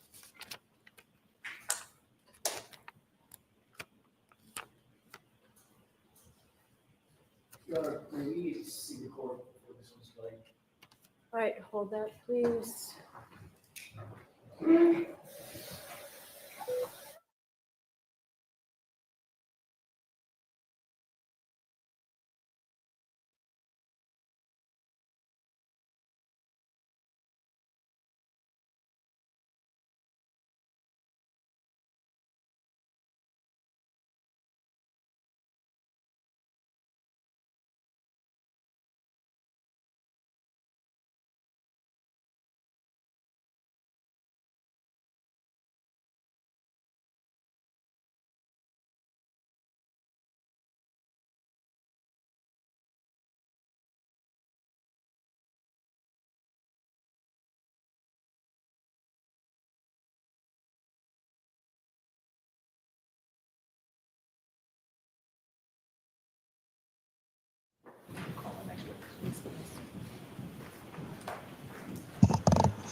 I'll call Ms. Hannah Knowles to the stand.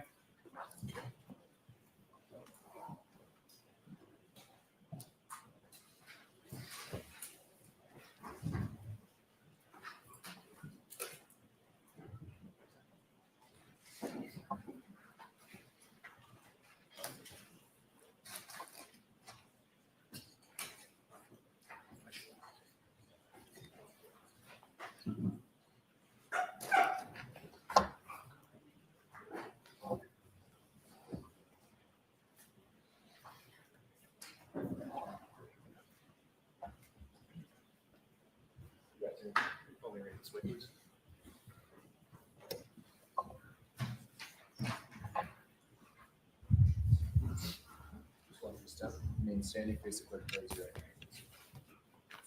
Do you solemnly swear that the testimony you shall give to the court and the jury in the matter now pending shall be the truth, the whole truth, and nothing but the truth, so help you God?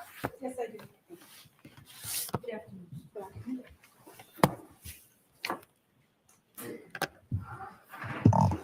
All right, Mr. Lally, whenever you're ready. Thank you, Your Honor. Good afternoon, ma'am. Good afternoon. Could you please introduce yourself to the jury and spell your last name for the court? Certainly. My name is Hannah Knowles. My last name is spelled Knowles. And what is your occupation? I'm a forensic scientist at the Massachusetts State Police Crime Lab. And prior to working at the lab, where did you go to school? I have a Bachelor of Science from Simmons University in Boston and a Master's of Science in Forensic Science from the George Washington University. And how long have you worked at the State Police Lab? Since October of 2006. And in what capacity do you work there now? I'm currently a Forensic Scientist 4 in the Toxicology Unit. Now, when you joined the State Police Lab, what was your position and title that you were initially hired for? Was initially hired as a Chemist 1 in the Drug Identification or Narcotics Unit. After about a year in that position, I was promoted to a Chemist 2 position. After about a year, there was a position available in the Toxicology Unit, so I applied for that available position, transferred to the Tox Unit in about August of 2007. And have been in the Toxicology Unit ever since. And Ms. Knowles, briefly, if you could describe sort of what is the difference between a Chemist 1 and a Chemist 2? At the time, the job series for folks that worked at the crime lab was the Chemist series. A Chemist 1 was an entry-level or trainee type position where the individual was responsible for progressing through the training program, assisting with casework as they are authorized on different modules. Chemist 2 was a bench level analyst, someone who had completed training or had a significant amount of authorizations and could work on casework and worked independently from that point forward. And similarly, what is sort of the difference between a Chemist 2 and a Chemist 3? The Chemist 3 series that was in place prior to 2014 was a first level supervisory role. It was somebody who oversaw the day-to-day operations and the work of forensic scientists 1 and 2, or chemists 1 and 2. And what are your current duties and responsibilities at the State Police Lab? In 2014, those chemist classifications that I was describing got changed to forensic scientists. Forensic scientists 1, 2, 3, 4, and 5 is the series. Currently, I'm a forensic scientist 4. And so my role is overseeing training and validation for the Toxicology Unit. Is there a continuing educational component to your work at the lab? Yes, there is. And can you describe that for the jury, please? As part of our accreditation, analysts are required to participate in continuing education at least once per year as they continue to work in their role. Continuing education can consist of participating in workshops or webinars, attending conferences or meetings, or documenting ongoing literature review of new journal articles as they're published. What is proficiency testing?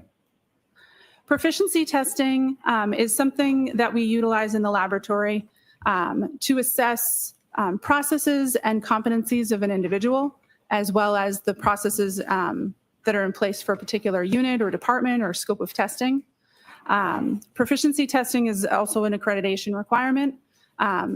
Individuals are required by our internal processes to participate in proficiency testing at least once per year as sort of an ongoing assessment.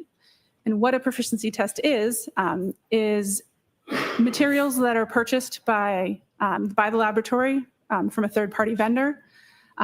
Those materials are analyzed as if they were casework, but there are expected results or known results for those samples. Once the laboratory processes those samples, just like their casework, we submit the results to the external vendor that we purchase the materials from. The results are compared to the expected results, and we have to have our results meet those expected results in order for the proficiency test to be considered successful. Now, over the course of your years at the lab, have you undergone proficiency testing? Yes, I have. And have you passed each of those respective proficiency tests that you've taken? To the best of my knowledge, yes. Now, is the State Police Lab accredited? Yes, it is. And by whom? The Massachusetts State Police Crime Lab is currently accredited by the American National Standards Institute National Accreditation Board. And what does that accreditation process consist of? The accreditation process consists of on-site assessments as well as remote or virtual assessments to evaluate our policies and procedures, our personnel, our management, as well as our facilities to ensure that we are meeting established accreditation standards. The standards that we're currently accredited to is an international standard 17025 with additional requirements for forensic testing laboratories. And so there are folks that come from that organization, ANAB, that come to evaluate all of those different aspects of our processes to ensure that we are meeting the standards set out in their requirements. And the State Police Lab, in particular, the toxicology unit within that lab, is that accreditation up to date at this point? Yes, we're currently accredited to that standard. Now, just in general terms, Ms. Knowles, if you could explain to the jury, what is forensic science? Forensic science generally is the application of science to questions of law. And just again, in sort of general terms, if you could explain to the jury, what is toxicology? Toxicology generally is a study of chemicals and other substances and how they impact a living organism or a person. Now, asking a little more specifically, what is forensic toxicology? Forensic toxicology is generally looking at drugs and alcohol in the human body and how it affects the individual and applying chemistry and other disciplines to measure the concentration or determine the presence or absence of relevant substances. Are there different types of alcohol? Yes, there are. Okay. And what are those types? Generally, alcohols are a family or a group of drugs or chemicals that have a specific functional group or specific structure. The types of alcohols that are analyzed in the laboratory that I work include methanol, ethanol, and isopropanol. And what are the differences between those different types? They all have similar but slightly different structures. Methanol is a solvent. Sometimes it's called wood grain alcohol. Isopropanol is rubbing alcohol or 2-propanol, and that is typically used as a disinfectant. And ethanol is the type of alcohol that we typically are referring to when we talk about alcoholic beverages. It's what's present in those types of liquids. Now, Ms. Knowles, through your training and experience, are you familiar with a term known as a central nervous system depressant? Yes, I am. And can you explain that term to the jury? Sure. A central nervous system depressant is a drug or a substance that works to slow down the reactions of nerves in your body. It makes nerve cells slower or less likely to respond to stimulus. Now, is alcohol a central nervous system depressant? Yes, it is. And how would that central nervous system depressant affect the human body? The effects depend on the concentration or the amount that's present in the body. Effects range, depending on that concentration, from slowing reaction time, reducing heart rate or respiration rate in an individual. That slower respiration rate can also result in drowsiness or unconsciousness. Slower reaction time and more limited muscle control can also result in outward appearances like a staggering gait or slurred speech. It can impair balance and motor coordination because nerves are responding more slowly. Alcohol can also, or ethanol specifically, can impact your brain's ability to form new memories. It can impact your body's ability to perceive and apply critical thinking. Again, all of those effects that I just described, they can be present depending on the concentration and the individual and how they're responding to that particular concentration of ethanol at any particular time. Now, how was work assigned within the state police lab, specifically within the toxicology unit? Generally, supervisors will come up with a monthly schedule or rotation where the different types of work in the unit are divided amongst authorized analysts. And then casework is assigned according to that rotation. If an individual has previously been assigned work for that case or has previously issued a report for that case, then sometimes we go off rotation and assign a case according to that previous involvement or previous report that was issued for the case.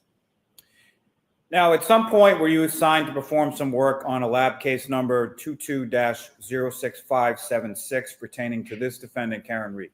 Yes, I was. And what is it that you were asked to do? I was asked to prepare a serum conversion report and a retrograde extrapolation report relative to this case. Now, how many serum conversions have you conducted during your years at the lab?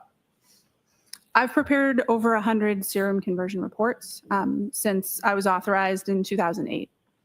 And how many retrograde analyses have you conducted during your years at the lab?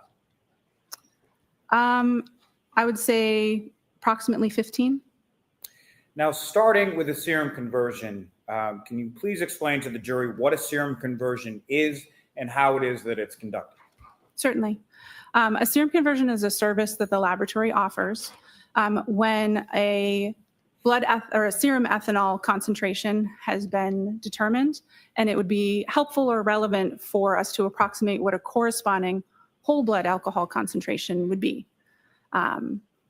When we're talking about blood alcohol concentrations or blood ethanol concentrations and serum ethanol concentrations, serum ethanol concentrations are always higher than a blood alcohol concentration. If you had a blood and a serum sample that were collected from the same person at the same time, you would always expect the serum alcohol to be between 13 and 19% higher than the whole blood. So for that reason, that difference between the two, this service that we offer can assist to approximate what a corresponding whole blood ethanol concentration would be based on testing on a serum ethanol concentration. And did you have occasion to perform a serum conversion with respect to this defendant? Yes, I did. And what materials or documents did you receive in order to perform that analysis? For the serum conversion, I referred to medical records that were provided with a request. May I approach and retrieve what's been previously marked as Exhibit 37? Yes. May I approach the witness? Yes. I'm showing you a document. You recognize that document?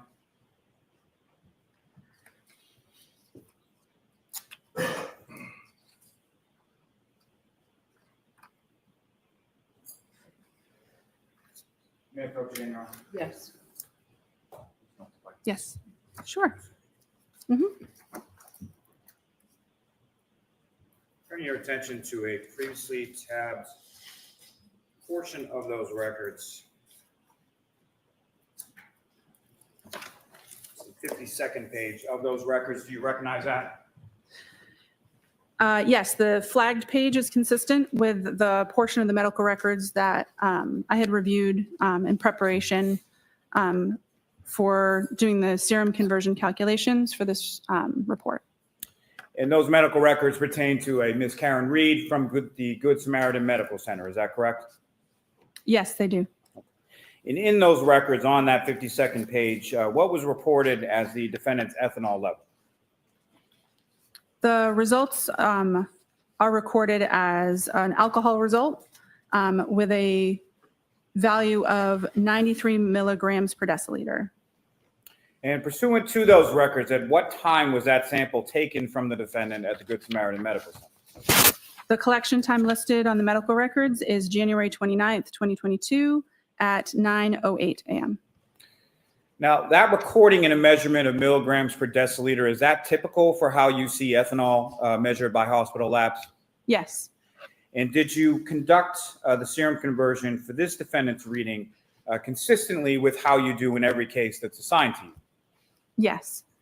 Now, please explain to the jury how you're able to convert that serum level reading to a blood alcohol concentration. So the way that the calculation is performed is kind of in two steps. So the results are listed in milligrams per deciliter, which is common in clinical testing. And to convert it to the type of units that are typically used for blood alcohol concentrations, we just divide by 1,000 to get that into the right units. So 93 milligrams per deciliter converts to 0.093 grams per cent. And then to perform the serum conversion, or to get this serum ethanol concentration into what we would estimate to be a blood alcohol concentration, we apply two conversion factors, a low and a high conversion factor, to account for the range that we see in the typical population. I'd mentioned earlier that serum is usually between 13 to 19% higher. So we divide that 0.093 by 1.13 and by 1.19 to get a low and a high blood alcohol concentration for that range. And those conversion factors that you just mentioned, where do those come from? The conversion factors come from literature where they've performed experiments similar to how I described. They have individuals that have ingested ethanol. They collect samples from them and test their whole blood and test their serum alcohol concentrations, and then compare them and see what the ratio is between them. The current ratios that are used by the laboratory, the 13 and 19%, those are also consistent with consensus body documents, or sort of industry standards that we utilize and base our protocols upon. Now, that 13 and 19%, how long have those conversion factors been in place? There was a consensus body document published in 2024. And so we adjusted the serum conversion factors that had previously been in use to those new published, or those new recommendations in September of 2024.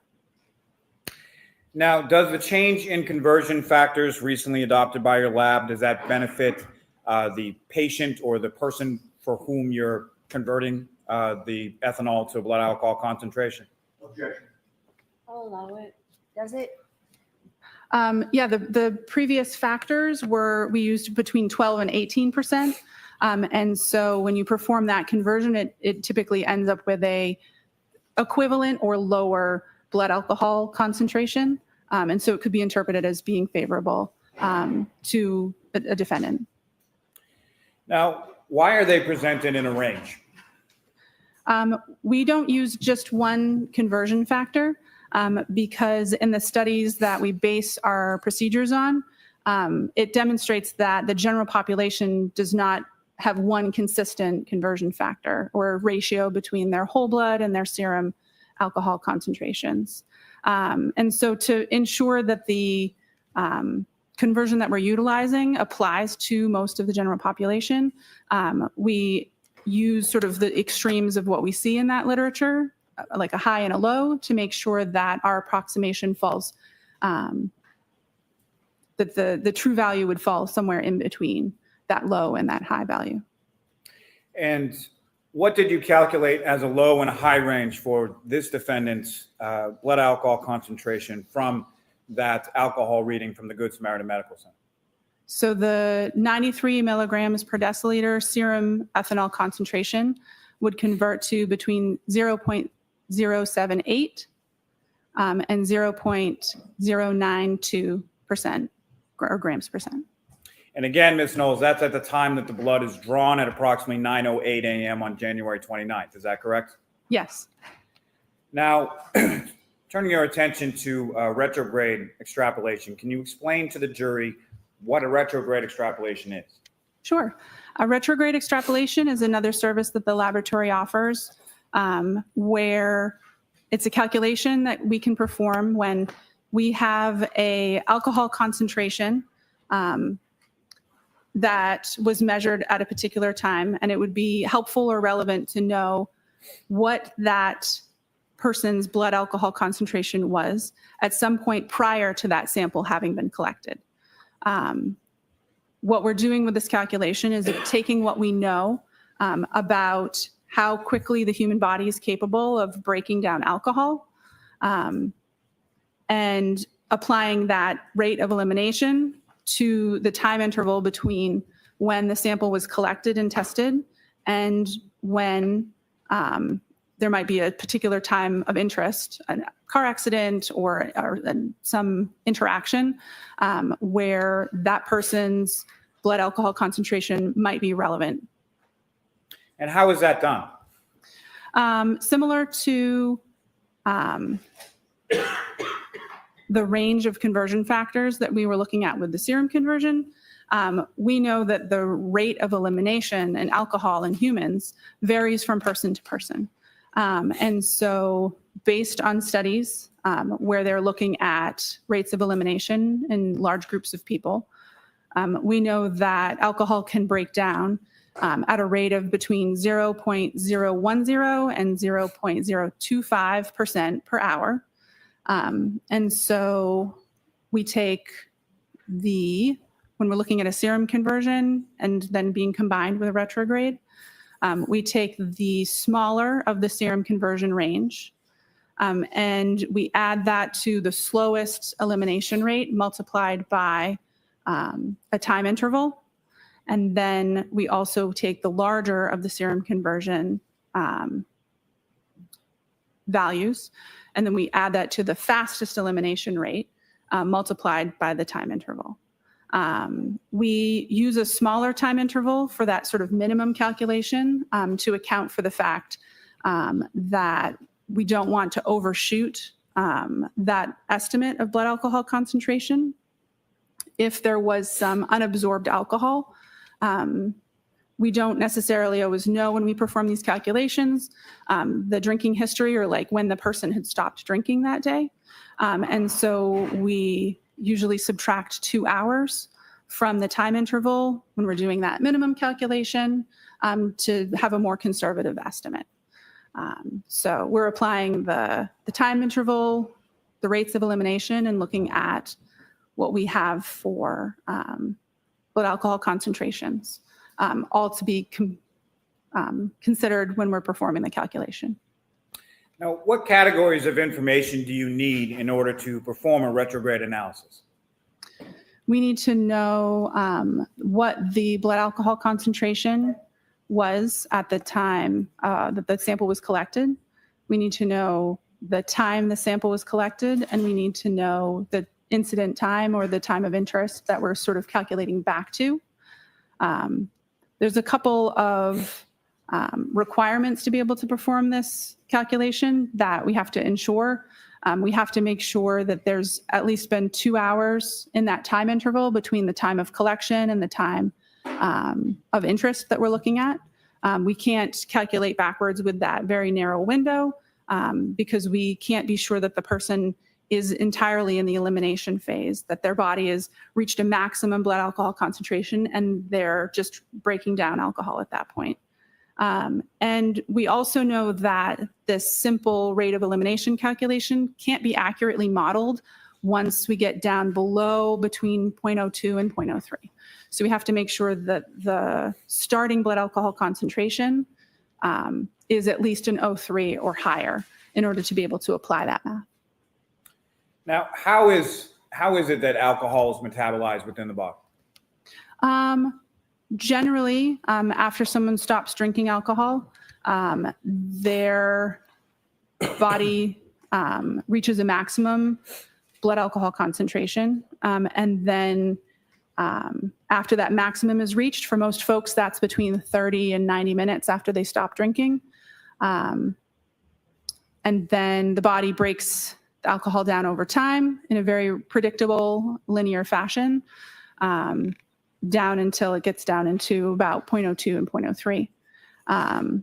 The mechanism that the body uses to metabolize, some alcohol is excreted in urine, some alcohol is evaporated and removed from the body through your breath, but the vast majority is broken down with enzymes in your body that convert the ethanol structure into water and carbon dioxide. What are the phases of metabolism for alcohol in the body? So alcohol, once it's ingested, moves through the body in a couple of different phases. One, initially, the body is absorbing alcohol. Then the alcohol is distributed throughout the body where it can have its effects. There's the metabolism phase and then elimination. Most drugs and alcohol all kind of follow that same pattern in these different phases. And so I'd mentioned elimination phase earlier. That's after you've reached a maximum blood alcohol concentration, and your body is no longer absorbing, it's fully distributed in your body, and then you're just breaking it down and your body's removing the alcohol or the ethanol from your system. Now, in a retrograde analysis, are you calculating for a single number or something else? So because we don't know an individual's particular rate of elimination, we use a maximum and a minimum, a fast and a slow elimination rate. And so our results for this calculation are always expressed in a range to ensure that that individual's actual blood alcohol concentration lies somewhere between the range that we provide. And can you please explain sort of that range and the size of it for the jury?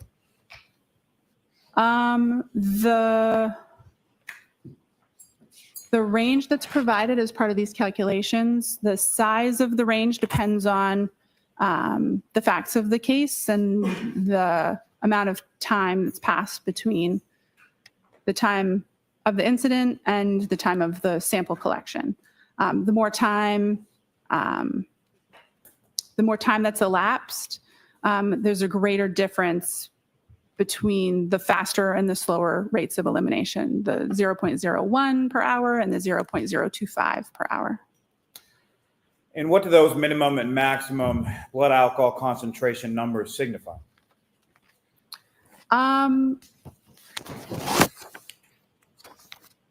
They signify the smallest and the largest concentration that could be reasonably expected based on the blood alcohol concentration and the rates of elimination that are being applied in the calculation. Now, were you able to perform a retrograde analysis from this defendant's alcohol blood testing from the Good Samaritan? Yes, I was. And similarly, did you perform that in conformity with how you performed prior retrograde extrapolation analyses in other cases? Yes, I did. And what time was utilized in your analysis as the time of vehicle operation or of incident? 12:45 a.m., January 29th, 2022. And do you know where that time came from? I believe it was the time specified in the request from the district attorney's office. And why is time of operation or time of incident important? Because the time interval that we use in the calculation depends on the starting and the ending point of that calculation. So the time of incident is important because that's what we're basing the math on. And what was the resulting minimum and maximum numbers that you calculated for the defendant's blood alcohol concentration from her blood testing reading from the Good Samaritan Medical Center? That based on the 93 milligrams per deciliter value that was obtained at Good Samaritan, that the blood alcohol concentration for that individual at 12:45 a.m. Could be between 0.14 and 0.28 grams per cent. And so you calculated the defendant's blood alcohol concentration to be between 0.14 and 0.28 at 12:45 a.m. on January 29th, 2022. Is that correct? Yes. May I approach this to retrieve, Your Honor? Yes.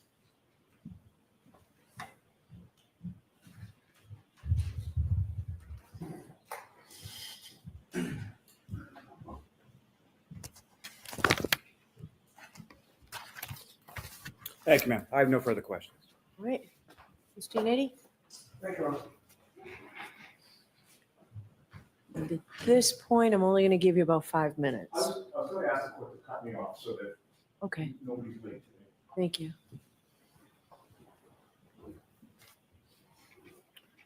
Good afternoon, ma'am. Good afternoon. The Mass State Police Crime Lab you mentioned is an accredited forensic lab, correct?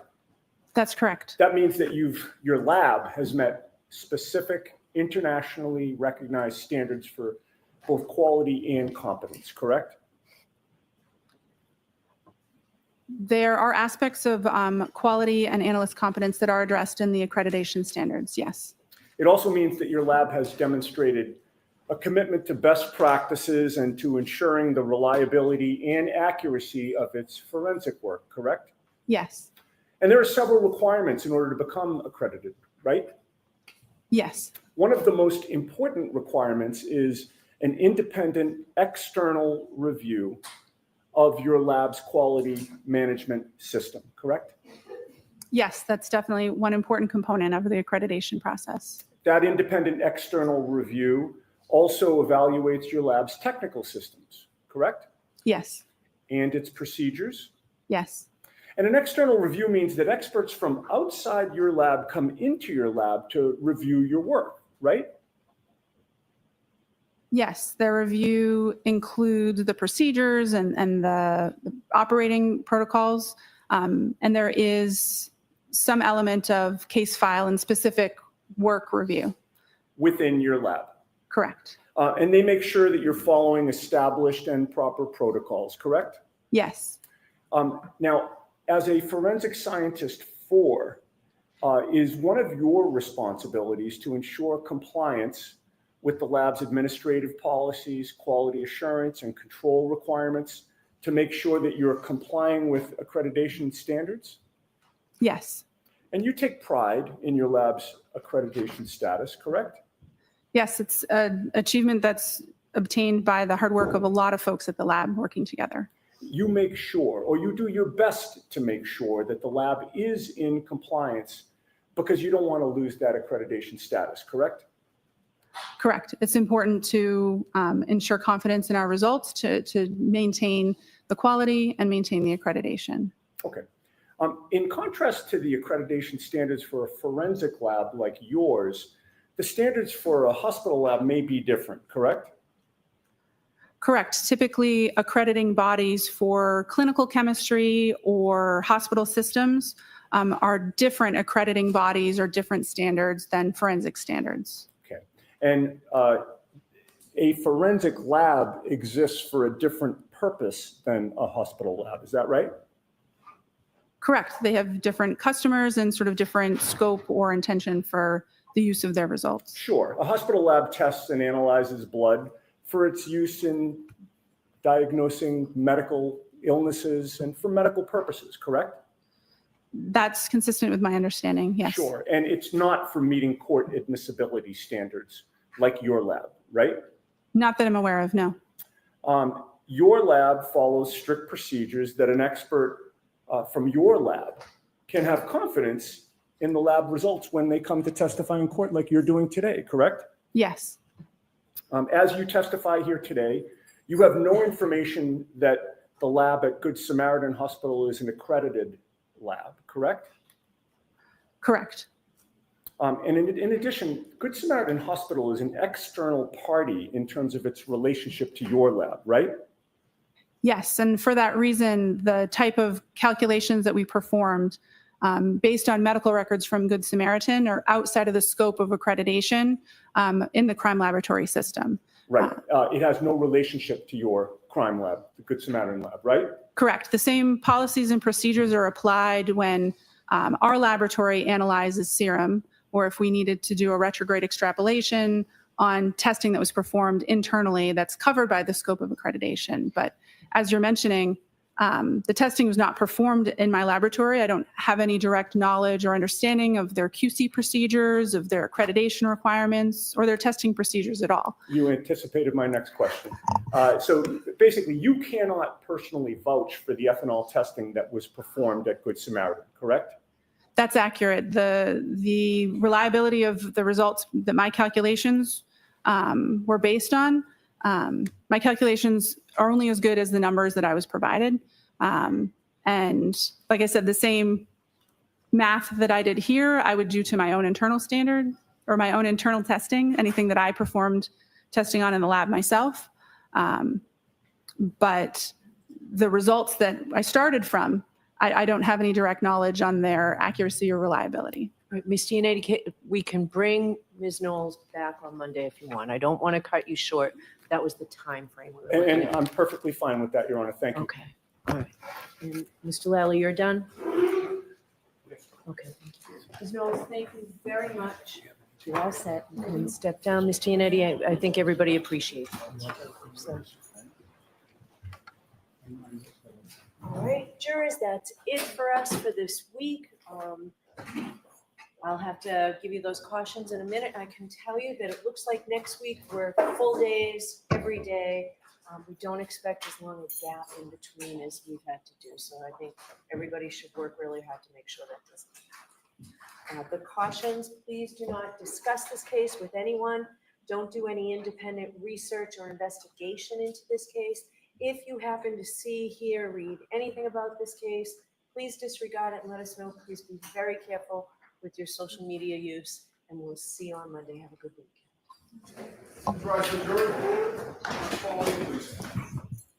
And I will see counsel at sidebar.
Were you the one manipulating Carrie into murdering her mother to spare you a possible prison sentence? No, she was manipulating me. Because it's starting to look like the opposite here. She goes down in 2 days. You're several months in, spinning the detectives around. And then, somehow, despite all your alleged deficiencies, you're able to fool the polygraph test. How'd you do that? Well, from what the questions they asked me, I answered them honestly. Okay, here's the first question. Were you present when Carrie's mother was stabbed? You said no. That's a lie. Well, I mean, at that time, when they asked me that question, I was thinking that I was in the house, yes, but I wasn't in the room. I see. So you interpreted the question so narrowly that you were able to appear to be answering honestly. Yes. That's like a mic drop moment for any criminal. You beat the polygraph. Starts to look like you're the leader, Rebecca. Starts to look like you are a shrewd operator under intense pressure that Carrie couldn't endure.